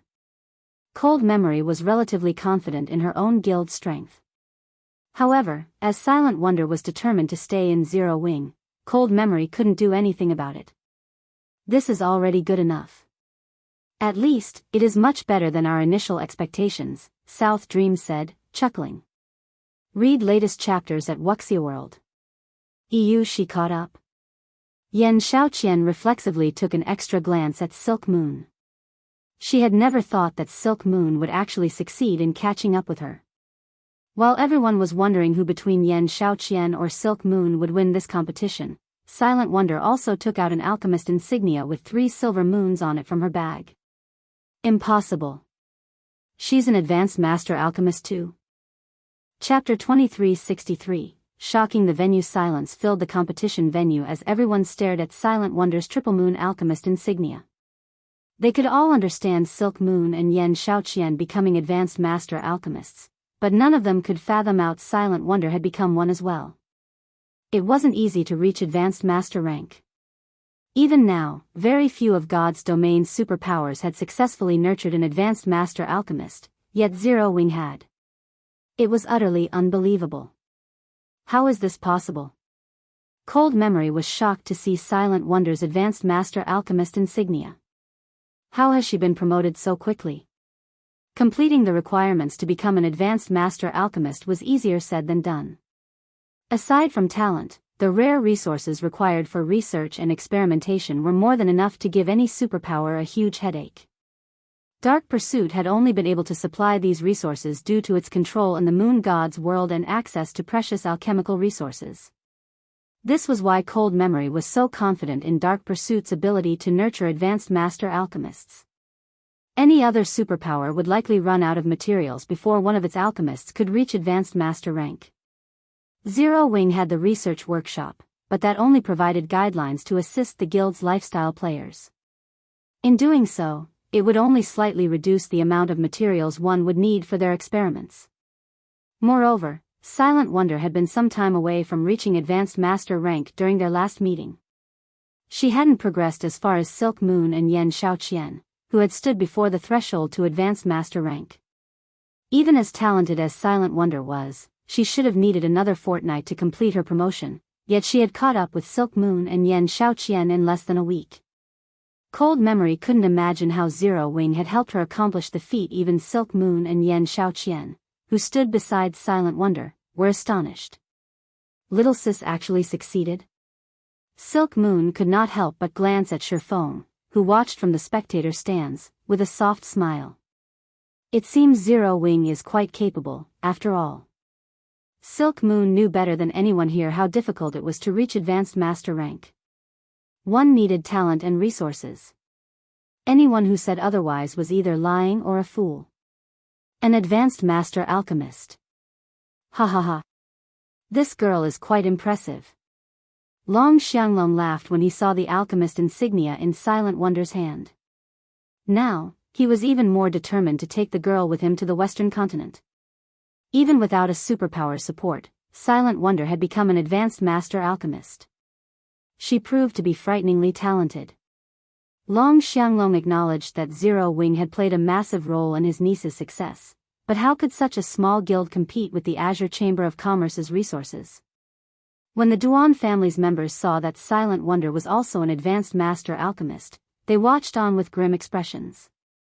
Although the final victor would decide the competition's outcome, the fact that the Long family had one more advanced master alchemist than they did gave their competitor an edge. Why are you so worried? She's merely an advanced master alchemist, Duan Hanshan said as he eyed the people around him. So what if she's a talented alchemist? This competition won't be won on alchemy standards alone. The competition would determine which of the two families had a stronger heir. Even though this was an alchemy competition, it wasn't any ordinary battle between alchemists. High alchemy standards would provide an advantage, but combat power would also play a significant role. The participants would have to fight for the materials they needed.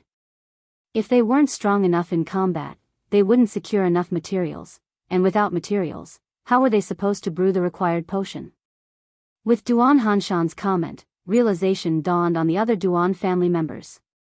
After all was said and done, this competition would rely on the strength of the competitors' backers. In this regard, Zero Wing was no match for Dark Pursuit. While everyone chatted amongst themselves, Hermit, who had inspected all 6 participants' insignias, spoke again.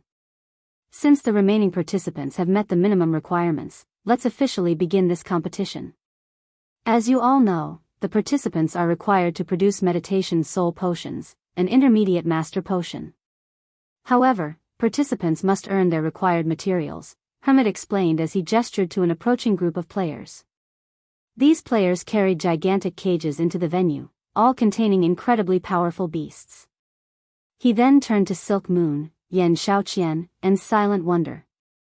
You will face these level 100 wild beasts. You will earn more materials by defeating stronger monsters. Of the monsters we've prepared, the weakest is a lord. For defeating this monster, you'll acquire 3 sets of materials. The next monster is a high lord, and you'll earn 6 sets for defeating it. You will not be required to defeat the level 100 Great Lord, but if you survive against it for 10 minutes, you'll receive 10 sets of materials. If you survive for 10 minutes against the level 100 Grand Lord, you'll receive 20 sets of materials. However, you will only have one chance to challenge a monster, so choose wisely. As Hermit finished his explanation, a commotion erupted in the venue. The Azure Chamber of Commerce is so generous. It's captured so many level 100 wild beasts. Crap. Isn't this challenge a little too difficult? Not even level 100 Refinement Realm experts can defeat a level 100 Lord one-on-one, yet it's the weakest monster here. Do the participants even stand a chance? The various superpowers felt a cold chill when they saw Azure's level 100 wild beasts. Capturing wild beasts to tame as mounts was extremely difficult, especially at such a high level. Ordinary powers couldn't afford to spare the amount of manpower the task would require, yet Azure used these precious level 100 wild beasts to test its heir's strength. Even the various superpowers' upper echelons thought this competition was absurdly difficult. At this stage of the game, level 100 peak experts would, at most, be strong enough to challenge a level 100 High Lord. If they encountered a level 100 Great Lord alone, they'd have no choice but to flee. Even worse, lifestyle players had far less combat power than actual combat players. Whether or not Silk Moon and the others could fight a level 100 Lord was already questionable, not to mention a High Lord. The various superpowers members couldn't help but glance at Silent Wonder in pity. Of the 3 remaining participants, only Silent Wonder was under level 100. Other experts might be impressed that she had reached level 99, but it put her at an overwhelming disadvantage in this competition.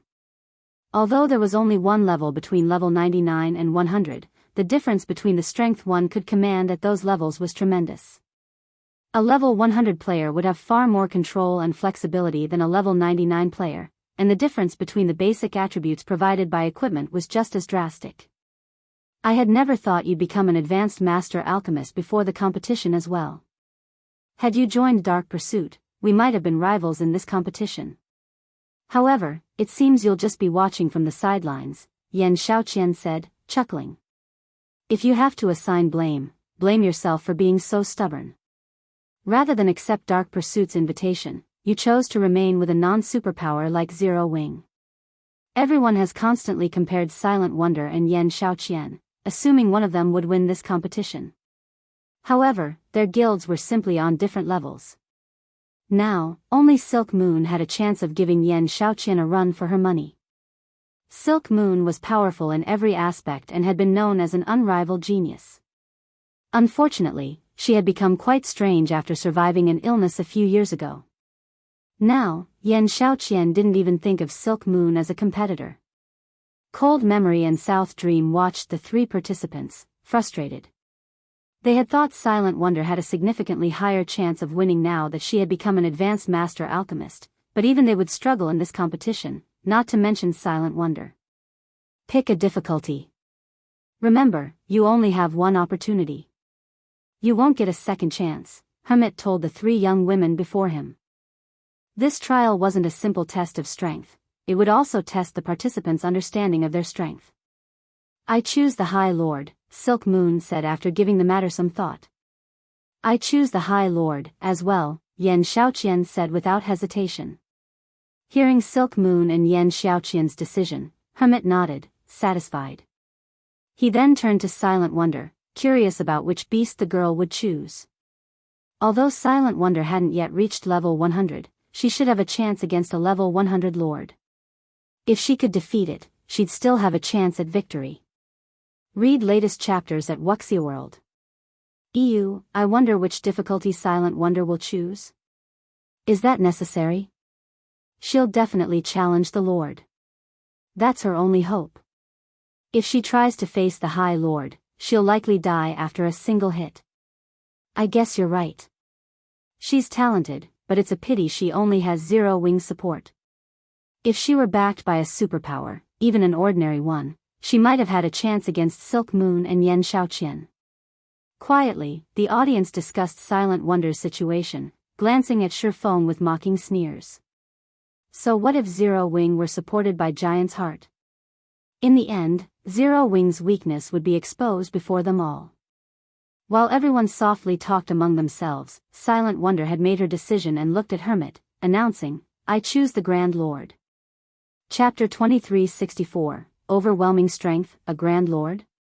She's lost her mind. That's a level 100 Grand Lord we're talking about. What arrogance.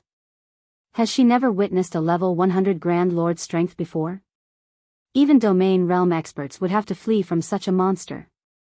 When they heard Silent Wonder's decision, everyone felt that she had gone mad and was hopelessly optimistic. Why else would she make such a foolish, insane choice? Even the various superpowers expert teams had trouble with level 100 monsters at this stage of the game.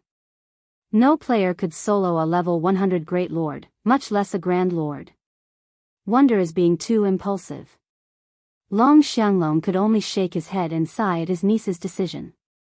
Although Hermit had presented 4 choices for the competition, as someone who had fought in level 100 neutral maps, he knew that there were really only 2 viable difficulties.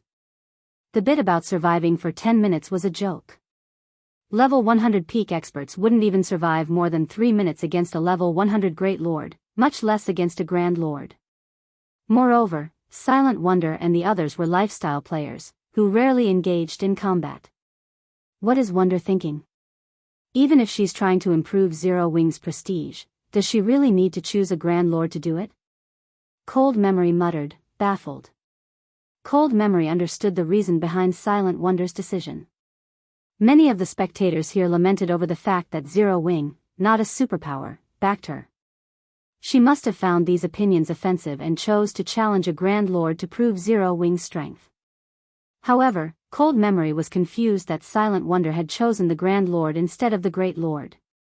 She had better chances against the Great Lord, even if they were still quite slim, than she had against a Grand Lord. Now, she was simply making a fool of herself. Are you certain that you wish to challenge the Grand Lord, Wonder? Hermit, who was just as surprised by the girl's decision, asked for confirmation. Before the trial, Azure's Grand Elders had tested the challenge's viability. They had come to the conclusion that the highest difficulty challenge would be utterly impossible for current players. That's right. I choose to challenge a Grand Lord, Silent Wonder declared.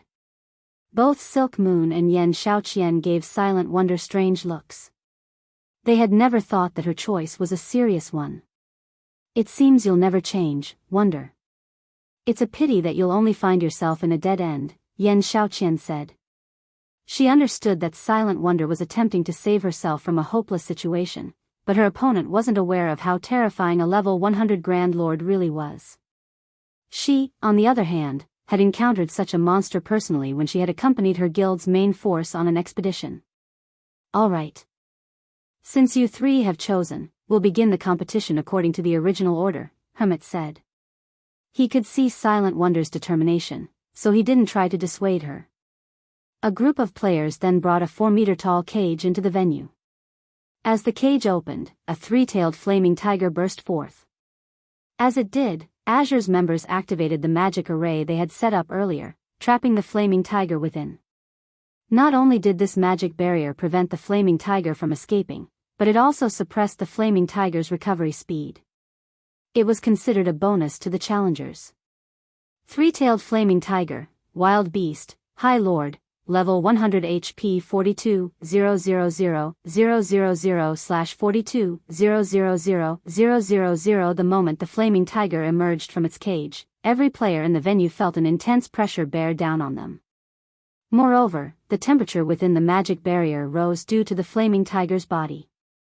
It caused steam to rise, obscuring the space inside the barrier.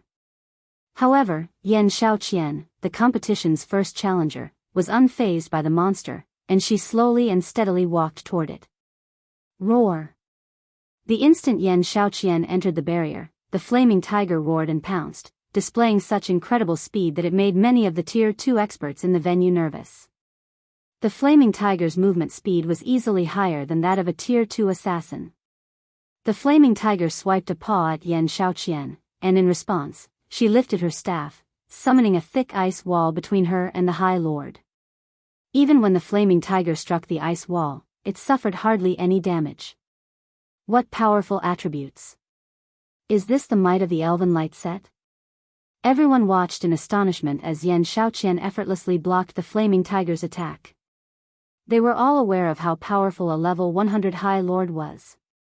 Even a level 100, Tier 2 metric tons would struggle to tank one. The task would usually require 2 MTs. Yan Xiaoqian, however, had stopped the flaming tiger's assault with a simple spell. What amazing Tier 2 silent casting! Yan Xiaoqian's ice wall even surprised Cold Memory. The young woman hadn't cast the ordinary Tier 1 ice wall. Rather, Yan Xiaoqian had cast the Tier 2 spell Enchanted Ice Wall, a magically enhanced version of the Tier 1 ice wall. Of course, due to how complex Tier 2 spells were, they were difficult to cast without a chant.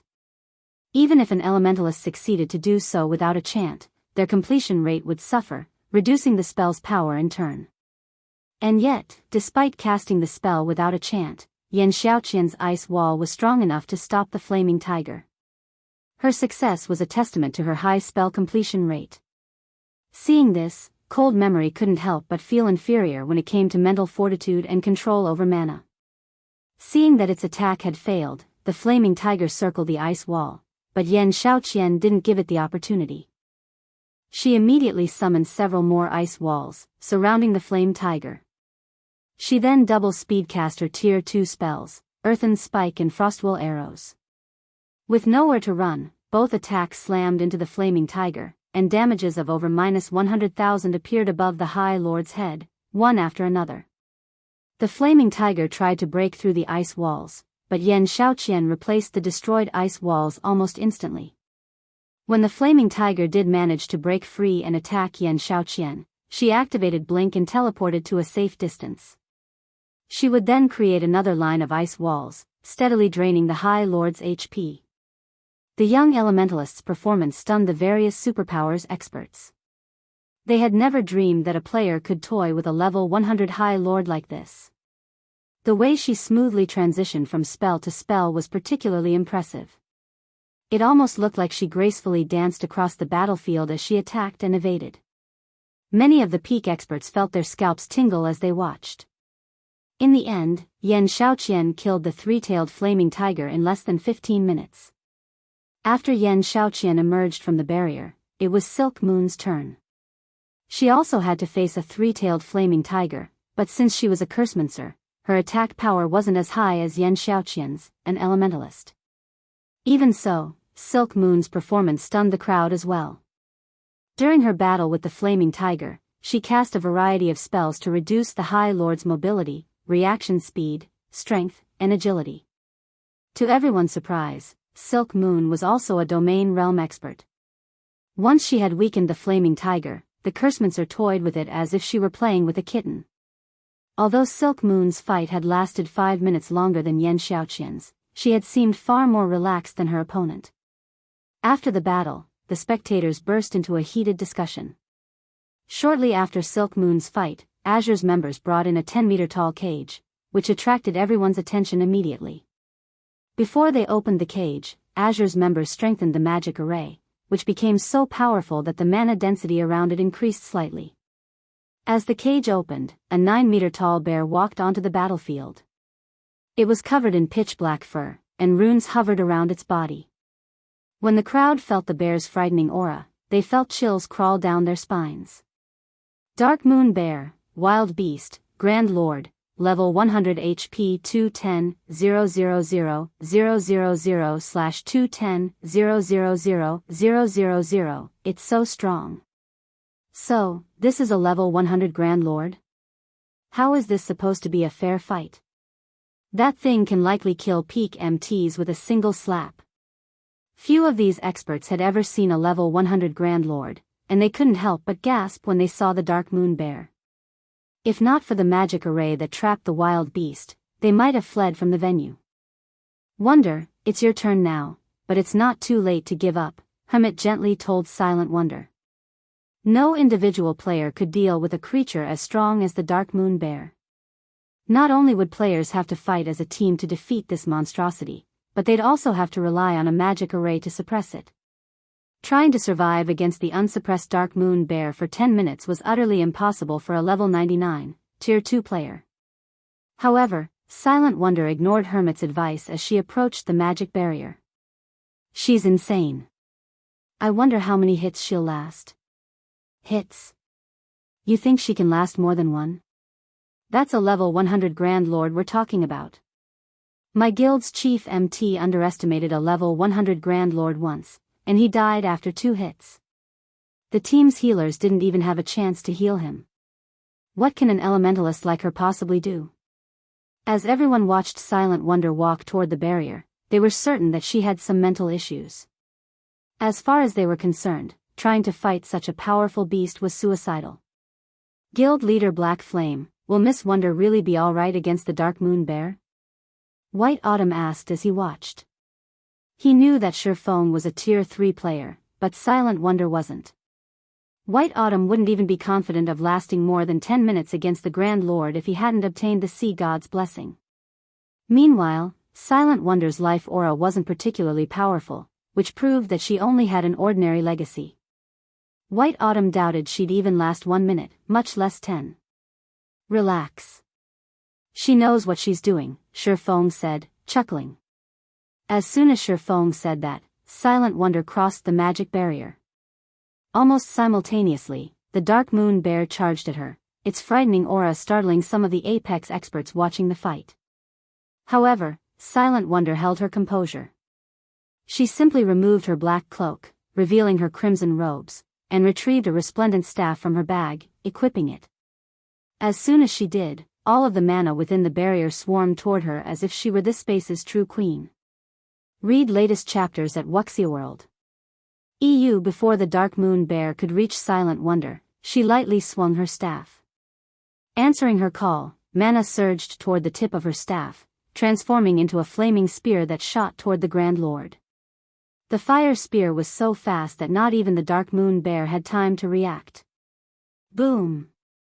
As the fiery weapon and the pitch-black bear collided, a flaming pillar enveloped the dark moon bear, its flames so powerful that it shook the magic barrier.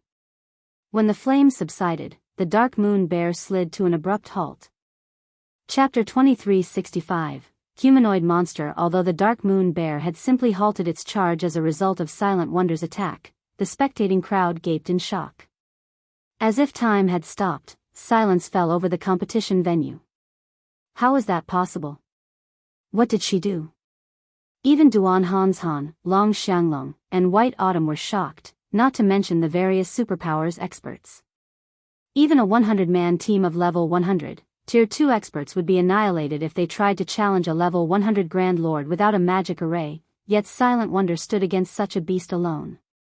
Despite being only level 99, Silent Wonder had stopped the Dark Moon Beast's charge with a single spell. It was unbelievable. Since when has Wonder been able to silent cast Tier 2 spells so proficiently? Cold Memory stared at the smoking Dark Moon Bear, confused. Although the power of Silent Wonder's spell had surprised Cold Memory, she was more surprised by the young elementalist's silent casting. When one cast a spell without chanting, they sacrificed a significant percentage of their spell completion rate. Achieving an 80% completion rate as Yan Shaoqian had was already impressive. Yet Silent Wonder had gone a step further and cast her spell with more than a 90% completion rate. Cold Memory knew this because the Tier 2 spell, Flame Spear, only generated a fire pillar on impact if the caster achieved a 90% completion rate or better. Not even Silk Moon, a domain realm expert, could accomplish the feat. However, of everyone in the venue, Silent Wonder was the most shocked to see this outcome. So, this is the power of a fragmented legendary weapon? Silent Wonder's heart pounded as she glanced at the brilliant silver in her hand. Shifeng had secretly passed her the weapon before she had walked onto the battlefield. She had nearly stumbled when she had seen the staff. A fragmented legendary weapon. The various superpowers constantly searched for such a weapon, and not even the Azure Chamber of Commerce had found one, yet Zero Wing had. She had seen many powerful epic weapons, but they weren't even in the same dimension as Brilliant Silver. Setting aside the staff's attributes, Brilliant Silver's passive skills made it far stronger than an epic weapon.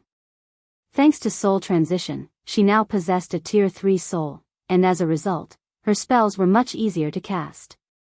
With the bonus to her mana body as well, she had more control over mana than ever before. Before the spectators could recover from their daze, the Dark Moon Beat charged at Silent Wonder again, giving the elementalist no time to prepare. The Grand Lord was clearly furious, and when it was only 30 yards from Silent Wonder, it jumped into the air and launched a mana-filled swipe at the young woman. A translucent paw of mana formed in the air, and many of the watching experts despaired. Not only was this paw incredibly fast, but it also covered a 20-yard radius. Dodging the attack would be utterly impossible. As the paw manifested, it contained enough power to rip apart space itself. If they were to receive such an attack, they'd be left without a body to bury. However, before the mana paw could land, Silent Wonder waved her staff and cast Enchanted Ice Wall, and a crystalline wall appeared before her immediately. Boom! The battlefield trembled for a moment after the Dark Moon Bear's attack struck the ice wall, shaking the venue with the sound of a massive explosion. Impossible. How high are her attributes? Is she a monster? Everyone was flabbergasted as they stared at the ice wall, which only bore a few minor cracks. When Silent Wonder had stopped the Dark Moon Bear's first charge, they had been able to chalk it up to her luck, assuming she had simply struck a weak spot. However, they had no excuses for her performance in stopping the Dark Moon Bear's mana paw attack with her enchanted ice wall. And yet, they still couldn't believe what they were seeing. It was absurd to think a level 99, Tier 2 elementalist could have the basic attributes to rival a level 100 Grand Lord. Nobody would believe this story. I'm impossible. How are her basic attributes so high? Yan Shaoqian, who watched from outside the barrier, couldn't believe her eyes. Yan Shaoqian's equipment definitely ranked among the very best in God's domain right now. Even the various superpowers domain realm monsters would likely be no match for her in this regard. However, she could only fight a level 100 High Lord at best, yet Silent Wonder stood her ground against a level 100 Grand Lord, 2 ranks higher than a High Lord. How could she possibly believe this was true? Even Cold Memory and South Dream were dumbfounded. Just what kind of guild is Zero Wing to enable a level 99 player to stand against a level 100 Grand Lord? Cold Memory and South Dream could not help but turn to look at Shifeng. They had never imagined that Zero Wing would have such a sturdy foundation. For a time, they were overwhelmed with curiosity about the guild. Zero Wing was merely a pseudo-superpower. It had already been amazing that Zero Wing's ability to nurture lifestyle players rivaled Dark Pursuit. Now, it proved that it could procure better weapons and equipment than what Dark Pursuit could get their hands on. It was utterly unbelievable. Everyone already realized that Silent Wonder would win this competition. If Silent Wonder could block the Dark Moon Bear's attacks, surviving for 10 minutes would not be difficult. In other words, she would earn the 20 sets of materials, whereas Silk Moon and Yen Shaoqian would only have 6 sets each. Zero Wing, is it? Meanwhile, Duan Hanshan and Long Xianglong could not help but glance Shifeng's way. First, the man had received a friendly greeting from White Autumn, and now, Silent Wonder put on an outstanding display. Regardless of their personal feelings, Duan Hanshan and Long Xianglong had to take Shifeng seriously. Rather than focus on Zero Wing, the various superpowers were curious about Silent Wonder's equipment. Her equipment is definitely extraordinary if she can block a level 100 Grand Lord's attack at level 99. One wonder what kind of equipment she is wearing? The magic runes on her robes seem to match. I suspect she's wearing set equipment, but which set? If I could get my hands on a set like that, neither my Tier 3 promotion quest nor defeating field bosses would be a problem. For a time, the various superpowers experts watched Silent Wonder in envy. If they had such incredible set equipment, they could roam level 100 neutral maps without fear. Guild Leader Black Flame, may I know what set equipment Miss Wonder is using? White Autumn curiously asked. It has gathered so much of the ambient mana. Naturally, he shared the same thoughts as the various superpowers. Such a set equipment would make killing field bosses in level 100 neutral maps so much easier. The set might even help him during his Tier 3 promotion quest. The Crimson Sunset, a Tier 2 advanced mana set equipment, Shifeng answered honestly. A Tier 2 advanced mana set equipment? White Autumn's breathing became excited. He had never realized that Zero Wing was this powerful. He had heard of mana set equipment before. It was top-tier set equipment that was even more powerful than Dark Gold set equipment, but mana set equipment was painfully rare in God's domain. Moreover, the higher the mana set equipment's tier was, the rarer it would be. As far as he knew, none of the various superpowers had a single complete Tier 2 mana set equipment, yet Zero Wing had a complete advanced mana set equipment. If he could equip Giant's Heart's Peak experts with the Crimson Sunset, they'd have a better chance of completing their Tier 3 promotion quests, as well. Vice Guild Leader White, are you interested in this Crimson Sunset? Shifeng asked. You jest, Guild Leader Black Flame. I doubt any player would turn away something like this, White Autumn said, a hint of envy and desire flashing in his eyes as he gazed at the Crimson Sunset Silent Wonder wore. Read latest chapters at Wuxia World. EU, if you want one, Zero Wing has a few, Shifeng calmly stated. Zero Wing certainly needed the Crimson Sunsets, but it needed money more. Since a wealthy guild like Giant's Heart was willing to work with Zero Wing, Shifeng wouldn't mind selling the guild a few of the sets. Really?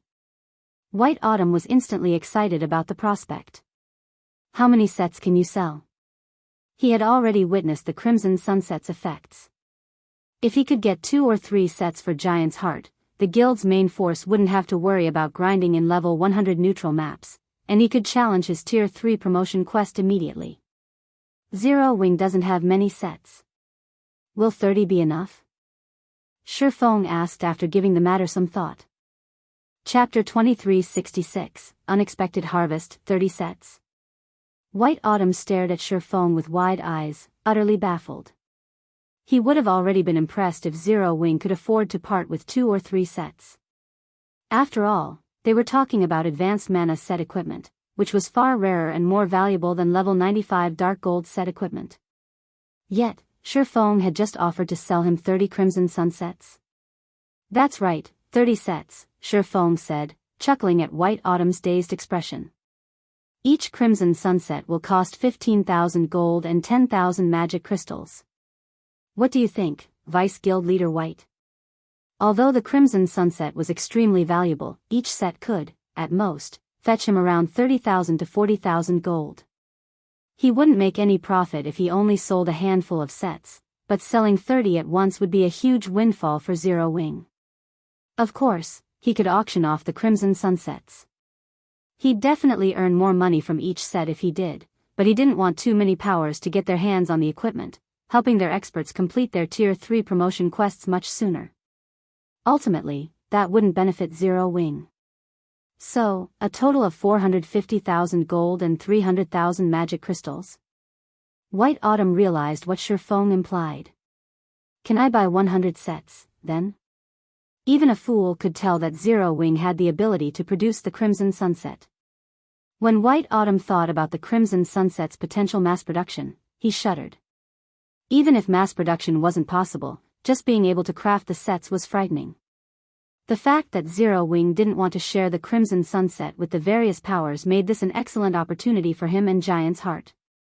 If he could secure 100 Crimson Sunsets for Giant's Heart, not only could he satisfy his guild's experts who intended to challenge their Tier 3 promotion quests, but he could also arm the guild for exploring level 100 neutral maps. 100 sets. Feng rolled his eyes. Secretly, however, Giant's Heart's wealth shocked him. He said, producing the Crimson Sunsets is incredibly difficult and requires precious materials. At most, I can sell up to 50 sets, but the price will be different for that many. A handful of Crimson Sunsets wouldn't be overly helpful to a guild, but dozens of sets would be a different story. This was especially true as players began to reach level 100. The benefits of several dozen Crimson Sunsets were unimaginable. May I know how much you intend to charge? White Autumn asked, smiling. The price change didn't surprise him in the least. If you want 50 sets, it'll cost you a total of 900,000 gold and 600,000 magic crystals, Feng said after giving the matter some thought. If he had 900,000 gold, he would have enough capital to develop his territory in the Cold Spring Canyon. Meanwhile, with the 600,000 magic crystals, he could forge a new batch of Crimson Sunsets. All right, deal, White Autumn answered without hesitation. It might be a significant price increase, but 50 Crimson Sunsets would give Giant's Heart a massive edge over the other superpowers when it came to nurturing Tier 3 players and exploring level 100 neutral maps. White Autumn was confident these Crimson Sunsets would also help the guild compete with Pride Empire on land. White Autumn and Feng then signed an agreement. Even for a superpower, 900,000 gold and 600,000 magic crystals was a huge sum, and it would take White Autumn some time to collect the payment. Feng was quite satisfied. He hadn't expected his trip to the Dark Hills to net him so much gold and magic crystals. After this competition, he could turn his focus to the Cold Spring Canyon's development. Once he solidified his hold on the Cold Spring Canyon, Zero Wing wouldn't have to worry about contending with the various otherworld's invading powers. The guild's development speed might even reach new highs thanks to the canyon's resources. While Feng and White Autumn had been negotiating, Silent Wonder won the competition. Since the moment she had stepped onto the battlefield with the Dark Moon Bear, the competition's outcome had been decided. Yan Xiaoqian was a talented alchemist, but she had only earned 6 sets of materials to work with. In the end, she had only produced 3 bottles of meditation soul. Silent Wonder, on the other hand, had produced 6 bottles before she had even used all 20 material sets. Even though Silent Wonder had won by a landslide, the other members of the Azure Chamber of Commerce couldn't believe the outcome. Big Sis Jade, this is our chance. Now that Silent Wonder has won, the Long family has secured its rule over Azure. Naturally, Zero Wing will benefit from this, the blue-clad assassin beside Jade Bamboo said. Although we can't become members of Azure, we can ally with Zero Wing and use Azure's channels through the guild. With how intense the competition in God's domain is becoming, I doubt Zero Wing would turn us away. The Azure Chamber of Commerce had access to both of the main continents and had even more resources on hand than some super guilds. The Eastern continent's various superpowers were particularly eager to obtain resources from the Eastern continent. Meanwhile, the other world's various powers were rapidly expanding on the main continent. If Zero Wing collaborated with their Adventurer Alliance, the alliance could provide additional security for the guild. It was a benefit that many first-rate guilds and pseudo-superpowers needed but failed to acquire. All right. After the competition, I'll report the outcome to the Alliance Master, Jade Bamboo said, nodding. Meanwhile, Yan Xiaoqian stood on the competition grounds, still dazed. She had never dreamed that she would lose so miserably. I admit that I lost this time, Wonder, but you better not get complacent. Dark Pursuit's foundations are far more powerful than you can imagine. I will not lose the next competition between our families. Yan Xiaoqian declared, glaring at Silent Wonder. She then turned and left. The competition for the rights to rule Azure had ended, but the shareholding families held this competition each year to determine the strength and potential of the younger generation. After all, the children held the future in their hands. Yan Xiaoqian intended to use the next competition to recover from today's humiliation. Silent Wonder simply shook her head. She hadn't thought that Yan Xiaoqian would view her as a rival. Wonder, the competition is over. From now on, our Long family will be responsible for leading Azure in God's domain, Long Xianglong said as he approached Silent Wonder. Everyone has witnessed your talents. Return to the Western continent with me. You'll only be able to grow by training at the Chamber's main headquarters. The Eastern continent's legacies can't compare to those on the Western continent, and strength is everything in God's domain. You don't have to worry about Zero Wing.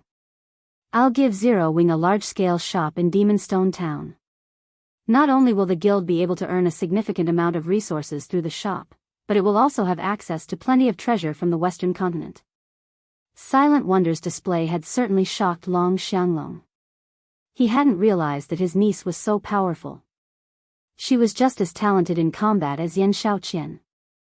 Although he had also been surprised to learn that Silk Moon had reached the domain realm, her health remained a problem. Unfortunately, Burning Owl couldn't lead the Long family to glory in the future alone. Hence, Silent Wonder's participation was absolutely necessary. Read latest chapters at Wuxia World. EU, Third Uncle.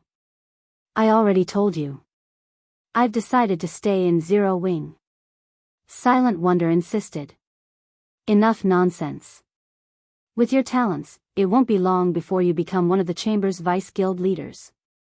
You'll have no issues becoming a Grand Elder in the future either. You'll have a much better future with the Chamber than in a pseudo-superpower like Zero Wing, Long Xianglong argued. At this rate, you'll only ruin your prospects. As Silent Wonder tried to explain herself, everyone in the hall heard a deep voice. Elder Long, Silent Wonder is a genius, but I disagree that she'll ruin her future by staying in Zero Wing. Silence descended on the venue. No one had expected someone to be daring enough to refute Long Xianglong's statement, and everyone spun toward the speaker. The player that had interrupted the conversation between the Long family members was none other than Shifeng, who slowly approached Long Xianglong. Chapter 2367, Sword King. How dare he? Everyone in the venue looked at Shifeng as if he were a fool. Long Xianglong was the strongest member of the Long family's second generation. He was even capable of contending with Hermit, and now that the Long family had secured the right to rule Azure, his status in the chamber was even higher than Hermit's and Duan Hanshan's. The various superpowers would do anything they could to befriend Long Xianglong at this point, and yet, Shifeng had done the exact opposite, destroying any goodwill he had earned from helping Silent Wonder achieve victory. There's definitely something mentally wrong with that guy, Big Sis Jade. After that outburst, Zero Wing had likely lost any access to Azure's resources, the blue-clad assassin beside Jade Bamboo said, frowning. Long Xianglong was the second most influential person from the Long family's second generation. He had the authority to decide much regarding the family's and Azure's future. Even if he decided against attacking Zero Wing after Shifeng's offense, it was almost certain that the guild wouldn't get anything from the Azure Chamber of Commerce. Everything Zero Wing had invested in this competition was for naught. What is he thinking? Jade Bamboo felt as if she were going mad as she watched Shifeng. Does he think that helping Silent Wonder win this competition is enough to stand on equal footing with Long Xianglong? Earlier, Duan Hanshan hadn't called Long Xianglong lunatic Long because the man was a fighting maniac, but because of the way he conducted himself. Once Long Xianglong decided to do something, no one could dissuade him. He would try to achieve his goal at all costs. It was easy to imagine what outcome awaited Shifeng for offending the man. Shifeng had already secured Azure's bountiful resources for his guild, yet he had thrown that away just as quickly. Not even a fool would be so wasteful, yet Shifeng had done so without any hesitation. Jade Bamboo had just finished her report to her alliance master and proposed a partnership with Zero Wing, too. I knew this kid wouldn't play by the rules. This is going to be interesting, Duan Hanshan said, grinning. Duan Hanshan was known for how protective he was of his faction's members in the Azure Chamber of Commerce, but he also knew how to view the bigger picture and prioritize. Long Xianglong, however, didn't. The man only prioritized his own goals, which was why Duan Hanshan didn't want to quarrel with him. While whispered discussions filled the venue, Long Xianglong turned toward Shifeng. What? Do you think I'm wrong? Long Xianglong asked in a warning tone. With those words, everyone felt a chill crawl down their spines. Long Xianglong hadn't said much, but they could all hear his rage. They had no doubt that the man would attack anyone who dared to speak up. And yet, when Burning Owl heard the warning, he wiped the sweat from his brow and sighed in relief. Thank goodness Third Uncle didn't just attack, but Black Flame should know how to back off.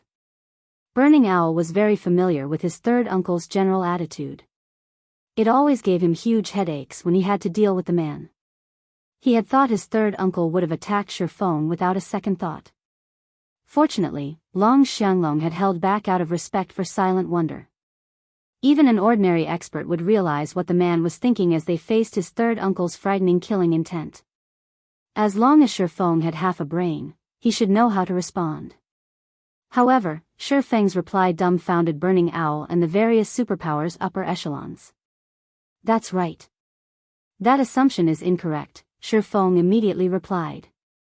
Wonder might be able to develop well in Azure, but her development in Zero Wing would be just as successful. Silent Wonder's talent went without saying. Not only had she been one of the 10 great Grandmaster Alchemists in the past, but she had also been a Tier 5 powerhouse. Even the various superpowers had been helpless against her without dispatching a Tier 6 God-ranked expert. Although the Azure Chamber of Commerce had a foundation that rivaled super guilds, Zero Wing was just as capable of nurturing experts. After all, Zero Wing had the extraordinary tower. None of the various superpowers had this advantage, and the realms of truth were far more beneficial to magical class players like Silent Wonder than the realms of refinement. If Silent Wonder could master the realms of truth, she would gain strength far beyond that of reaching the domain realm. This was the very reason that Violet Cloud commanded more combat power than Fire Dance and Gentle Snow, despite having the same combat standards. Of course, as soon as Shifeng finished his statement, silence returned to the venue. Is his brain broken? Burning Owl nearly cursed aloud when he heard Shifeng argue. Not once, but twice. Shifeng had provoked his third uncle twice. It's no wonder why this kid dared to provoke me earlier. It seems he had no fear of death. Duan Hanshan was stunned by Shifeng's response. Even he was afraid of provoking Long Xianglong. The only people that could keep the man in check were the Long family's old man and Azure's guild leader. Long Xianglong didn't respect anyone else and typically did as he wished. While the various superpowers upper echelons watched, their envy of Zero Wing vanished instantly. Now, they merely laughed and ridiculed Shifeng's ignorance. Even Silk Moon, who had watched this play out in silence, gave Shifeng a strange look. You're quite interesting, young man. I don't know how many years it's been since someone has spoken to me like that, Long Xianglong said, flashing Shifeng a wrathful grin. You must be confident in Zero Wing's strength since you think it can help Wonder's development as much as Azure, right? In that case, why don't you show me this strength? Third uncle. Silent Wonder rushed forward to dissuade Long Xianglong. Do not interfere, Wonder. I want to see the standards of the guild you so favor, Long Xianglong said as he raised his hand to stop Silent Wonder. He returned his attention to Shifeng and said, my requirements of your guild aren't high. Since you're the guild leader, you should have satisfactory combat standards. If you can survive 10 moves against me, I'll stand aside. However, if you fail, Wonder will have to leave Zero Wing. Of course, Zero Wing will still gain access to the resources it deserves. What do you think? As far as Long Xianglong was concerned, Shifeng was an ignorant fool that had grown arrogant because he had obtained some good equipment for Silent Wonder, and Silent Wonder still viewed God's Domain as the same kind of virtual reality game of the past. She simply didn't realize the advantages the Azure Chamber of Commerce had in God's Domain. What? Are you afraid? Long Xianglong taunted, interpreting Shifeng's silence as fear. As Shifeng was about to speak, White Autumn suddenly stepped forward. Is this necessary, Brother Long? Can we not allow the younger generation to make their own decisions? White Autumn asked. Everyone was surprised by White Autumn's intervention. What relationship does White Autumn have with Zero Wing? I can't believe he's actually willing to stand up for the guild in a situation like this, Jade Bamboo muttered as she curiously glanced at Shifeng. Now that the Long family ruled Azure, the various superpowers would fight for its favor. They'd do anything in their power to support Long Xianglong, and yet White Autumn chose to support Zero Wing. This was simply unbelievable. Please do not try to stop this, Vice Guild Leader White. This is between us, Long Xianglong said. Although he was just as surprised, he rejected White Autumn's advice. Brother Long, you misunderstand. I'm not trying to stand against you. I'm only doing this for your own good, White Autumn said, shaking his head as he smiled. Read latest chapters at Wuxia World. Ew, what are you trying to say? Long Xianglong coldly demanded. I mean that you're no match for guild leader Black Flame, White Autumn explained with a sigh. I'm not a match for him. Long Xianglong laughed. And why not? Do you think that Azure is no match for Zero Wing just because it has powerful weapons and equipment, that Azure cannot secure its own? Long Xianglong knew that Zero Wing had powerful foundations. He could easily evaluate Silent Wonder's equipment. As Zero Wing's guild leader, Shifeng's weapons and equipment should be just as good, if not better, than Silent Wonder's, but that didn't mean that the Azure Chamber of Commerce was inferior in this regard. It is because he is a Tier 3 Sword King.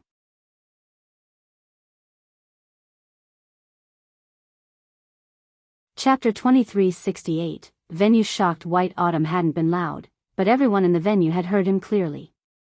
They immediately turned towards Shifeng in astonishment. He's reached Tier 3. Impossible. Instinctively, they refused to believe White Autumn's claim, especially the furious Long Xianglong. He assumed White Autumn was trying to trick him. Is White Autumn joking? How can that kid be Tier 3? Not even Duan Hanshan believed White Autumn's statement had been serious. Apex experts like Duan Hanshan had been fighting to reach Tier 3 for a while, yet even now, he wasn't confident of completing his promotion quest and intended to train for a while longer. Meanwhile, Shifeng was merely the guild leader from a pseudo-superpower. He had nowhere near as much access to resources as Azure's Grand Elders. It'd already be impressive if the young man had reached level 100, not to mention Tier 3.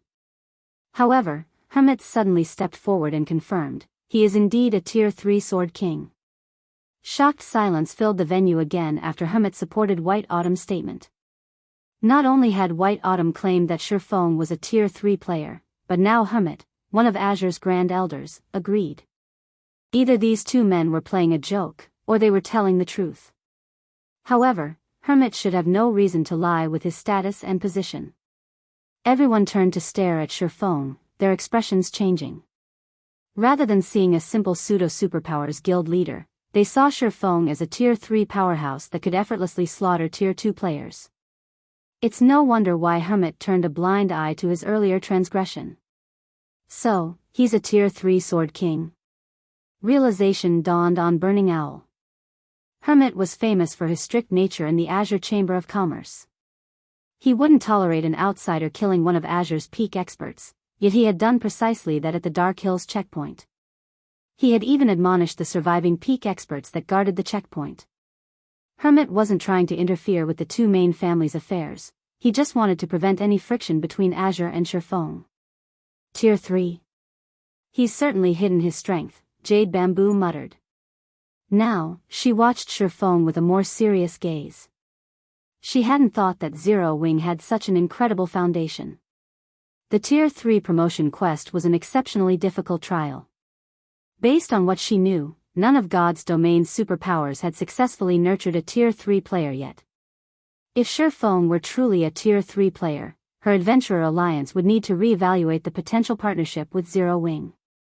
Meanwhile, Long Xianglong's complexion shifted between red and white. He was silent for a long moment, but eventually, he gritted his teeth and glared at Shifeng. Excellent. You actually tried to trick me.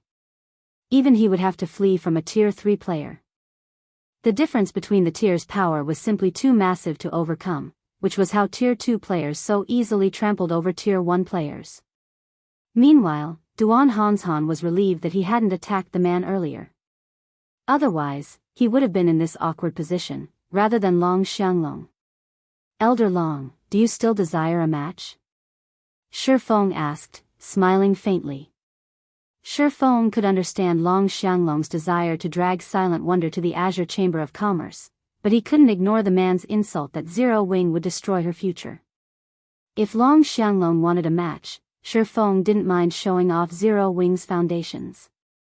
No need. I admit that I am no match for you right now, Long Xianglong decided. However, the difference between our individual strengths doesn't prove anything. Nurturing experts require a massive amount of resources. Is Zero Wing better equipped than Azure to handle that requirement? How would we know if we don't try? Shifeng nonchalantly replied. Azure had a lot of resources, but Zero Wing wasn't as unprepared to nurture experts as it had been in the past. This was especially true now that Zero Wing had accumulated a huge stockpile of Primal Void stones. Once the guild constructed a combat room with those stones, it would be just as capable of nurturing experts as current superpowers. Furthermore, Shifeng had a better understanding of what awaited players after Tier 3 than anyone. Good. Very good. Azure holds this competition between the shareholder family's younger generation every year. Naturally, Wonder will participate in next year's competition, as well. Show me how far she'll develop with Zero Wing without Azure's resources. Long Xianglong snarled before he turned and left. Third uncle. Silent Wonder felt anxious as she watched Long Xianglong storm off. Zero Wing had expended a lot of resources to help her improve. She had hoped to return the favor with resources from Azure once she had won the competition, but Long Xianglong's attitude made it clear that he had no intention of giving her guild a single cent. Don't bother, second sis. You know how third uncle is. We'll have to wait until he calms down to persuade him, Burning Owl advised, trying to ease Silent Wonder's nerves. She had no choice but to give up, despite how guilty she felt. Meanwhile, the various spectating powers joyfully grinned at Shifeng, especially Duan Hanshan. Despite helping the Long family a great deal, Zero Wing would walk away with nothing. Why wouldn't Duan Hanshan be pleased? Black Flame is very strong, but he's foolish. He threw away such a golden opportunity. Yan Shaoqian looked at the man, a little disappointed. It seems Silent Wonder won't be a match for me in the next competition. Black Flame really is stubborn. If he hadn't provoked Long Xianglong, he would have secured precious resources from the Western continent. Not only would Zero Wing have grown stronger, but it would have had an easier time fending off the other world's invading powers. But he's lost everything. What can he possibly do by himself? The blue-clad assassin beside Jade Bamboo surmised, just as stunned by Shifeng's performance as the rest of the crowd. Read latest chapters at Wuxia World. Shifeng might be very strong and deserve respect for reaching Tier 3 so soon, but he'd only have that advantage for a short time. His status as a Tier 3 player would be meaningless once the various superpowers experts were the same tier. How exactly did Zero Wing intend to compete with the Azure Chamber of Commerce then? Jade Bamboo nodded in agreement. She had planned to convince her alliance master to negotiate a partnership with Zero Wing, but it seemed that it was no longer necessary. Similarly, the other superpowers that intended to approach Zero Wing about an alliance dismissed the idea. Shifeng didn't remain in Demonstone Town after Azure's competition reached its end. He and Silent Wonder immediately teleported back to White River City. Since the very beginning, he had never viewed Demonstone Town's resources as important. He had only one thing on his mind, his territory in the Cold Spring Canyon. Once he developed the area, the resources Azure could offer would pale in comparison. Chapter 2369, Candlelight's New Benefits. 2 lights flashed in White River City's teleportation hall as Shifeng and Silent Wonder returned. Although they had only been away from the city for about half a day, it had changed significantly. There were visibly more players in the teleportation hall than when they had left, and many of these players originated from the various otherworlds. Their life auras were clearly different from the main continent's ordinary players. Many of Starmoon Kingdom's original inhabitants couldn't help but envy these otherworld players when they saw them. Being a silver member in the Starmoon Adventurer Alliance is wonderful. The Alliance actually lets them tag along with so many experts when questing and leveling up, a level 92 shield warrior and full level 90 mysterious iron equipment said as he watched a team walk toward the teleportation array. I wonder when I'll get promoted to silver rank. When I do, my friends and guilds will die from envy. Silver members might get excellent benefits, but becoming one of the Alliance's elites is easier said than done, one of the shield warrior's teammates, a level 93 assassin, said. Major powers from several otherworlds founded the Star Moon Adventurer Alliance recently, and they've made huge investments in the Alliance. As a result, they've substantially raised the requirements to reach silver rank. You only used to need to reach the Trial Tower's 5th floor to become a silver member, but now, you need to reach the early stage of the Trial Tower's 6th floor. That's old news.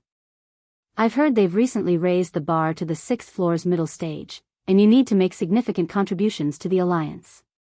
Isn't that a little too much? The level 92 shield warrior exclaimed. Even in our adventurer team, only a handful of people can meet that requirement. I know, right? The level 93 assassin said, sighing. As players' average combat standards rose, the requirements to be considered an expert increased as well, but even at this stage of the game, the various major powers considered a player an ordinary expert if they could reach the late stage of the Trial Tower's 5th floor. The Starmoon Adventurer Alliance, however, required its silver members to reach the 6th floor's middle stage, much to the despair of many of the Alliance's ordinary experts. These otherworld powers are moving so quickly? Shifeng was surprised when he overheard the conversation. The various otherworld powers had only established adventurer alliances to recruit independent players after encountering resistance on the main continent during his previous life. Since individually, these powers' abilities and resources were limited, they usually worked together to run an adventurer alliance. And yet, these otherworld powers had begun to work together much sooner than they had in the past. Naturally, this would have a greater impact on the main continent's various powers. After all, independent players made up the majority of God's Domain's player base. With this thought in mind, Shifeng hurried toward the Candlelight trading firm. The Otherworld Powers partnership would even have a massive impact on Super Guild's development, not to mention Zero Wing. If Zero Wing wanted to survive this invasion, not only would it have to grow its members' overall strength, but it would also have to recruit far more capable players. While they walked, Shifeng instructed Silent Wonder to level up so she could complete her Tier 3 promotion quest sooner than later. Her combat standards weren't low, and she was just a step away from the Void Realm. She shouldn't have any issues completing her promotion quest as soon as she reached level 100 with the help of the enhanced Crimson Sunset. She'd likely have an even easier time completing it than Kola and the others. The first thing Shifeng did upon returning to the Candlelight trading firm was to contact Melancholic Smile and have her prioritize the Crimson Dragon flying ship's production and material collection. He also told her to recruit more lifestyle players with high potential. After players reached level 100, lifestyle players would become a guild's main source of weapons, equipment, tools, and potions. The power that commanded the most lifestyle players would gain control over weapon and equipment supply after level 100. Fortunately, the various major powers would only figure this out once they began to explore level 100 neutral maps. Guild Leader, the various otherworld powers have been rapidly expanding their lifestyle player recruitments lately. Moreover, they are offering considerably high salaries.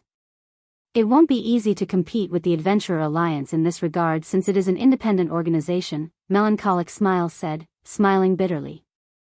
To make matters worse, the kingdom's independent players have gone crazy since the Star Moon Adventurer Alliance has published its membership policy. Some lifestyle players have even begun to withdraw from their large guilds to join the alliance. Although Candlelight had a massive competitive edge thanks to its 4-star shop in White River City, that edge was only effective against the various large guilds. Independent organizations like the Star Moon Adventurer Alliance were a different story. As long as the alliance offered some benefits, both lifestyle players and combat players would be more than willing to join. The alliance's rules weren't particularly strict, after all. I understand. Shurfong nodded. But no matter what, we need to accelerate the trading firm's development. From now on, I intend to give normal members access to the meditation rooms as well, but they'll have to pay 10,000 GCPs per hour. We'll also open the research workshop to all internal members for 50,000 GCPs per half hour. Core members will receive a 20% discount for the research workshop. These conditions should be enough to lure in quite a few capable lifestyle players, Melancholic Smile said, her eyes glowing with excitement. The basic meditation room was extremely helpful to lifestyle players, especially those who hadn't yet reached the master rank.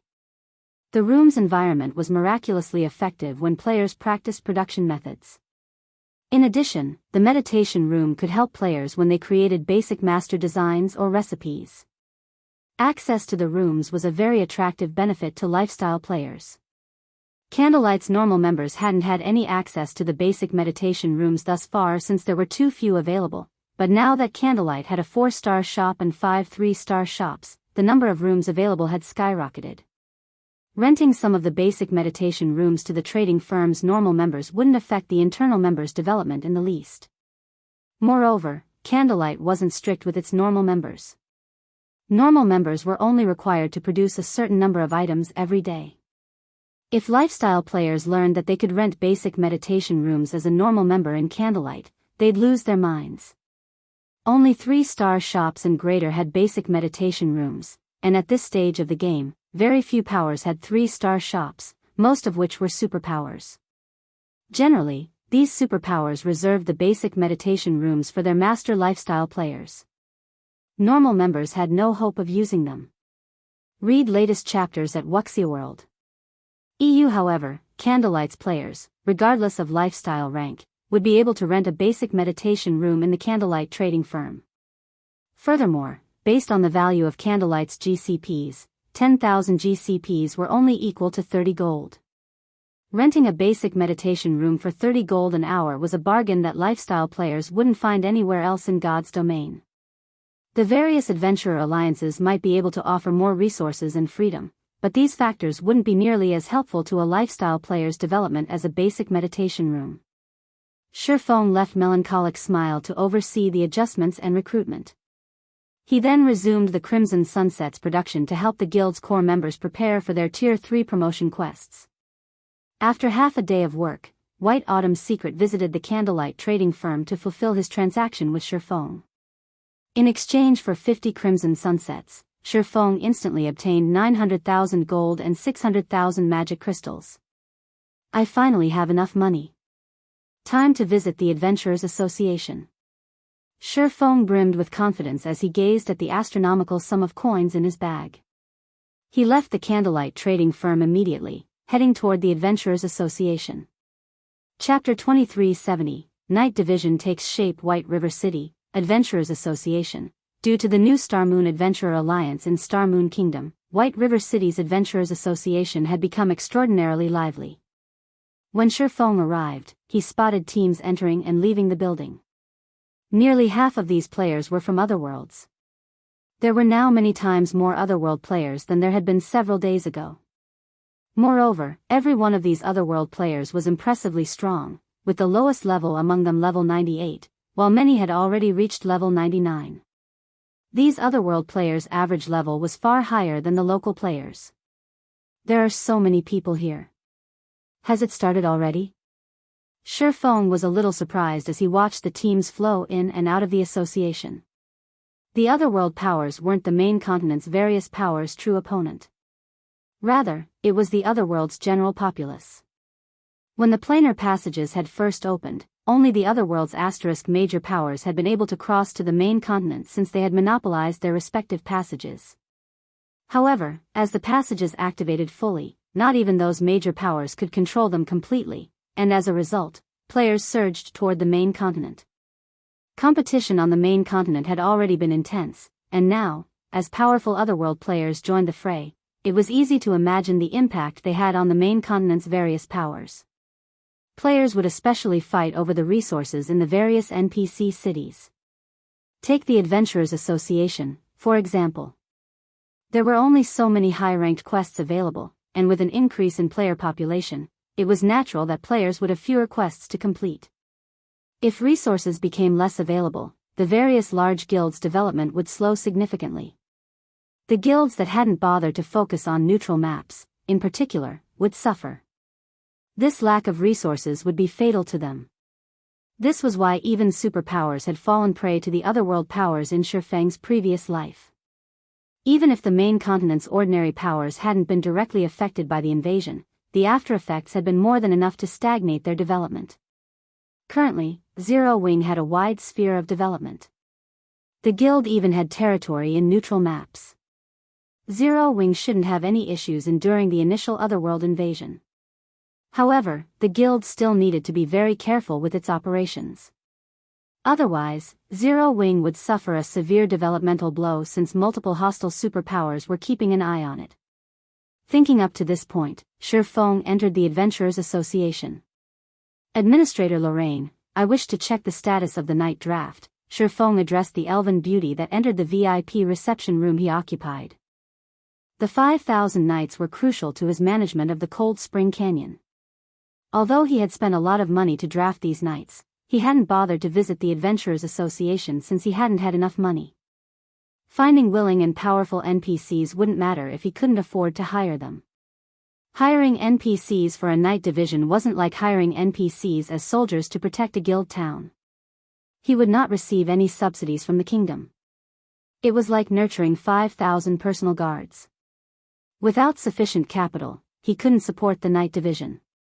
Now, however, he had 900,000 gold on him, which should be, more or less, enough to establish his knight division. This is the current status of your draft, Lorraine said, smiling as she handed Shifeng a thick stack of papers. He was dumbfounded when he saw the listed numbers on the summary sheet. Aren't these results a little too amazing? Shifeng couldn't believe his eyes. His draft had attracted 20,164 NPCs in total. Among them, 13,664 were Tier 2 Common Knights, 4,814 were Tier 2 Bronze Knights, 1,669 were Tier 2 Mysterious Iron Knights, 15 were Tier 2 Secret Silver Knights, and 2 were Tier 2 Fine Gold Knights. Shifeng had assumed he'd be fortunate to gain the interest of 5,000 NPCs with his draft. Recruiting NPCs wasn't easy, after all. Players that weren't one-star lords would have to spend 2 or 3 months to find enough interested NPCs. And yet, he had over 20,000 NPCs apply for the draft, and they were frighteningly high quality. Based on what Shifeng knew, most of the NPCs in a superpowers knight division would be Bronze Knights, with very few Mysterious Iron Knights. Mysterious Iron Knights were just as rare as Mysterious Iron Personal Guards. Only the knight divisions that had been in place for a while had attracted Secret Silver Knights in the past, and one would have to be very lucky to find treasured Fine Gold Knights. Shifeng had never imagined that his simple draft would lure 15 Secret Silver and 2 Fine Gold Knights. If the various superpowers of the past knew about this, they'd go mad with envy. As for Tier 3 NPCs, recruiting such a being was painfully difficult in God's domain because they were considered powerhouses in the game. They qualified to rule over a small city. Naturally, they wouldn't be willing to lower themselves to becoming someone's knight. However, when Shifeng saw the prices to recruit these NPCs, his excitement vanished. The Bronze Knights only requested a weekly salary of 30 gold, with a 20 gold per week nurturing fee, but the knights of higher ranks cost far more. Mysterious Iron Knights requested a weekly salary of 70 gold and a 30 gold per week nurturing fee. Secret Silver Knights requested a weekly salary of 150 gold and 50 gold per week nurturing fee, and Fine Gold Knights requested a weekly salary of 300 gold and 100 gold per week nurturing fee. If Shifeng hired the best available knights, maintaining his knight division would cost him 336,400 gold per week. Even superpowers would choke at this amount, and that didn't even include the cost of arming these knights. Lord Bronze Legatee, may I know who you wish to choose? Lorraine asked after Shifeng's long silence. I want all of the Fine Gold, Secret Silver, and Mysterious Iron Knights. Fill the remaining slots with Bronze Knights, Shifeng said, his heart aching as he spoke. Also, outfit the Secret Silver and Fine Gold Knights with epic equipment, and give the rest Secret Silver equipment. Fortunately, arming these knights cost as much as arming NPC soldiers. A full set of level 100 to level 150 epic equipment cost 4,000 gold, and a full set of level 100 to level 150 Secret Silver equipment cost 50 gold. Even so, it still cost him a total of 317,150 gold to outfit his entire knight division. Very well. Your total comes to 653,550 gold coins, Lorraine announced after calculating the total cost. Here, Shifeng said, gritting his teeth. He was reluctant, but he still paid the full amount. If he hadn't just earned 900,000 gold, he doubted he'd be able to walk out of the Adventurers Association. Shifeng finally understood why so few first-rate guilds had formed knight divisions in the past. Although it was profitable to own territory in a level 100 neutral map, the knight division was a heavy burden. If not handled carefully, a first-rate guild would easily go bankrupt. Only superpowers could afford to maintain a knight division without major repercussions. Now that you have hired your knights, please prepare their accommodations in your territory as soon as possible. If they do not have suitable accommodations, they may dissolve their contracts, Lorraine warned Shifeng after she received the payment. At the moment, there wasn't even a town in Cold Spring Canyon. That won't be a problem. I wish to transfer Stone Forest City to my new territory now, Shifeng said. He then handed another 50,000 gold to the Elven administrator. Once players had a land of their own, they had the authority to transfer a guild town or city to the area. Of course, the transfer had a price, which would depend on the target size. Transferring a basic city like Stone Forest City would cost 50,000 gold, while if one transferred an advanced town, they'd only have to pay 10,000 gold. Read latest chapters at Wuxia World. EU mainstream players had already reached level 95, while most experts were, on average, level 97. They weren't far from level 100. Once players reached level 100, they wouldn't be allowed into the bottomless abyss. Although the bottomless abyss had bountiful resources, it would become drastically less useful to players as time passed, and as a result, Stone Forest City's daily income continued to decrease. Rather than let the city rot in the bottomless abyss, Shifeng would benefit from transferring it to a level 100 neutral map as soon as possible. That won't be a problem. We'll send people to transfer your city immediately, Lorraine said as she accepted the 50,000 gold. She retrieved a map of the Cold Spring Canyon, smoothing it down on the table.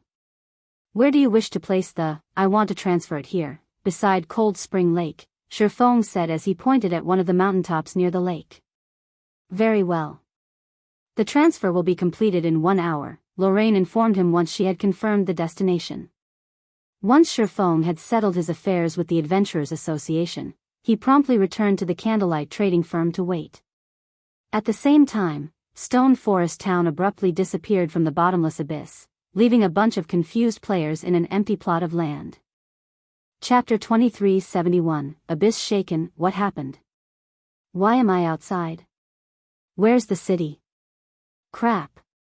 I just got here, and it just disappears? The players forced out of Stone Forest City looked around them in confusion. Stone Forest City was the most prosperous city in the bottomless abyss. Even though the various superpowers had established their own guild towns in the regional dungeon, these guild towns were nothing compared to Stone Forest City, especially when it came to training.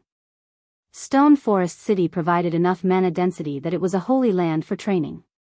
Moreover, players could recover their exhausted stamina and concentration far faster in Stone Forest City than in the superpowers guild towns. Many teams that explored the bottomless abyss relied on the city as their resting point, including teams from the superpowers that had their own guild towns. This made Stone Forest City the most popular resting area in the bottomless abyss. And yet, the city had just disappeared. Even players from the Dark Knight Empire's various major powers were stunned, not to mention the independent players. None of them had expected Stone Forest City, the closest resting area to the bottomless abyss's second floor, to suddenly vanish. Has something happened to Stone Forest City? Since the city disappeared once everyone was teleported out of it, Zero Wing must have transferred the city elsewhere. Transferred Stone Forest City elsewhere? Is Zero Wing insane? Does the guild want the bottomless abyss's resources? All of the various major powers members had their guesses regarding the city's abrupt disappearance, and they all reported back to their superiors. For a time, the various powers in the bottomless abyss were in an uproar. Stone Forest City had become irreplaceable in the bottomless abyss. Almost every power that wanted to explore the regional dungeon had to use the city, or their progress would fall behind their competition. Naturally, as one of the city's shareholders, the secret pavilion immediately received the news. What is Zero Wing doing? They moved Stone Forest City without mentioning it to us? Don't they know that this is a crucial moment for conquering the bottomless abyss? Yuan Tixin's expression darkened as he read the latest report. Currently, the various superpowers were frantically trying to explore the bottomless abyss's third floor. The loot in that area was incredibly important. Not only did the third floor's monsters drop plenty of top-tier, level 95 plus weapons and equipment, but they also dropped a ton of magic crystals. There was even a higher chance to obtain 7 luminaries crystals on that floor. Very few maps in God's domain could offer as abundant loot as the bottomless abyss's third floor. Moreover, since the planar passages had opened, the situation on the main continent had become painfully tense. A war of unimaginable scale could break out between powers at any time. Even the secret pavilion had to prepare. Stone Forest City's sudden disappearance from the bottomless abyss would definitely impact the secret pavilion's plans. The secret pavilion's guild leader had even called Yuan Tixin personally about the matter. "Uncle Yuan, what should we do now?" Purple Jade asked. She was also quite concerned about the situation. After training in Stone Forest City, she had improved considerably. Now, she was only one step away from reaching the domain realm. "We have no choice. We have to meet with Black Flame now." The matter frustrated Yuan Tixin. The secret pavilion owned some of Stone Forest City's shares, but Zero Wing held absolute authority over the city. Zero Wing might have an obligation to inform the secret pavilion of any decisions regarding Stone Forest City, but in truth, that didn't really matter. The secret pavilion simply had no say. While Yuan Tixin and Purple Jade made their way to White River City, the various superpowers in the bottomless abyss took this opportunity to claim the prime real estate Stone Forest City had left behind. While the various powers were making a fuss over Stone Forest City's disappearance, Liang Jing was having a nervous breakdown over it. After barging into Shifeng's special forging room, Liang Jing reported, "Guild leader. Stone Forest City has disappeared." "Emicham, I know."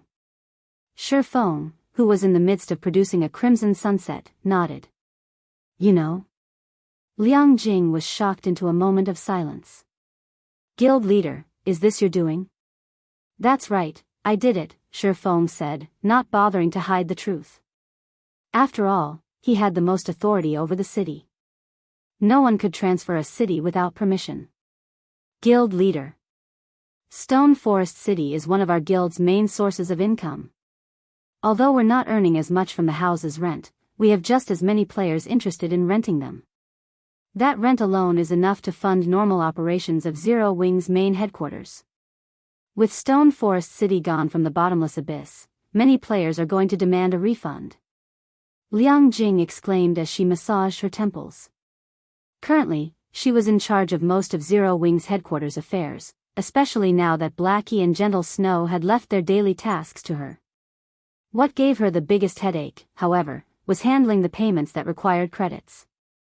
To ease the management flow, Shifeng had granted her authority to manage Stone Forest City's income.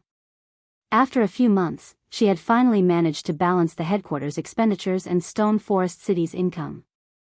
And yet, Shifeng had just relocated Stone Forest City elsewhere, rendering her efforts useless. Relax. They won't ask for a refund, Shifeng said, chuckling. If they do, we can give them a refund based on the original price. We can even refund them in coins if they want. Stone Forest City's private houses had always been leased for credits. Receiving a refund in coins would be a welcomed bonus. Although it was becoming easier to earn coins, players had to bear more expenditures in God's domain. As a result, players weren't able to save a lot of coins as they reached higher levels.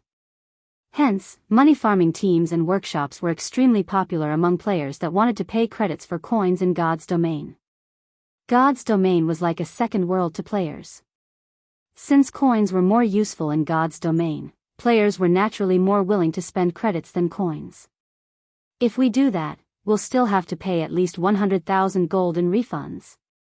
Liang Jing said, exasperated at Shifeng's nonchalant attitude. At this point, she was neither Chairman Zhao's secretary, nor was she ignorant of God's domain. On the contrary, she spent more time in the game than in the real world. She knew exactly how valuable 100,000 gold was. Even to the various superpowers, it was a significant sum.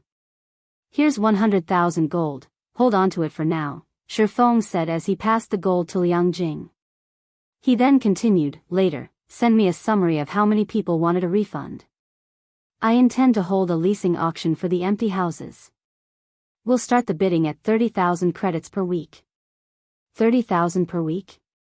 Liang Jing gaped when she heard the price. When Stone Forest had still been in the bottomless abyss, they had leased the private houses for 40,000 to 50,000 credits per month, except for the first month's auctions. Even so, most players couldn't afford the rent. Yet now, Shifeng wanted to lease the houses for 30,000 credits per week. It was utterly insane. The bottomless abyss was the best grinding spot in God's domain at the moment. Outside of the regional dungeon, the property value in Stone Forest City would plummet. Read latest chapters at Wuxia World. EU, take care of the necessary preparations, Shifeng said, not bothering with the task. He sent Liang Jing away to take care of Stone Forest City's new leasing plan. He had already considered the consequences of relocating Stone Forest City out of the regional dungeon. The city did provide a considerable supply of top-tier, level 95 plus weapons and equipment, but that wasn't what Zero Wing needed most right now. The guild needed funds and strength. Rather than trying to squeeze the bottomless abyss for everything it had, Zero Wing would benefit more from focusing on level 100 neutral maps. Exploring these areas would be particularly profitable since the various superpowers were just beginning to encounter level 100 neutral maps. It was an opportunity for Zero Wing to make a killing, and there wouldn't be another in the future. Shortly after Liang Jing left, Shifeng